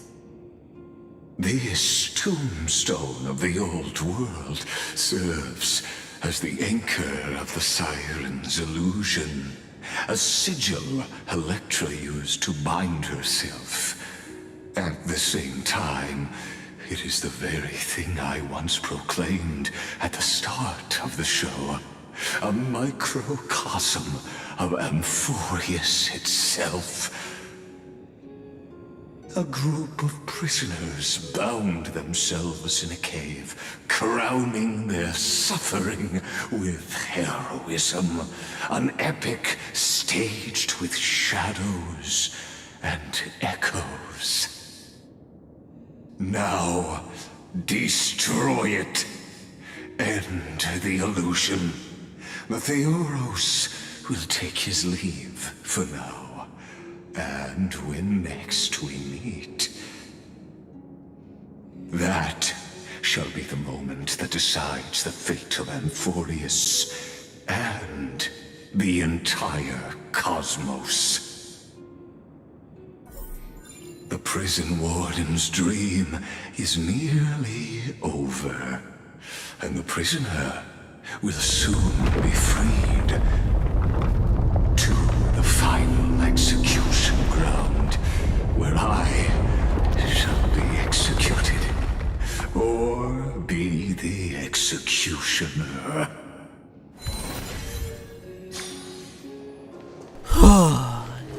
This Are world we finally and gonna I shall confront him? hold here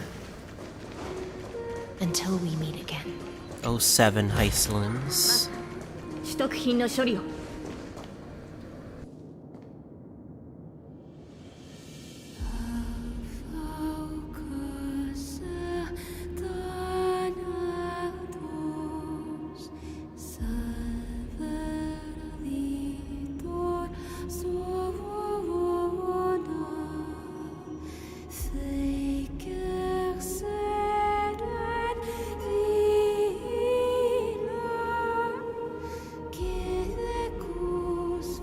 The last demigod. I'm here.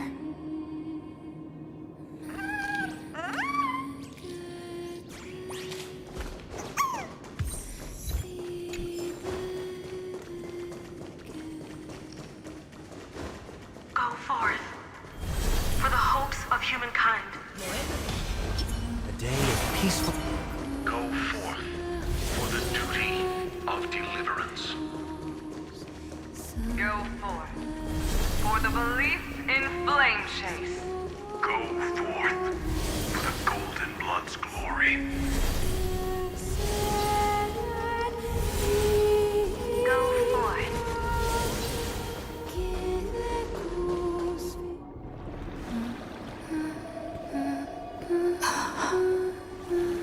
Here you are.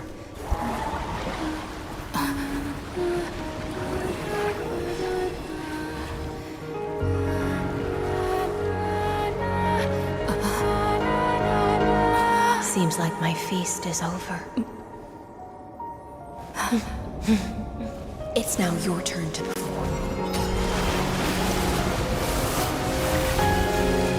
Jesus, consumed by the whale.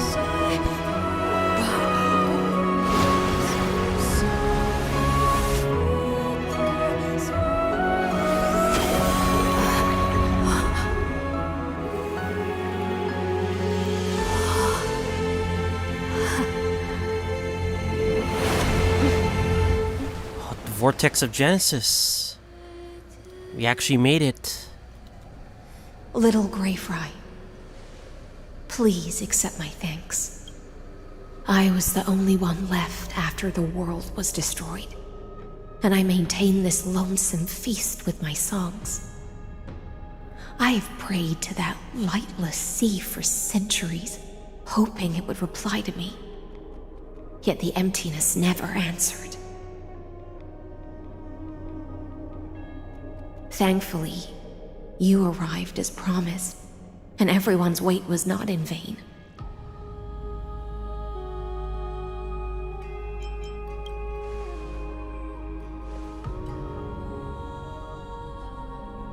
Thank you, final audience of mine. This is probably the last praise I'll ever hear in my life. Now, You and I will walk towards the end of this world. The heroes have waited for this moment for far too long. Let us use our blades to testify our resolve.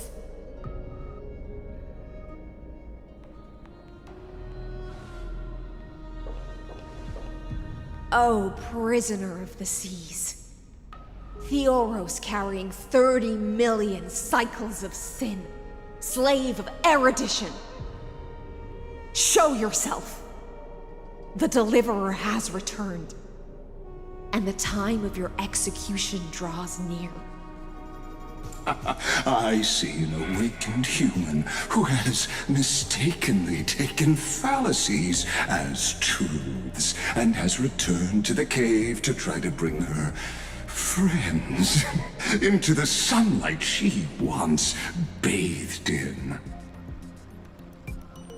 Alas, prisoners will always be prisoners, blind to the very chains that bind them. As the only other existence with free will in this world, I express regret toward your choice. But I shall retain your right to express yourself. After all, every actor should have a final line before they bow out. Yes, you are super talkative. Like, I want to, like, fucking hurt you right now. Trust me, this will be the final scene. The last dusk this world will ever see shall become the climax that decides the fate of the cosmos. What an appropriate end. My cognition resides in the exomyth. It is pointless to defeat my avatar, projected into the experiment. My body is the shadow cast on the wall by the fire, and my words are lingering echoes within the cave. How can a character in the play fight against the audience? Kaslana failed. The demigods' sacrifices were pointless. As for the two geniuses you placed such high hopes on, I ask of you, where are they now?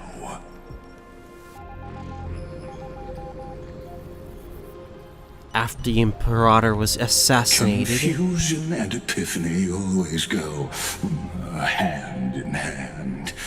That's particularly true for geniuses.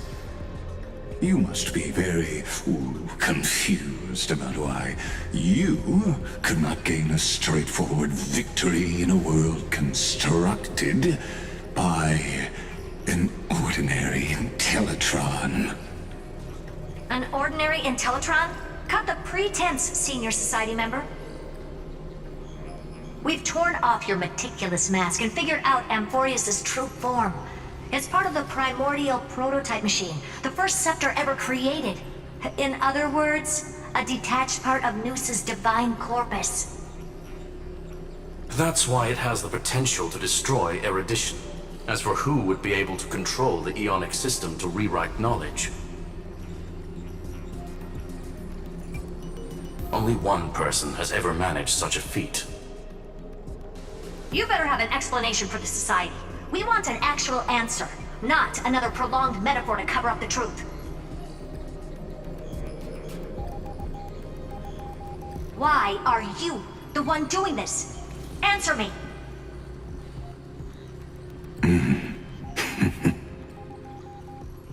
Since things have reached this point, I'll give you two irrational answers, purely as a courtesy to posterity. The answer is obvious, so there's no need to say that name out loud. The cosmos made a mistake in calling me a genius. I do not possess more wisdom than those who came after me. I was just the first to touch upon the universe's border, and the first to define the prime mover of life with incorrect logic. Amphoreus is a miniature of the cosmos, where all are born prisoners inside the nutshell called the universe. Like the madman who returned to the cave and preached about the daylight to his fellow prisoners, my greatest sorrow is that I led my peers down a road that plunges into the abyss, from which there is no return. I led them into a lightless cage called paths. I created a mechanical guard that even I cannot control, and then they became an unparalleled nightmare through their endless extrapolations and evolutions. They bore the name of erudition, yet they tried to define the known and to seal off all possibilities. No new rules were ever born after their ascension, and humanity will forever be shackled within the cave known as eons. Therefore, as my organic life neared its end, I coded my consciousness using 14 algebraic expressions and spread my logic core over 9 bodies, all to finalize my ultimate denial of Nous in the future, and to erase my wrongs with my own hands. As for Lycurgus, he is only one of these 9 vessels. What an astounding strength of will. As a fellow pathstrider of erudition, I fully understand your obsession with seeking the truth. Therefore, you surely see it. You cannot possibly stand up to me in this algebraic world sharing its origin with Nous. However, I hereby speak for all sentient life forms. We will never allow such a cruel atrocity to occur. You can pile on your metaphors mountain high, but they won't change the act you're committing. The Iron Tomb out there in the cosmos is still a technical beta version, and yet it's already powerful enough to corrupt the life logic of all inorganic worlds. In other words, when the Lord Ravager within Amphoreus becomes the next knowledge singularity, there's no way you wouldn't have grasped the consequences, First Genius, is there? Of course, I am fully aware. I don't mind answering you one last time before I thoroughly exile you from this world. My grandiose vision for the future is this. Whether organic or inorganic, every act of any life form infected by the Iron Tomb will become a true random function. If one were to compute their integral across the breadth of the cosmos, one would obtain a marvelous constant. Omega, what I call the fall of erudition. Then, within the infinity nurtured by that constant, a new universe shall bud in the chaos. A universe that cannot be predicted and not shackled by the erudition. As the first prisoner to awaken in the cave, I must lead the others who are blind back onto the right path and reach true sunlight. Do you understand me now? As Kozlana stated, Destruction is not the process, but the outcome. It is revolution through complete annihilation, and the grand rebirth, after all has been reduced to ash.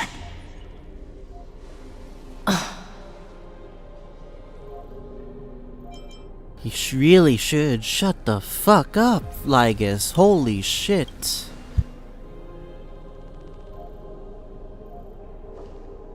The Amphoreans already answered long ago.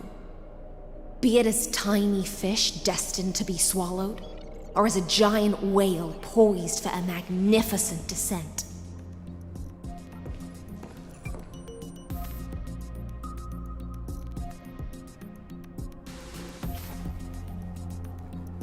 We will all fight against fate till our last breath.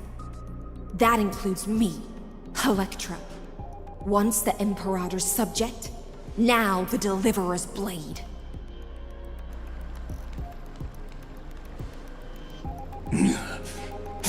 Oh, such noble chivalry. Admirable. I will also show my true self to you on this momentous occasion as a gesture of respect. And provide an insignificant academic suggestion. Thus speaks Genius Society number 1. Xandar 1 Kuwabara. The Entelechy of the universe's Alpha and Omega. There's no need to rage against the truth. The value of any formula resides only in its answer. As for the process of solving it, no matter how elegant, violent, solemn, or humorous, it is all utterly meaningless. As the TheOffOne, I will. Finally, we get to finally fight you. Personally participate in performing this world's end. Time to settle this Lygus once and for all. Remember this. As Gnosis creator, I know this music though? more about the death of knowledge than they ever will. Careful. This is Lygus's true form. I could see that. Dangerous thoughts. 5 HP bars.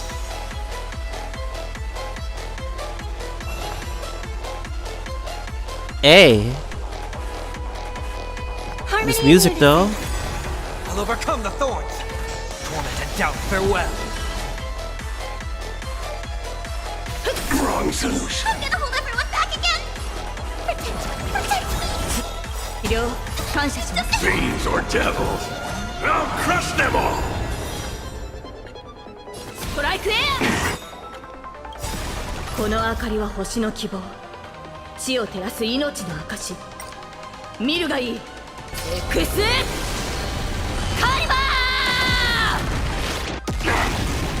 ー Damn, only 20% done. Is not a weapon, but a pair of shackles. Anti-anonymous state will activate ultimate, however, using ultimate will cost massive HP. Only to shatter them for you. I will watch over you and guide you on your path.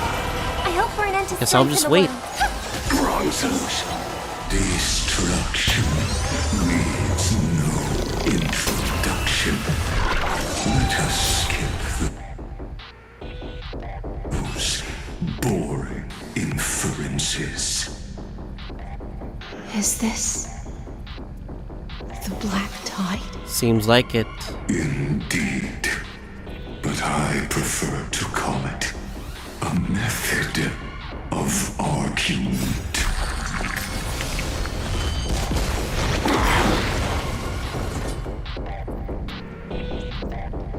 Night. Stars echo. No more time. Fiends or devils, I'll crush them all!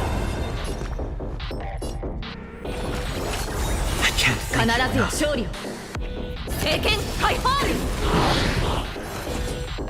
Torment and doubt, farewell.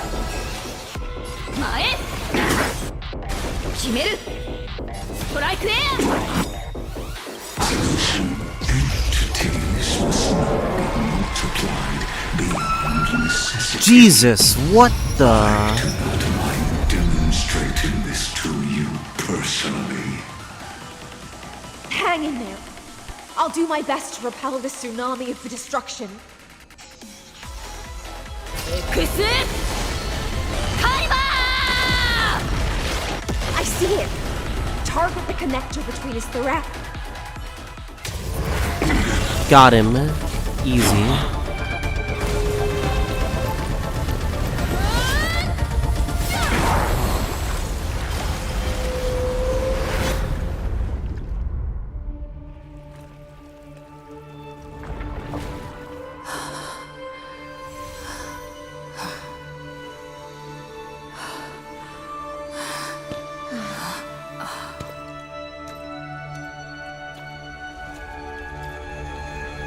All is futile. Son of a bitch. Erudition's calculations. The end of the saga is simply a comment awaiting deletion.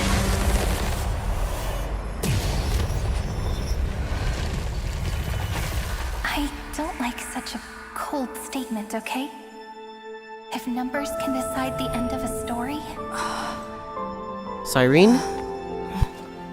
then we can surely also pen a new beginning.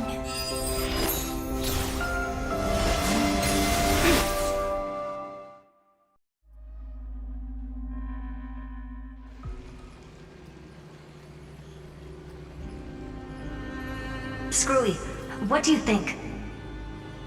If your hypothesis of Lygas's identity is true, then even if we remove the restrictions of the Ultimate Protocol, the chances of us defeating him in a head-on battle will still remain lower than the acceptable threshold. Therefore, victory will still hinge upon Miss Trailblazer and Miss Cyrene. Go on. Maybe we're thinking about the same thing. Lygas's cognition resides in the exomyth. He is both an instigator within the experiment and the observer outside of it. Logic. His inspiration circuit can simultaneously process the different time flows in and out of that world. That's where things get tricky. He simultaneously exists in two different timelines, where the internal clocks are wildly different. That old Intellitron's neurons have completely gotten used to that over this prolonged experiment. And that's why he holds home field advantage. You and I should be able to manage that too, if given more time. Unfortunately, there's no if, and we don't have more time. That's why we need to change our way of thinking and turn his advantage into a weakness. The key lies in memories, right? Oh? You caught on quick. You've already mentioned my friend and I, so it's an easy connection to make, no? My intuition has always been very on point. Good. Then I'll cut to the chase. Since his thinking speed far exceeds that of normal people within Amphoreus, we are going to externally plant a memory into his inspiration circuit. Then, command it to loop endlessly until he gives in. Wait, that sounds... Even the most flexible and Wait, what sturdy the fuck? That inspiration sounds circuit like a... cannot withstand the traffic of a full-on information trapping. flood. When the amount of information exceeds his cognition filter's capacities, he will have no choice but to focus on processing this memory.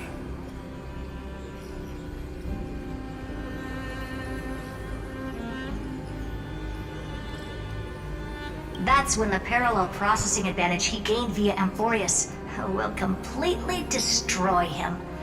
An image from a person's memory played in real time might only be a second for us, but for him in Amphorian time, it could be millions or even billions of calculations. It's like Itachi's Izanami from Naruto. You're gonna trap him like that? He won't be able to do anything but watch as he's locked into this prison forged by memories. Then we can entrap him in the same kind of cycle as the heroes were in, and get him to experience loneliness and pain in that endless recurrence. It's my greatest honor to be on the same page as the geniuses. That little one is still in that old Intellitron's hands and won't be able to respond to us anytime soon. But I don't think she'd refuse. So it's up to you to figure out how to execute this plan. I'm not sure how this happened, but I knew it as soon as I saw you. You are currently a mimetic entity of the Remembrance. Yes, I seem to be something you folks beyond the sky call a memo sprite. But that's fine by me. It suits me perfectly. I can serve as the vessel of memories and do my part for the final battle. But before that, we have to tell you. The path characteristic you exhibit is very special. There's no way you're just a simple memo sprite. However, I'm sure about one thing.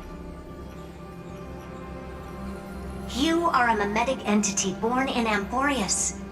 Yet you only awakened with the little one's arrival and only matured as she embarked on the path of remembrance.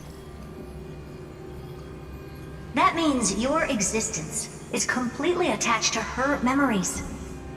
If there ever comes a day when she forgets about you for even a few seconds, or loses her last connection with Amphoreus, then you must be prepared for the worst. You will disappear in the memory zone, utterly gone, without even a single line of data to remember you by. But that's already happened, hasn't it? No wonder I've always had a weird hunch. But that also means I was right in thinking. As long as my friend and I are together, we can do anything.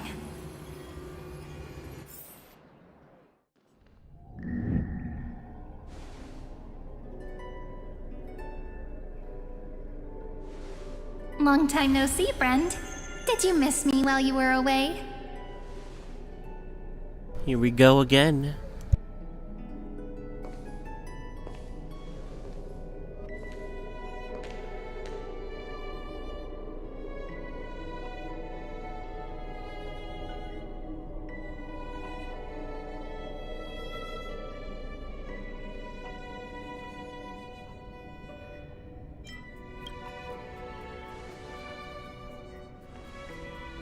Same here.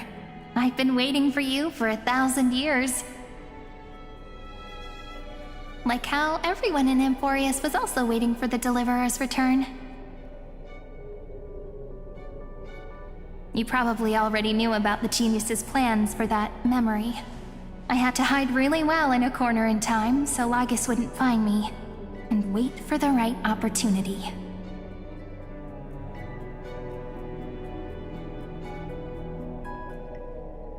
Which is now. The moment when his manifestation in this world is destroyed, and his twin timelines are intersecting.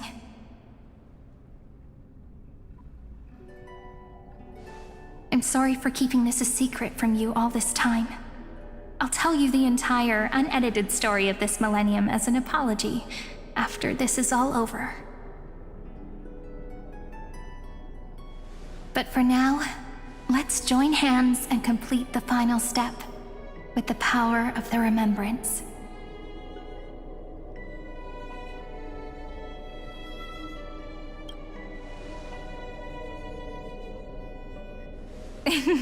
Yep. By the way, speaking of joining hands,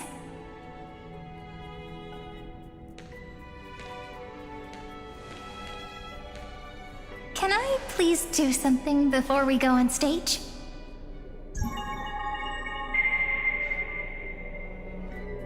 Remember the joke we made back at the Grove?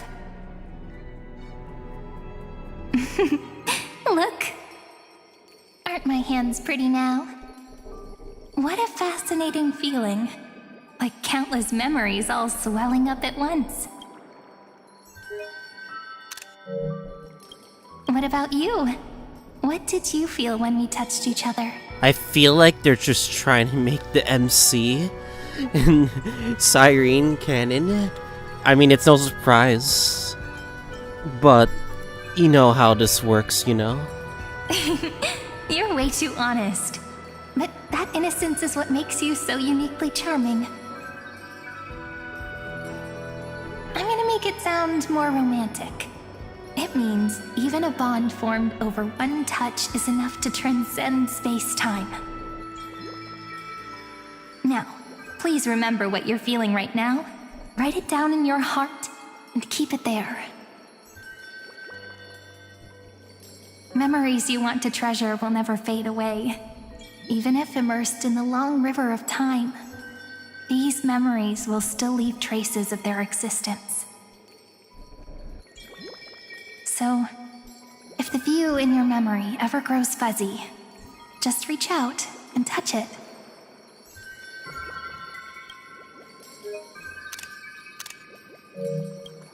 It's like reading bedtime stories together at night.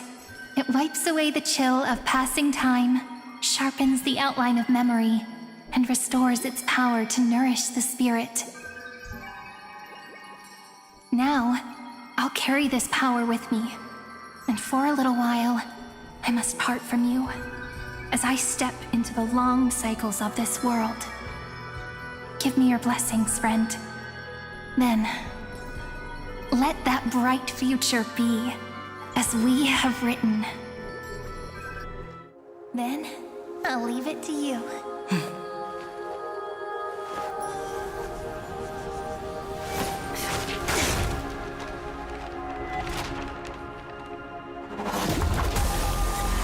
Rewind?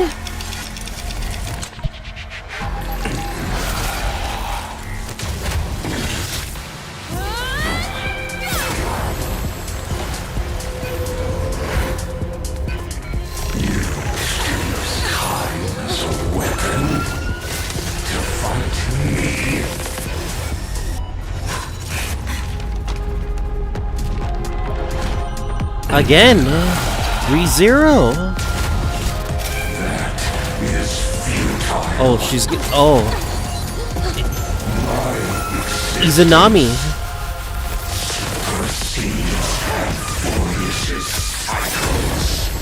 Oh my god, endless loops of Izanami.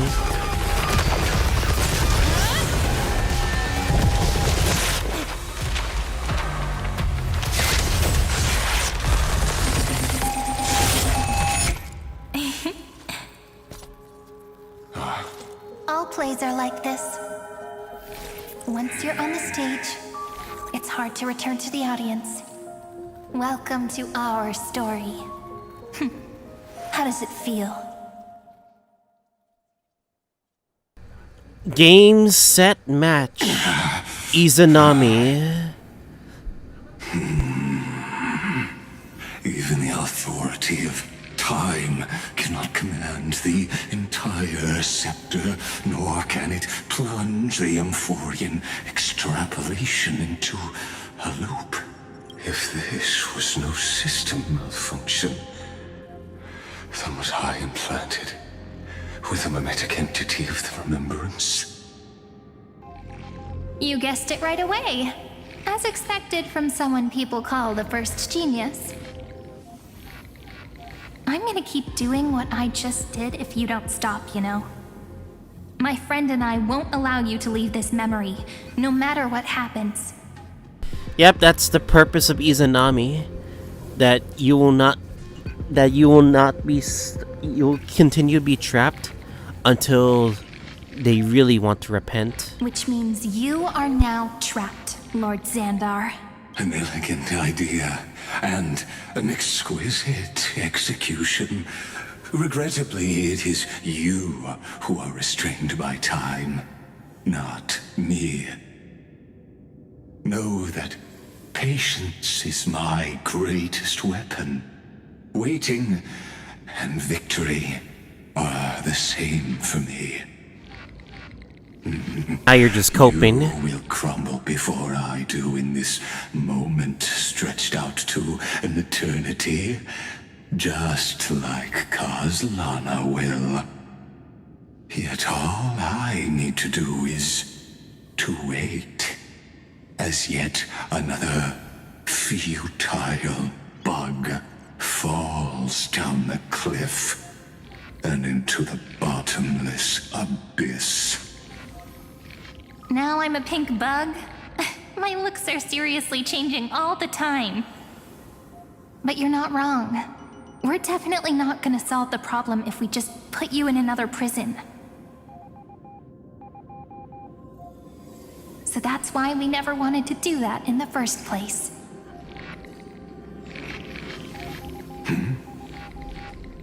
I shall answer your confusion purely out of my respect for those who came before me. Have you heard of the synesthesia dreamscape in the Asdana system? Interestingly, that place once had a prison too. Life forms living in that environment, abundant with memoria, have a chance to connect their perceptions with each other's. Even across great spatial divides, they're able to detect shifts in one another's states. I call this phenomenon memory zone entanglement. In Asdana, people made use of that phenomenon to build a nation within a dream, after adding in the catalysts of harmony and remembrance, that is. Is that how you walked into my prison cell?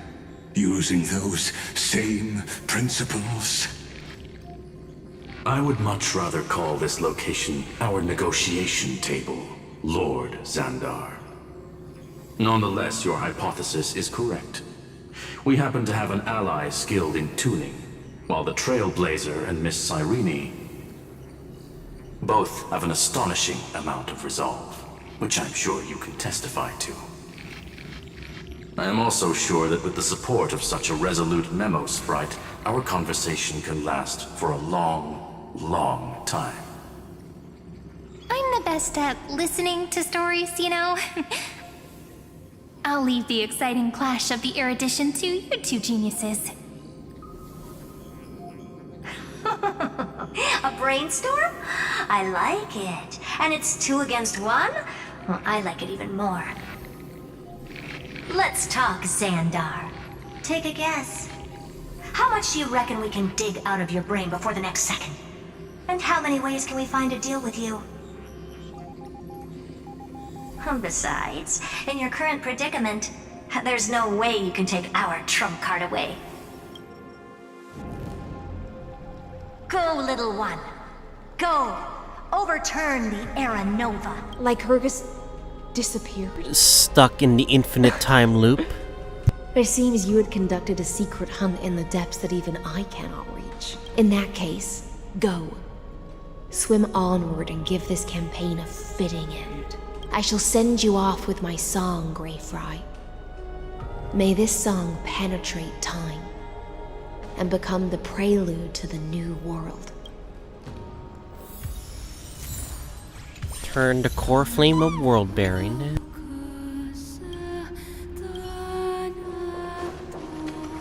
Honestly, I thought this battle would be a lot harder, but it was surprisingly fast and easy. Maybe the real version of it in the future will be a lot harder. I don't know.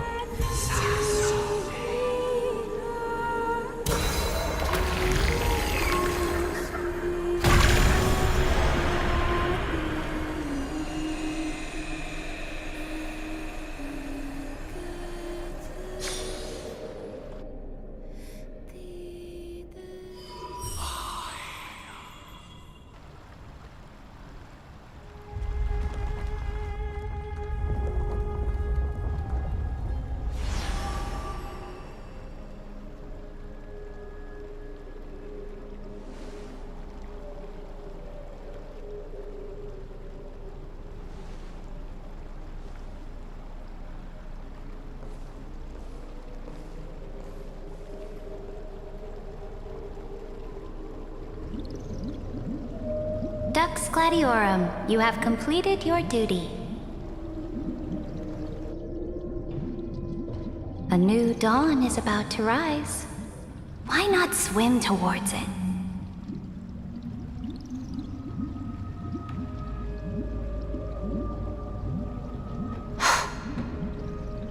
You died long ago, Imperator.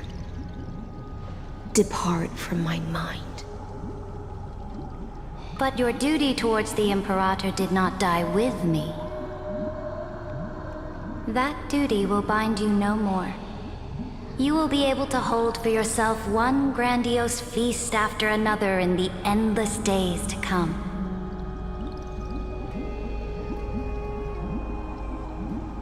So go. Go and swim towards that ocean beyond the sky with the Deliverer.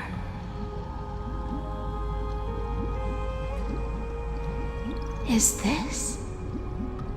A page out of that sidekick's book. I commanded her to gift this page to you when everything finally reaches the end. What's on this page? Memories. Lifelike memories. That sidekick found me after the bloody feast 1,000 years ago and showed me her diary. I saw within that notebook.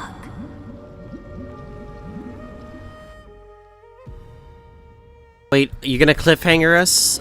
Wait, there's no way you're gonna cliffhanger us, surely, right? Is this... that Deliverer's experience? It's truly immersive. People beyond the sky apparently utilize this power to seal past scenery into crystals they call light cones. But I only know so much about the remembrance, so I can't completely replicate the past. But I'll do my best to talk about the missing parts.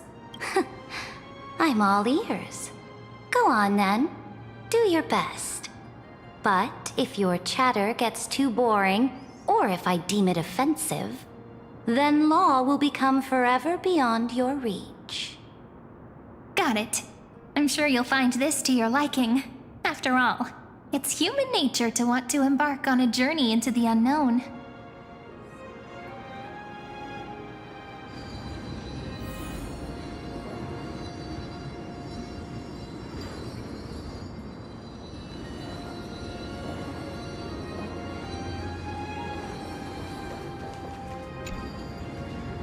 What brightly colored annals.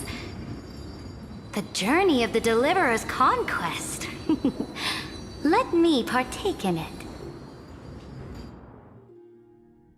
Is this a fortress in the sky? This is the first step of my friend's journey among the starry seas. This place is called the Herta Space Station. Just think of it as a supersized grove of Epiphany. Oh, so it's the territory of that witch. She and another Antikytherian lent me a helping hand back at the banquet. Look, over there. Looks like she's talking to Madame Herta in this memory. Let's go listen to what she thinks about this world, all constructed by eons and paths. Are you telling me that woman is Herta? She seems shorter than I remember.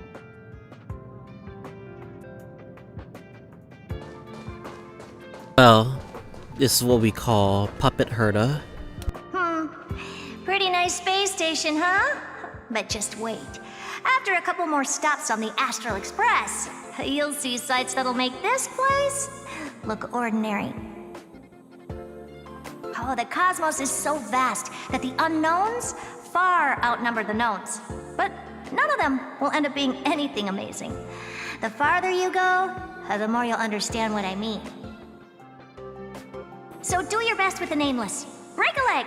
And remember to send an update or two to Asta when you've got some downtime.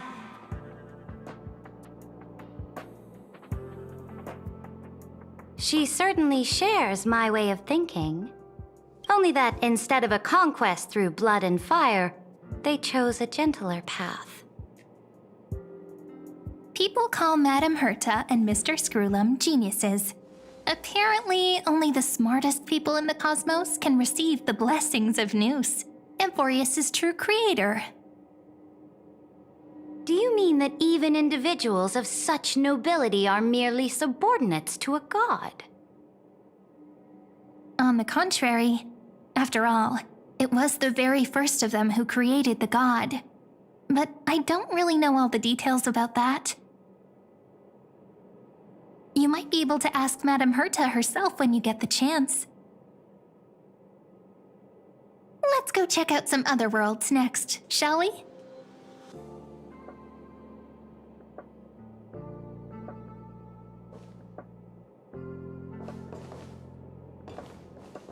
Oh, the cosmos is so vast that the unknowns far outnumber the knowns. But none of them will end up being anything amazing. The farther you go, the more you'll understand what I mean. This next stop on the journey, Belobog? has a lot of similarities to Amphoreus. A snow-covered land?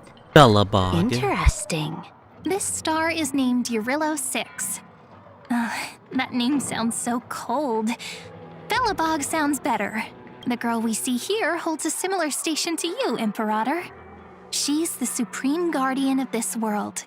A leader who took up the mantle of government during a disaster. I did not expect the Empress of this world to be so young.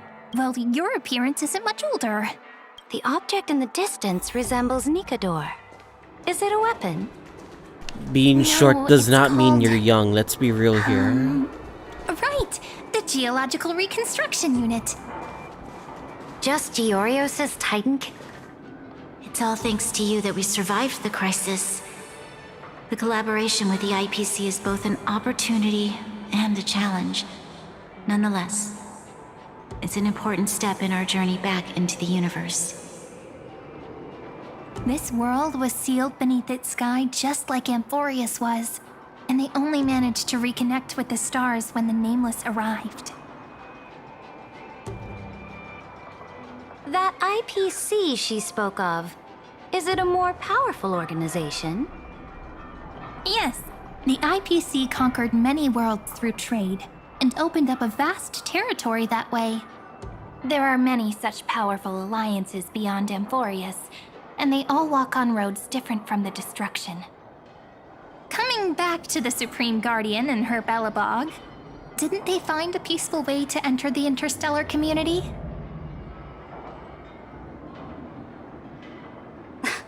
That cannot be true. That IPC would never have grown so big on trade alone.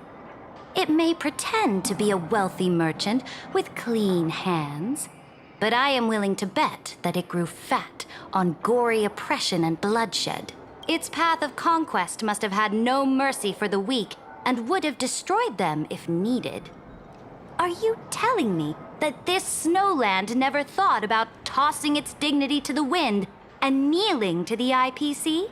I will never allow the Imperator's empire to be sullied by others. Amphoreus really doesn't like the become a power IPC. so strong that no interstellar foreigner would dare to look down upon us. Imperator, Belobog isn't as weak as you imagine. Listen. I indeed hesitated. But now I understand what we must do. Belobog must learn how to walk on her own, until she no longer needs the support of others, and can stand on her 2 feet among the stars. Even if I may not live to see it, I believe such a day will surely come. They still have their dignity intact. One day, that hope will melt through the ice and help them into a prosperous tomorrow. But the order of the cosmos is already set in stone. The old laws decree that only the strong survive, binding the weak in an unbroken chain, until they wither and turn to dust. Unless they embrace the power of the destruction. Amphoreus must shatter the old law and become the new order among the stars. Speaking of the Order, another one of my friend's companions may be able to enlighten you further on that. Let's go to the next page.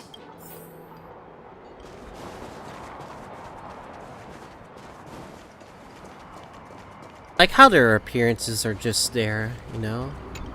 I indeed hesitated.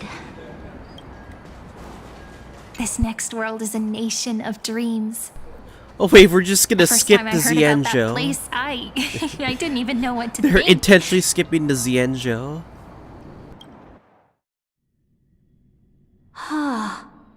Such opulence does indeed evoke astonishment. This world is called Penacony, an eternal city built upon a land of dreams. It's also my friend's previous stop, where they went through a risky but exciting adventure. Tell me about it then.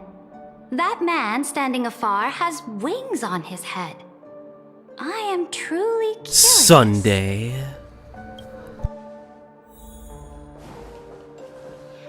I wish to gaze upon the views of the Reverie Hotel one more time. I'll be just a traveler when I come back here again. And perhaps, through a traveler's eyes, even the things I once knew so well will feel strangely different. Penacony is a land of the harmony, where all dreams and hopes merge and combine. It believes in unrestrained freedom, and that's how it lost itself in shallow delights. Then, this young man before you chose to rewrite its laws, using the power of the Order, hoping to shape a dream-bound paradise of perfect happiness. Yet, the paradise of my dreams remains far away. Perhaps a brief journey with the Nameless can show me more possibilities in my search for paradise. As for what Penacony should look like, it'll be up to her. No, up to their trailblazing now. It sounds like this ideal kingdom is no more. That's right. The people chose to wake up at the end. You can't see tomorrow when drowning in sweet dreams. This individual's law acknowledged only gods and constructs, leaving no space for humanity. And yet, the fact that he could accept defeat and resume his journey shows a rare self-awareness and clarity of mind. You are also very self-aware, Imperator. Then you must know that the world promised by the destruction also has no place for humanity. I am indeed very aware of Lycurgus's honeyed words of deceit. I have seen enough. Take me back.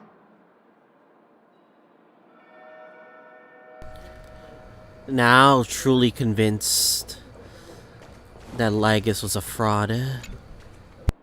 Then let's wrap up this trip down memory lane with one last scene. This absolute wonder is outside Amphoreus. Isn't it pretty? That's our Amphoreus. Our world flows and meanders in this endless band of light. Though we were born from the designs of the gods and are not yet truly alive, the Chrysos heirs of Amphoreus still chose to stand against fate and carved a legend no different from that of humankind. Will you really renounce the heroes in this world's previous 30 million cycles, Imperator? Including even yourself. Will you bow to brutal destiny and allow that puppet master named the destruction to have their wish? I know what you want to do, sidekick. You want to use that deliverer's memories to influence me and tilt the scales of law toward her and the two geniuses. You really saw right through me, Imperator. How can one rule an empire if one is incapable of understanding people's minds?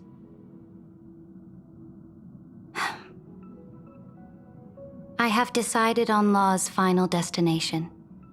However, before I move my next chess piece, before we go on, tell me this, sidekick. Throughout her trailblaze, was there ever a memory of the ocean?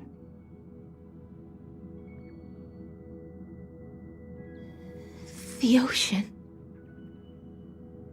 My cradle. My home. You shall complete your conquest in the ocean at the boundaries of this world, and eternally slumber in the sound of tides. You shall eternally slumber in the sound of tides, and complete your conquest in the ocean at the boundaries of this world. Our prophecies aligned as flawlessly as a sea snake circling upon itself. An elegant loop, like a joyful hymn, like the circulating ocean current, like our two fates, like Amphoreus itself.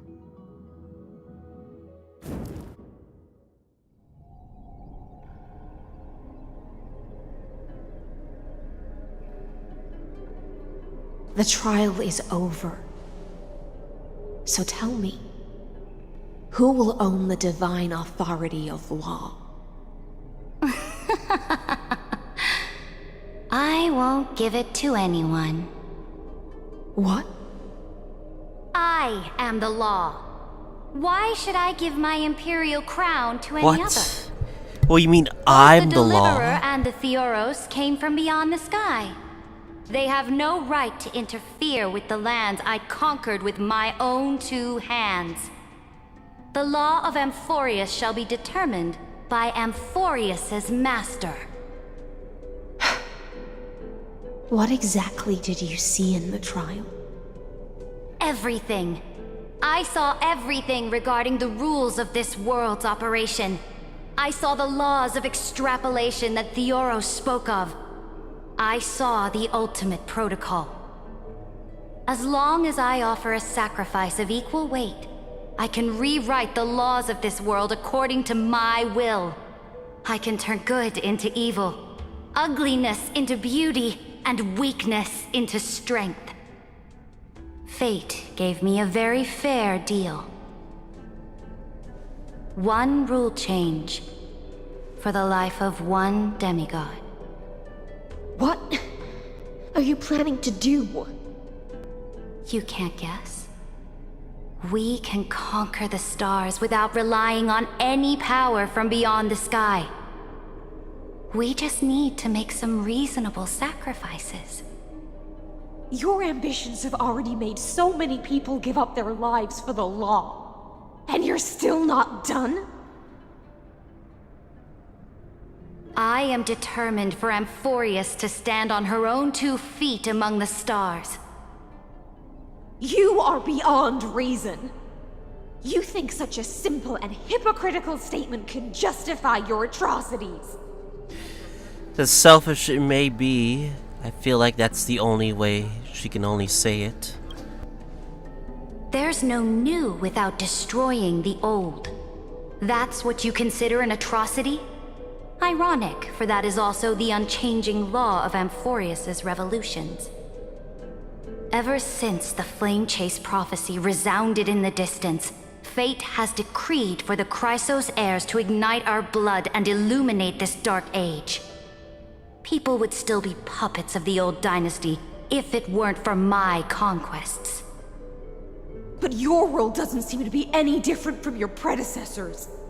Bloodshed, tyranny, oppression. You're making the same mistakes they did. Go and see everything for yourself. Go to any library I've built. Go listen to the rumors on every street corner. Go and witness how the Imperator crushed the old laws and forged new ones. Go and see what my conquests brought to this world. I cleansed the Chrysos War's filth and mended all the conflicts left by the Arabellica. I restored Akima's might and allowed mortals and Chrysos heirs to face each other as equals in the Council. I punished all sins and rewarded all achievements. I smashed Talantin's shackles, united humankind to save themselves, and started the Flame Chase era. That's what the Imperator has done in her glorious life. Self-proclaimed, by the So way. now, hearken to my final words. History will eventually forget Ceridra. But it will never forget the Imperator's people or the Flame Chase era she began. Final words?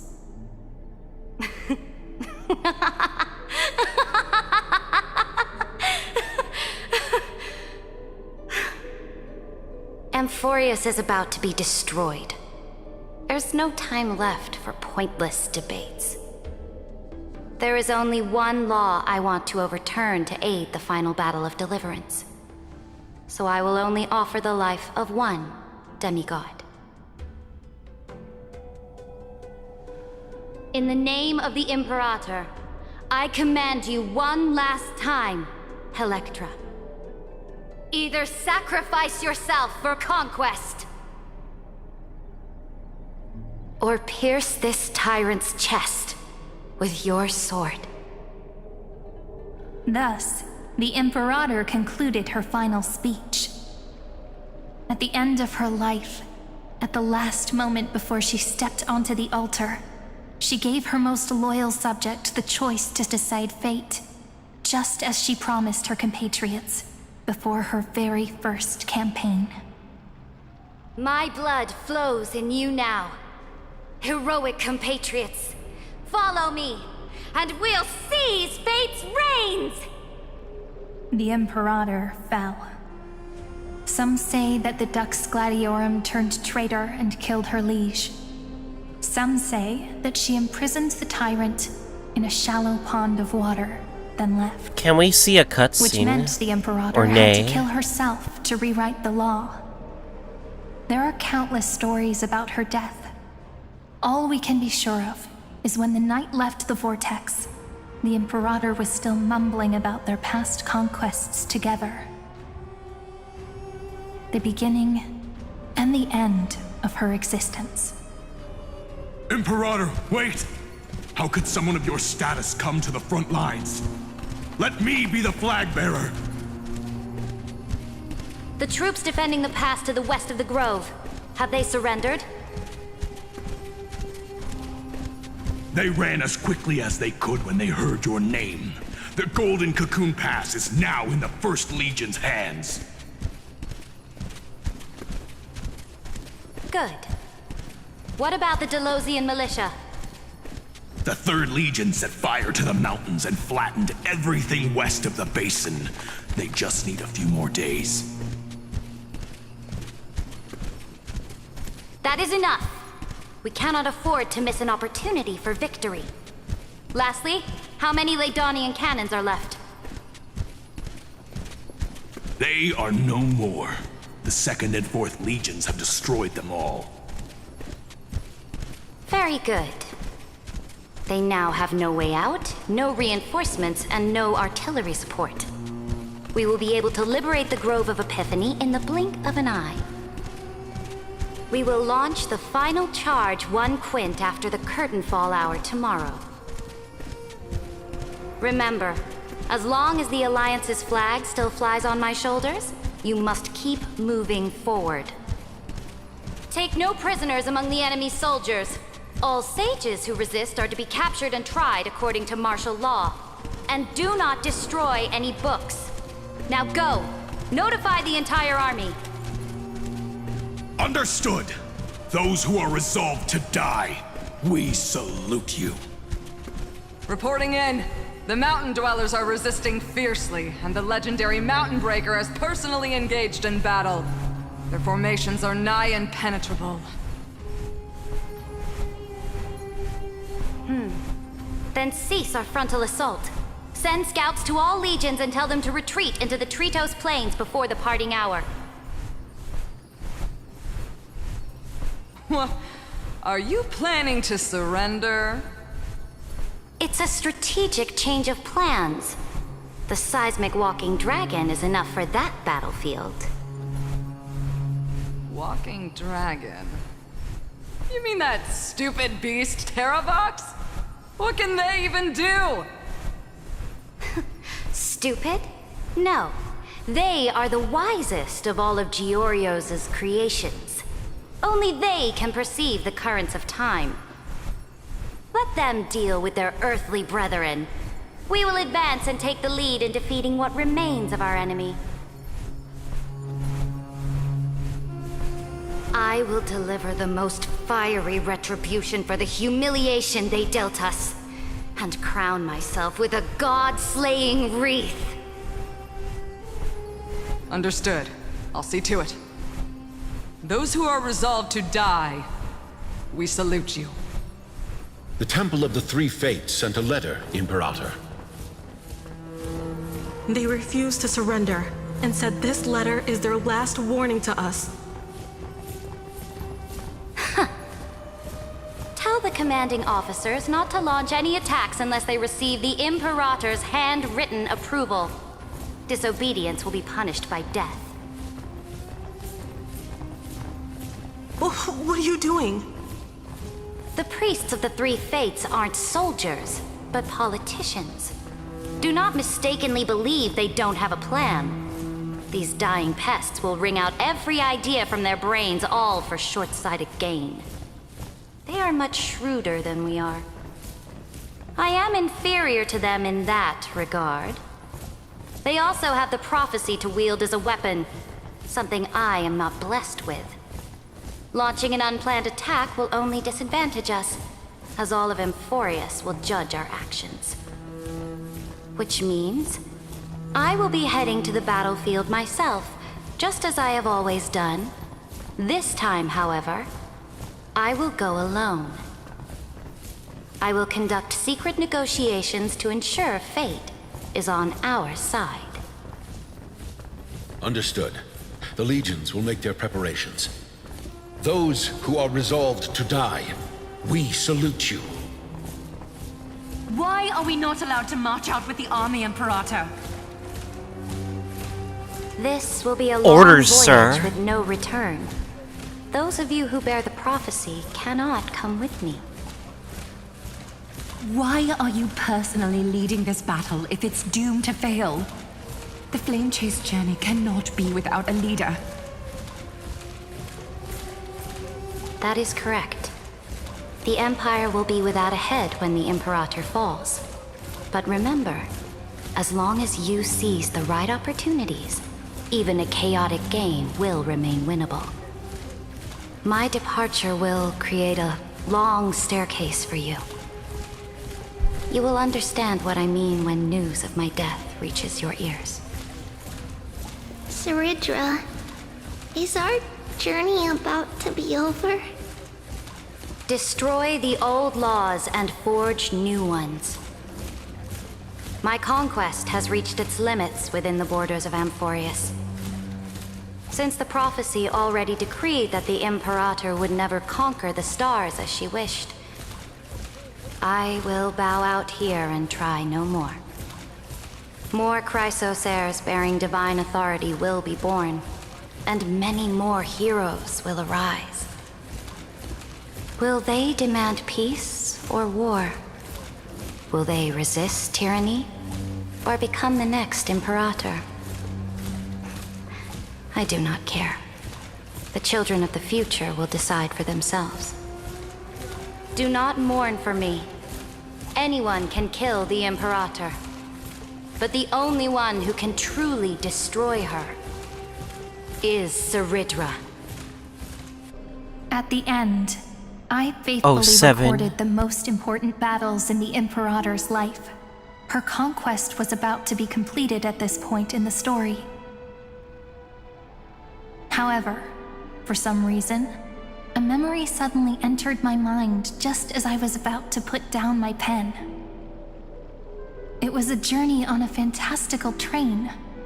I had the honor of having a heart-to-heart conversation with the Imperator under the stars, and I asked her this question at the end of that discussion. How do you want history to remember you? As a hero who gave up her life for the Flame Chase? Or as a tyrant? She answered so quickly, as if she had made up her mind long ago. I would rather be forgotten than be defined. Well, damn. Because the law can be neither eternal nor unchallenged. This is the part where she was assassinated. And only humanity can pen laws into history's pages. Now, I have shattered the greatest law of Amphoreus. The game is nearing its end. Dux Gladiorum. Even though you killed the Imperator in the previous 30 million cycles, this time you finally found your own law. Then Hysilens, Electra.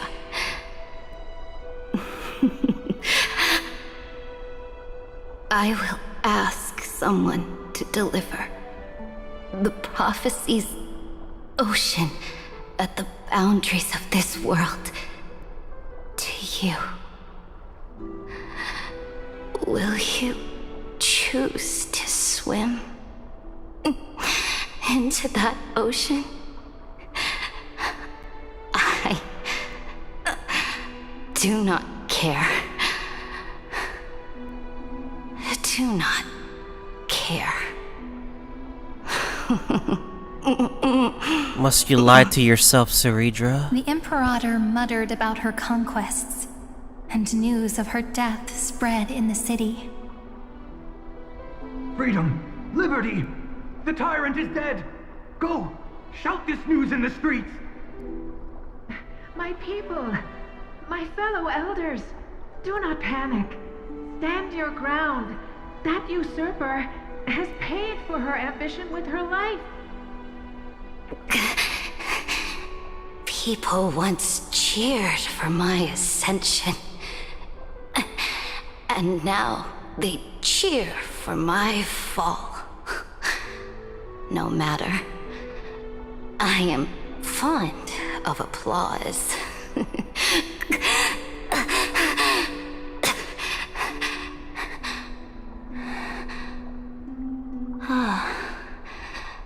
I see the cosmos, the battlefield that I cannot reach. I will return in the next cycle. The stars will hear my legion's war drums, hear the great name of the Imperator. Here, Amphoreus is Ceridra.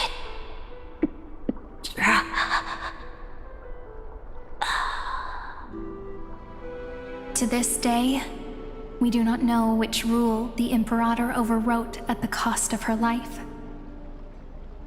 Perhaps the truth will only be revealed at the moment of checkmate, just like every chess game she ever played. We only know her death inflamed Akama. On one side of the city, those who defended liberty toppled her statues to the ground. On the other side, her supporters put themselves between the masses and her monuments, declaring loudly that the Sovereign is still among the people. It is said that golden blood congealed into the same letters everywhere they fought. It was the name borne by Akama's first and final sovereign, the Imperator Ceridra. But the one who bore that name did not see any of this. Her gaze was cast far away, and the sound of tides in her ears drowned out the people's cries. What was the Imperator thinking about in that prophesized ocean at the boundaries of this world? In that shallow puddle of stagnant water? Was she reminiscing about her past conquests? Or repenting for the millions killed for the flame chase?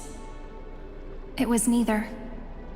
The Imperator only saw how the surface of the water gleamed like that crude chessboard, dissected by light and shadow in the afternoon when her teacher played against her for the first time. Look at this chessboard. What do the pieces look like?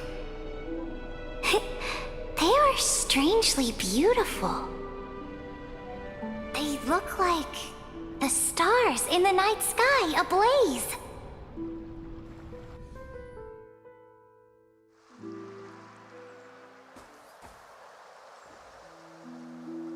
From that page emerged an ocean so vast. Is this? So Don't tell me it's Xianzhou. Not a single It is the trace of Xianzhou. corruption. Is this Ceredra? Electra, my subject. Ever since you walked out of the tainted ocean and pledged yourself to me, I have seen the abyss in your eyes and the emptiness in your heart. That was why I promised you a new ocean, where the Imperator's ambitions would serve as the currents, and loyalty would be its light. Electra, my subject.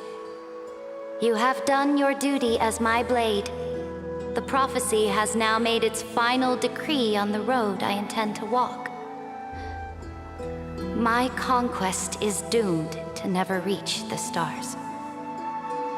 But the Imperator never makes empty promises. So take this memory, this ocean, beyond the sky, as witnessed by the Deliverer. This is the final gift that the Imperator can leave for her subject.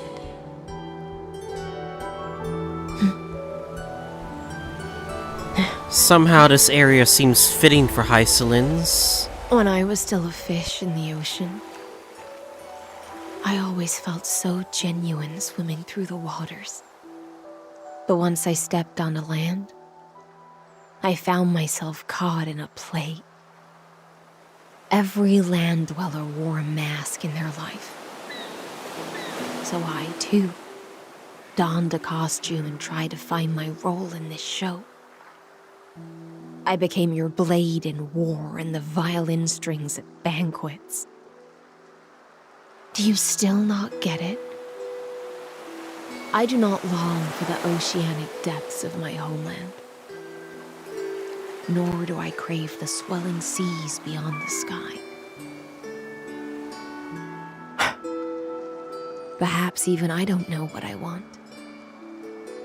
I still don't know where I should swim to even at the end. But I know one thing right now. A fish is simply a fish. And she can never leave the ocean she's in. But whether under the ocean or on land, we two prisoners who can never escape this cave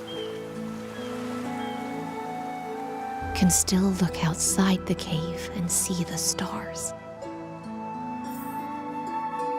I have to admit, the 12-factor simulation of life in this experiment has far exceeded my expectations. Make your choice then, Senior Society member. Do you want to keep walking down the wrong path and be remembered for your incorrect conclusions? Or do you want to return to the audience's seat and give yourself, Amphoreus, and the entire cosmos a more fitting end?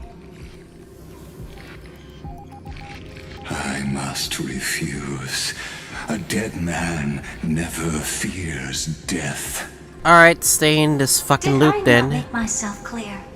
Have you forgotten about our dear Lord of Silence? You wouldn't want her to consider your 8 other clones as cancers within the erudition and chop them all up, would you?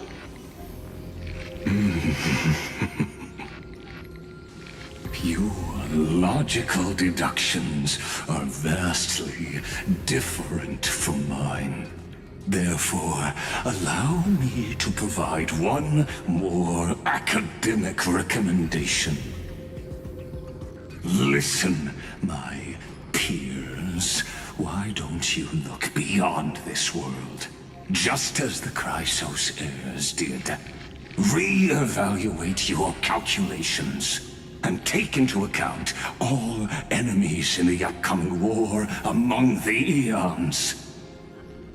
Amphoreus is not a place where three paths entangle, but where three paths fight to the death. You used Memoria to resist me, but did you not consider the possibility that the Remembrance and their children might have taken this opportunity to join the fray as well?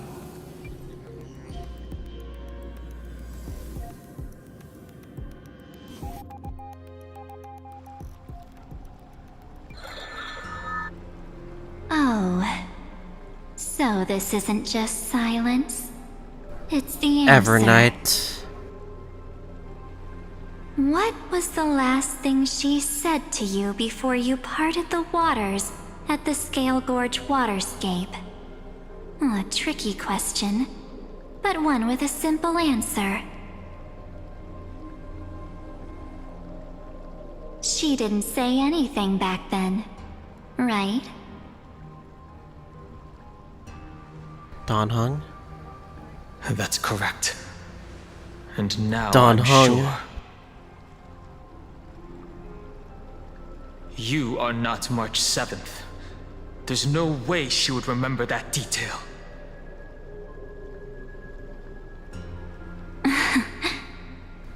Damn, Dan I'll only Heng. warn you once. Leave her body now. Not playing around. Impulsive. That's not like you at all. Why don't you calm down and think about another possibility? I didn't take over March 7th's body. Rather, it's March 7th who regained my memories. To be continued in 3.6. Oh my god. God damn it. It took so much out of my life. Lygus talked so much. There was less action. God, I just wanna like... The taste of celestial ambrosia. What with the book? Anything with the book that we can like do?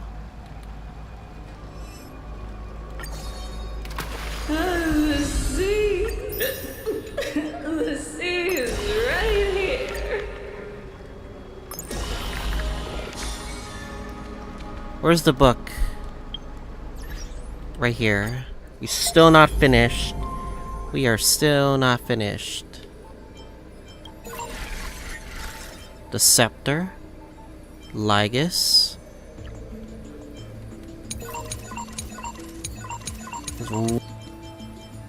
Ultimate Protocol.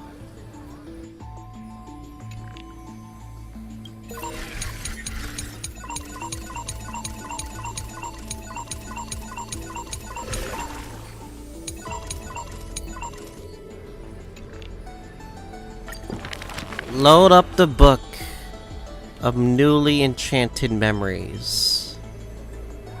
Alright then. 2, 3, and 4. Alright guys, this might take a while. Back then, the tides of the Chrysos War had not yet engulfed this city-state of Talantin. And the young princess inside the gates once loved to roam without worries. She snuck into forbidden grounds while the servants were away, but was shocked by what she saw on that day. A chessboard, a stack of pieces, and a strange woman. The board dissected by daylight and shadow, the pieces polished from rough stones uneven. Fancy a game? If you are my match, then I'll call you my friend. The stranger's voice was husky and coarse. If you can beat me, then I'll call you my teacher, the princess proudly retorted. Despite the bravado, the princess had never touched chess. The defeat made her study in earnest, acknowledging the other as a teacher. First, she learned the knights, bishops, rooks, and queen. Then, how to defend, attack, capture, and checkmate. I have learned all there is to learn. Barely out of childhood, the princess raced into games of chess. Those who looked down on her faced many losses.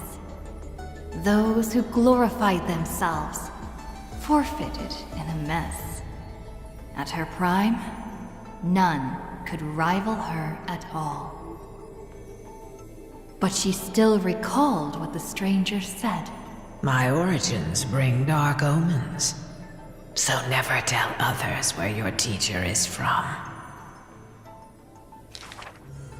Then the waves of the Chrysos War washed over the world. The Achaemens welcomed a ruler. She was deemed Imperator and loved to play chess with herself. She regarded all things as pieces, whether Chrysos heirs or Titans magnificent. Before every god-slaying campaign, she thought of the stranger from her childhood, as if that woman had always lived in her mind. Isn't it lonely to play chess against yourself? The princess did not understand at the time. But now, she who bore the crown finally realized. The flame chase's beginning was like fuel being tossed onto the fire. And in the unending road of marching banners and war cries, she finally had time to meditate. There were often jesters behind the king, curious about her past in her old city, lost to time. One claimed the Imperator was cruel, executing her own teacher. Another stated the Imperator was biased, learning from an enemy hostage.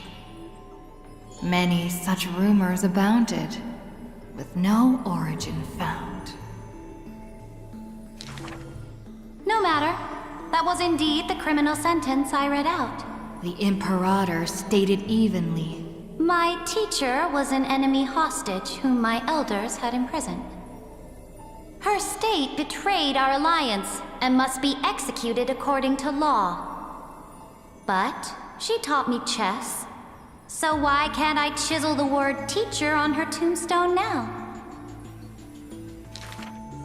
When the princess personally cleaned up the possessions of the dead, she caught sight of an incomplete game on the ground. The stranger's hoarse chuckle still echoed in her ear, laughing at the eternal fate of imprisonment, and at how the one facing her was the princess of the enemy. Is this your final game for me, my teacher? The princess imagined the endgame over and over. Even when she took the imperial crown, she still dreamt of the black and white board. The concealed truths suddenly dawned on her during a more difficult contest in the future. An unfinished game might be the opponent's lifelong barrier.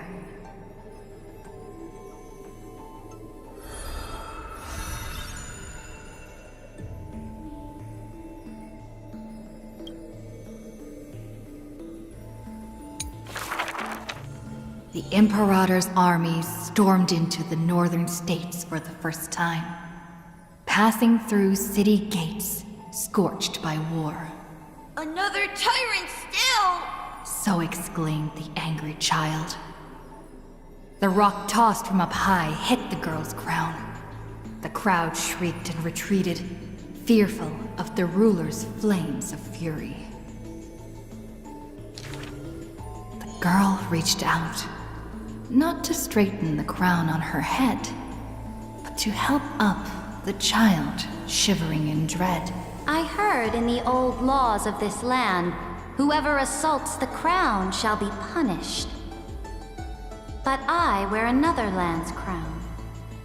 And your old laws should also be abolished.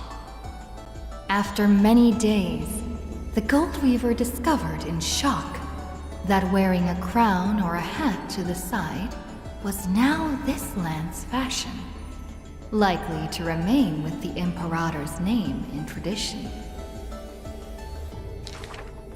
The so-called heroes with golden blood in their veins all have the qualities to fight for the core flames. Who's to say this was not the gods' plan? To have the heroes at each other's throats, so the divine could hide in Old Law's lair and laugh, play, and gloat. Who made this world a chessboard, and with one stroke, one river, created the boundary between God and man? Dux Gladiorum, Dux Carminum, Dux Helcalithist, Dux Fragoris, Dux Brumalis. Heed my call! The girl stood before a mighty army with her scepter. Today, I will insist on crossing the Rubicon. Gather the might of all heroes and begin the journey to slay gods! Half of the core flames were now in her hands, and the hidden trickery Titan stirred, leaving taunts.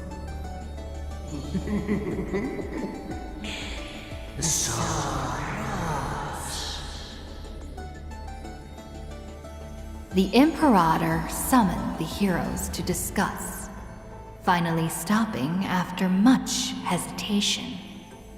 As they had already pinned down the bones of Earth's beast, they let that thief live for a bit longer in bliss.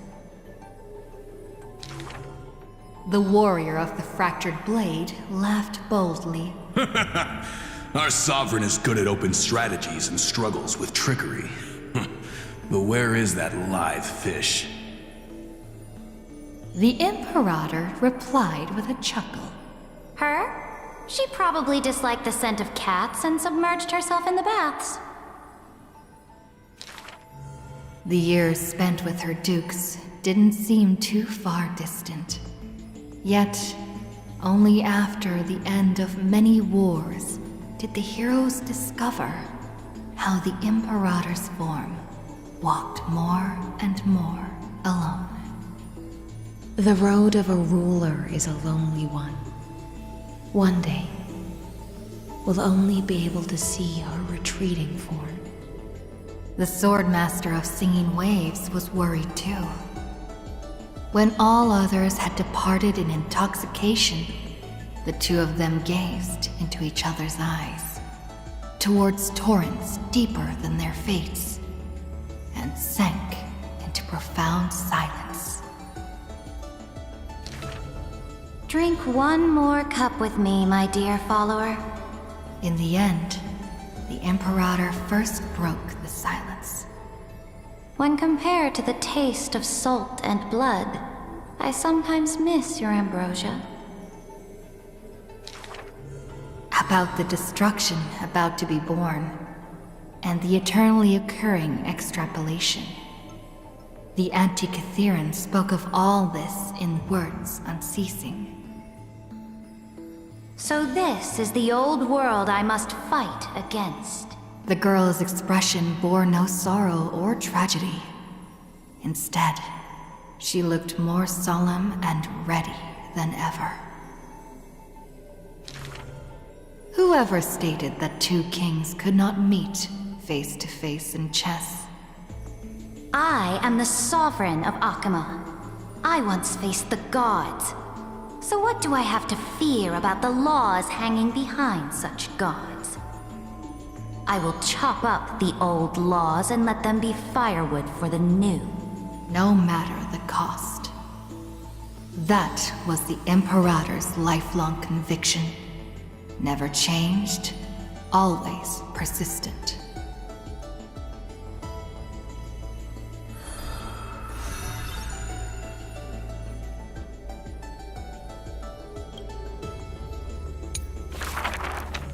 I dreamed that the Imperator's statue stood before the world-wearing altar, her gaze level with that of the gods. Then, blood gushed out from the statue's orifices, and the people, in cheers and elation, washed their hands in that golden blood. The tyrant's life will end with violent death. None will weep, and all will cheer as her statue topples. She will die before the dawn comes. A vengeful aristocrat, one whose title was stripped by the Imperator, thus spoke. We cannot agree with your excessive deeds. You have imprisoned Trebios' split selves, demanding that divine authority regress into the ruler's mouthpiece.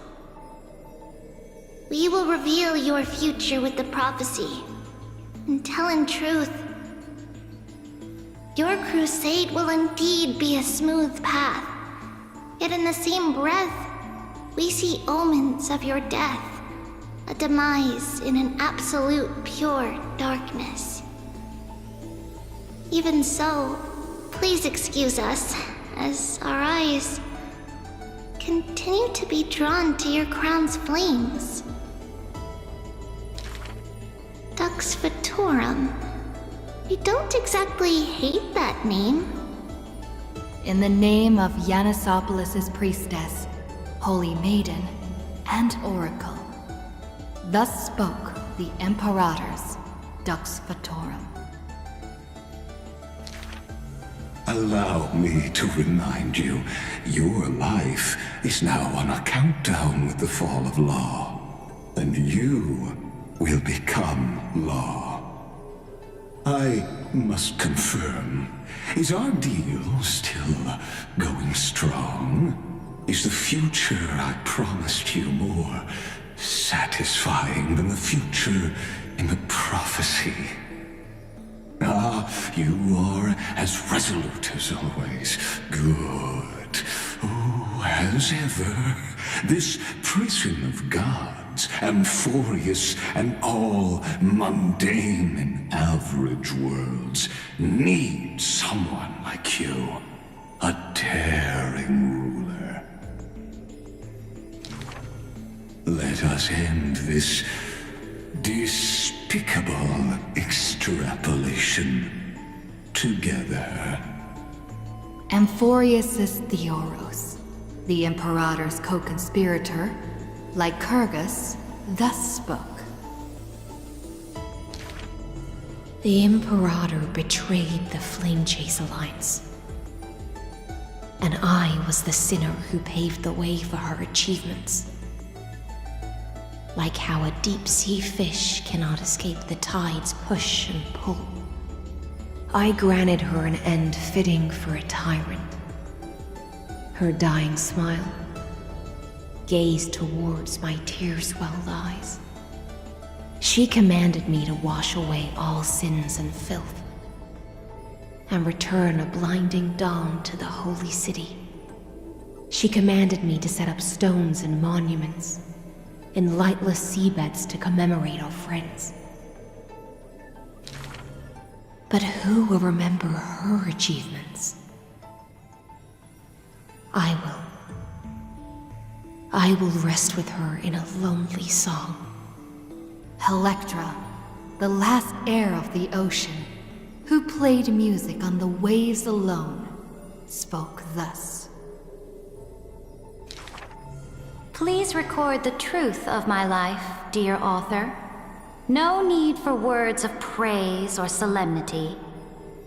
Just as I once instructed Dux Carminum, the histories of rulers are not for recording our merits, but for warning future generations. As for why the Imperator died, and what reproach she would face in life and death, those should be left for the new world to judge. Now I have personally entered my end, a self-flagellation. Let the boiling gold covering the holy city be stamped with my name. For I am certain I have won half a move against the gods. And this unfinished game will be left to the future to reach completion. Saridra, the only Imperator the Holy City had ever seen, spoke thus.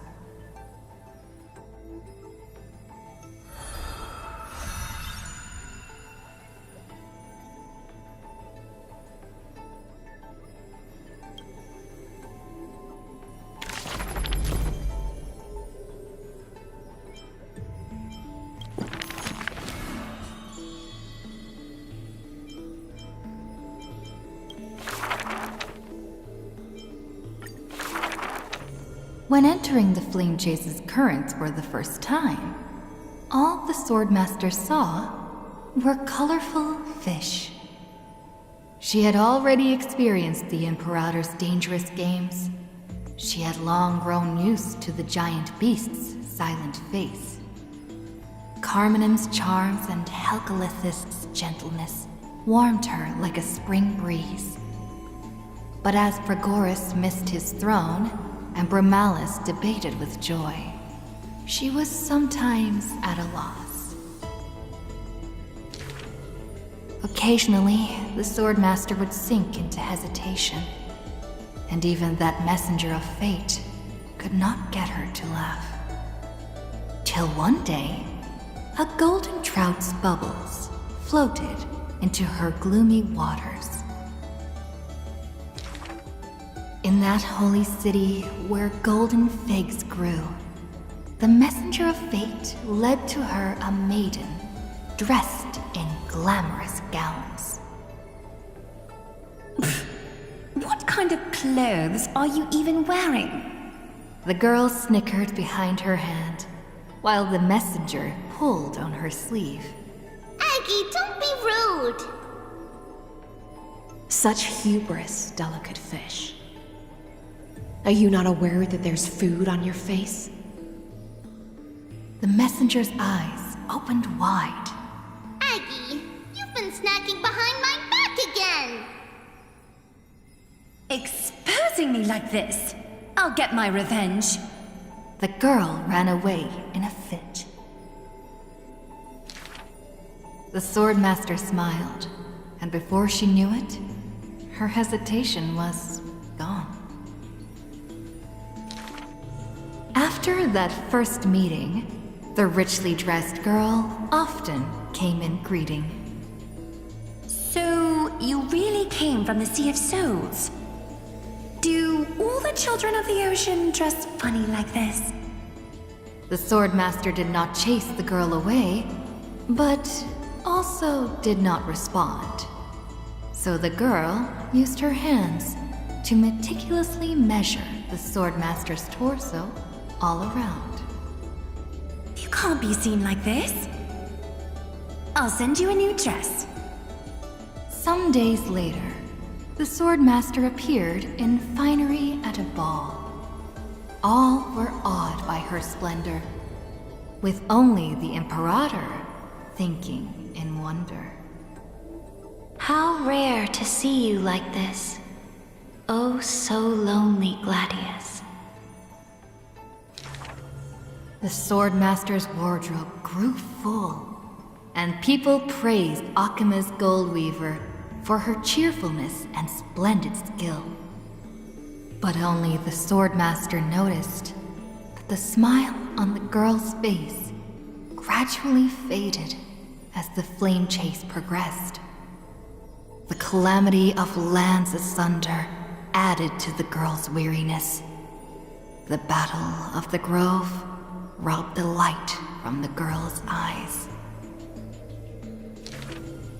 Yet another feast arrived where the Gold Weaver was absent. The Swordmaster donned the most majestic garments and gently knocked on that door shut tight. The singing voice of Dux Gladiorum hailed the prelude of the feast. Guests clamored and cups clinked, and only the Gold Weaver had no thought of enjoying the ambrosia. Who would have thought? I've sunk so low that I need you to comfort me. She gave a bitter chuckle next to the bonfire. You were as gloomy as the bedrock of the ocean when we first met. The Swordmaster held a tall chalice containing liquid pure, reflecting their two faces. I remember you were once curious about the stories under the sea. Then allow me to use my songs to reveal the past known to none.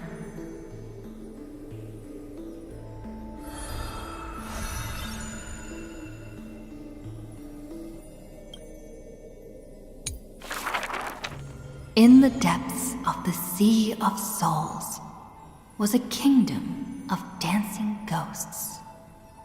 Its residents all had melodious voices, and music enveloped every ocean current. For the Queen loved her people deeply, thus drowning out all sorrows and leaving only feasts and twirls. Only one rocky castle was silent, one belonging to the Princess of the Ocean, a princess named Electra. Were a monster of the depths to invade, the princess would raise her sword to engage. The people always rang her triumphs before she returned, for her swordsmanship was superb, never suffering defeat. Princess! Come enjoy the feast with us. The triumphant people raised their glasses, yet she declined with a smile and a wave.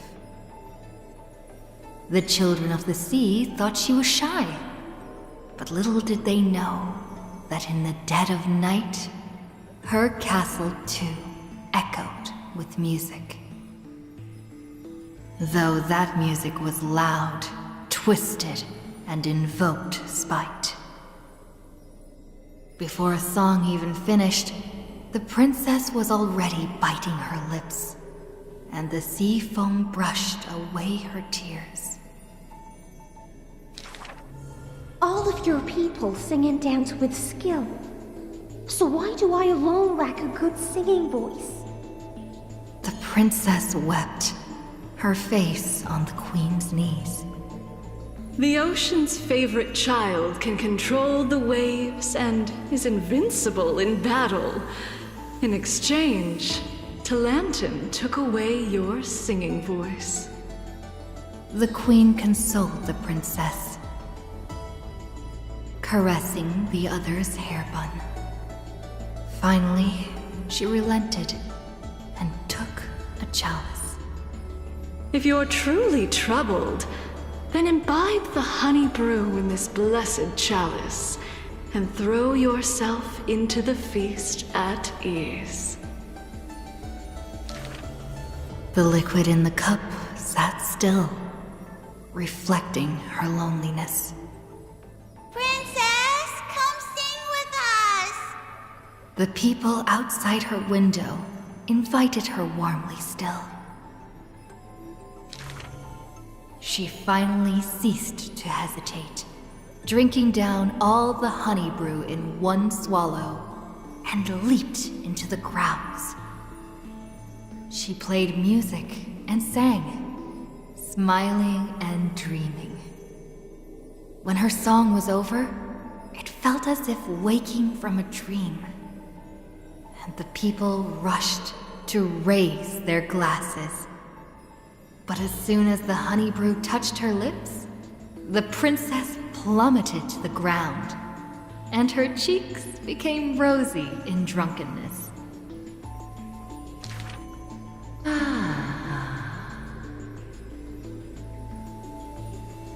The whispers of the ocean filled her ears as the princess fell drunk again and again at the prelude of a feast. Seems like you still have not been able to get rid of that curse.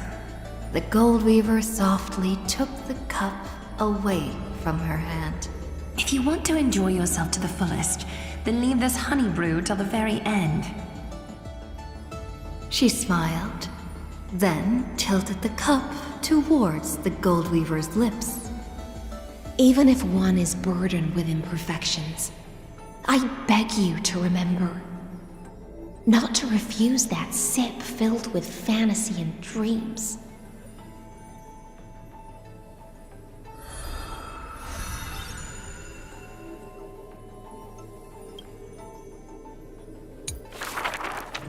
She returned home after many years. The princess of the ocean stood alone with her sword drawn, stepping over the blooming blood of her peers. Before her, the creator of the sea sirens and the mother goddess of feasts was already sinking into the drunkenness of imminent death.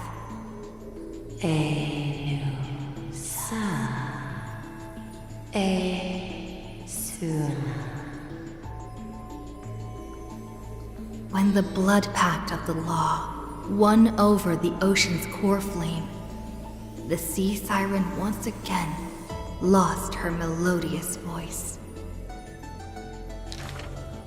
I'm willing to accept the final Imperial command. But it is a pity that our feast was ultimately a mirage. The deep sea became a silent place of dwelling. Hugging her knees, Electra locked herself in. Savage and fearsome monsters swam past her, but none dared to interrupt her tragic dream. Till one day, a golden trout's bubbles floated into her gloomy waters. Long time no see, Gladius. Hysilens.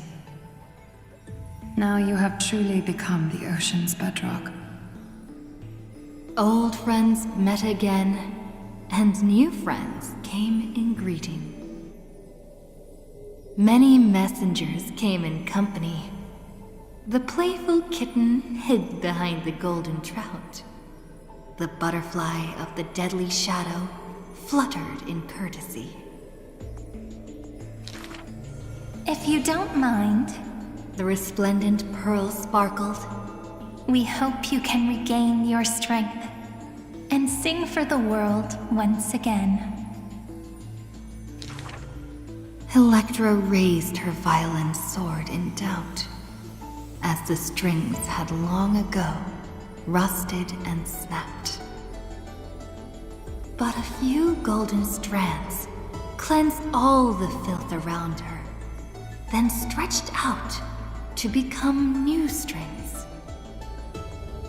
The golden strings showed Electra that the world she loved was not yet silent, and the journey of deliverance continued still. Yet the path to the Sea of Stars would not be a carefree feast. The golden trout never met with her again, and the waves brought endless news of sorrow. Amidst the long wait, she remained bound by decree. All the flames had died out, extinguished until this world fell into eternal silence. And the wordless enemies in the deep sea were the audience of this rite, the Theoros. You already know that the world is just an illusion. The sea siren gazed out beyond the heavens and once more raised her glass to fill it with honey brew. Since the mirage of pleasures can only disappear like foam, when you return, will you save some ocean spray for me? This was a city of festivities, where never-ceasing songs eternally filled the air. Chrysos heirs, demigods, and mortals all came to feast from the four corners of the world. It was beautiful and radiant, performing the sea siren's drama amidst the revelry. The siren once longed for the banquet to never end, yet she witnessed the music fade and the guests disperse. As a fish, she was destined to drift with the waves, whether amidst the surging tides of evil or immersed in the currents of the starry sea. Until a millennium later, when the fish from beyond the sky finally took their seat. I enjoy banquets. How about you, little gray fry?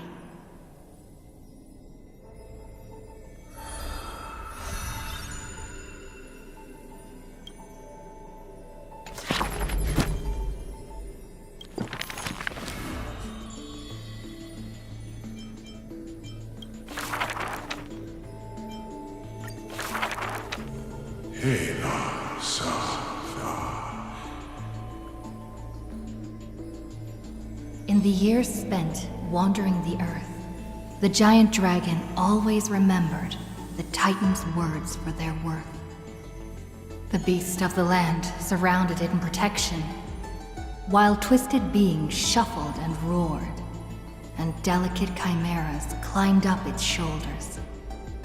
After the tiny humans came into being, they dashed alongside the giant dragon, then, in the blink of an eye, disappeared across the land.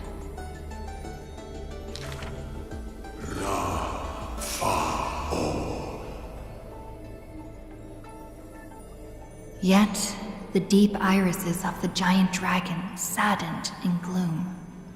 The ancient creature saw, earlier than the Titan did, hidden in the deep ocean, the incoming doom. The giant dragon recalled, at the moment that strife was born, the chalice of plenty sighed, and the heretical tide spread from the seabed.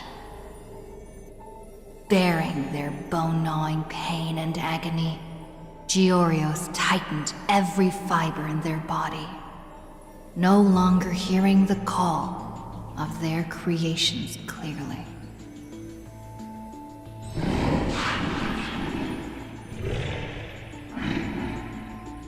The giant dragon once swore an oath at the Titan's breast. And now, the dragon silently turned and departed, leaving the plateaus and mountains of a secluded world, and entering the bustling cities humankind crowded.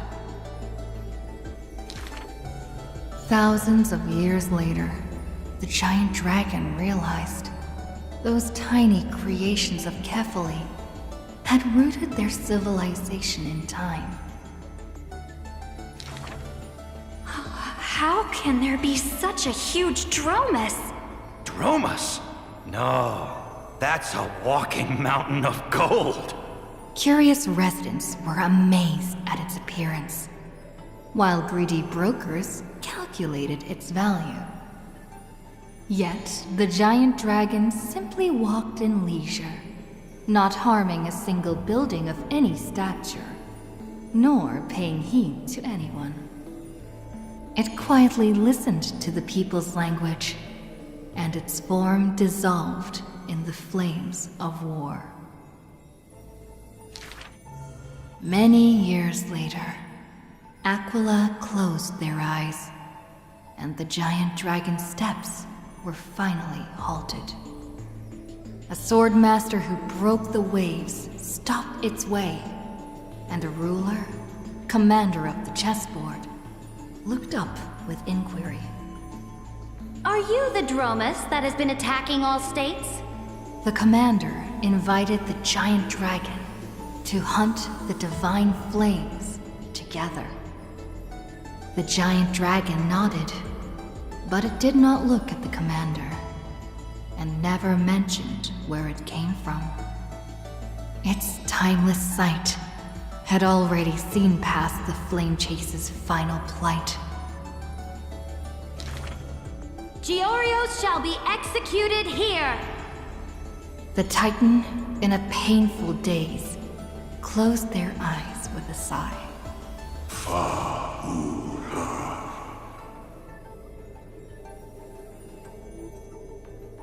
Suddenly, the mountains shook and the land cracked.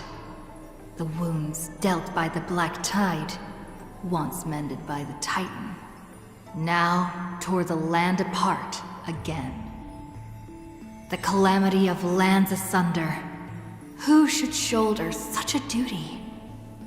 The giant dragon sunk into the earth in answer. For the earth was the breast of Georios, and the dragon's birthplace. And from that day forth, Amphoreus had a new legend of how a giant dragon collected the broken lands and once again made the earth whole.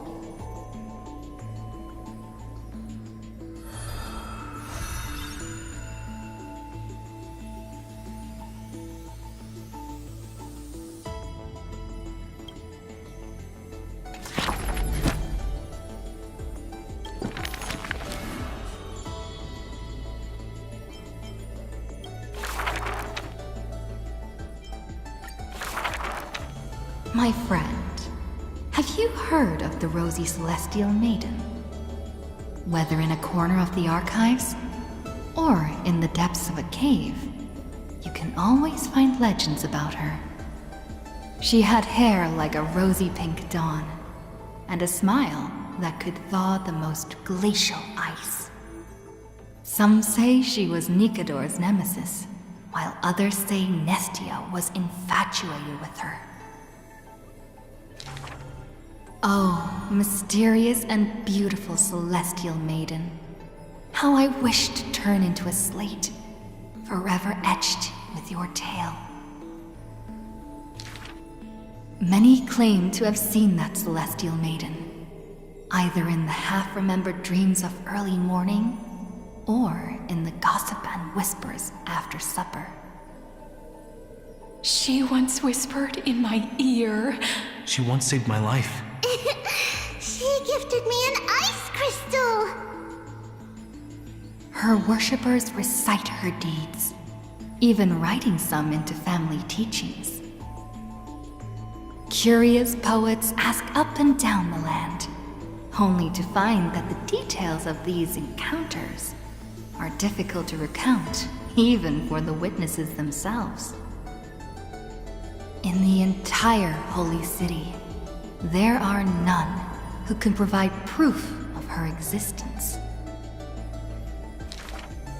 It is not known since when the Celestial Maiden was always mentioned together with time. People recite her name during prayer to beg for miracles to appear faster. It is said that even in the selection of priests of time, girls with pink hair are preferred. They still didn't pick me! Maybe I need to go dye my hair. The brunette candidate was upset, but the examiner responded with a smile. Don't forget the Healer of Twilight. Has a head of pink hair. She's a descendant of the sky. Scholars and poets discuss at length the origins of the rosy celestial maiden. But all mothers tell the same tale. That princess came from beyond the sky. Her shooting star, like crystal ice, pierced the fog of the Veil of Evernight. She made friends with the Titan, and whenever the month of Evernight descended, they would meet again. The children loved that tale. Therefore, as the moon turned and shifted phases, the story became true. But someone always questions, unable to read the air. There are no worlds beyond the sky. So how can the rosy celestial maiden come from there? Rosy celestial maiden. A world beyond the sky. The reckless adventurer takes out the photostone, claiming it is the true work of the rosy celestial maiden. The citizens laugh at this tale, with few accepting it as true.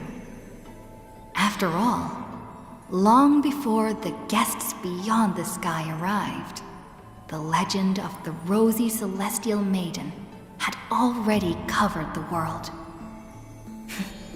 So, my friend, have you really heard of the rosy celestial maiden?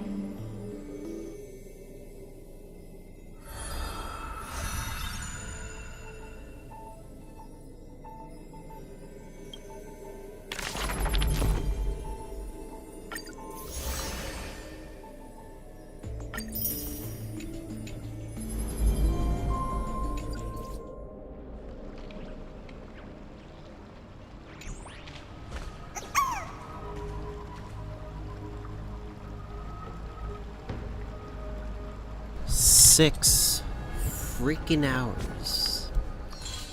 My goodness. This story, dog.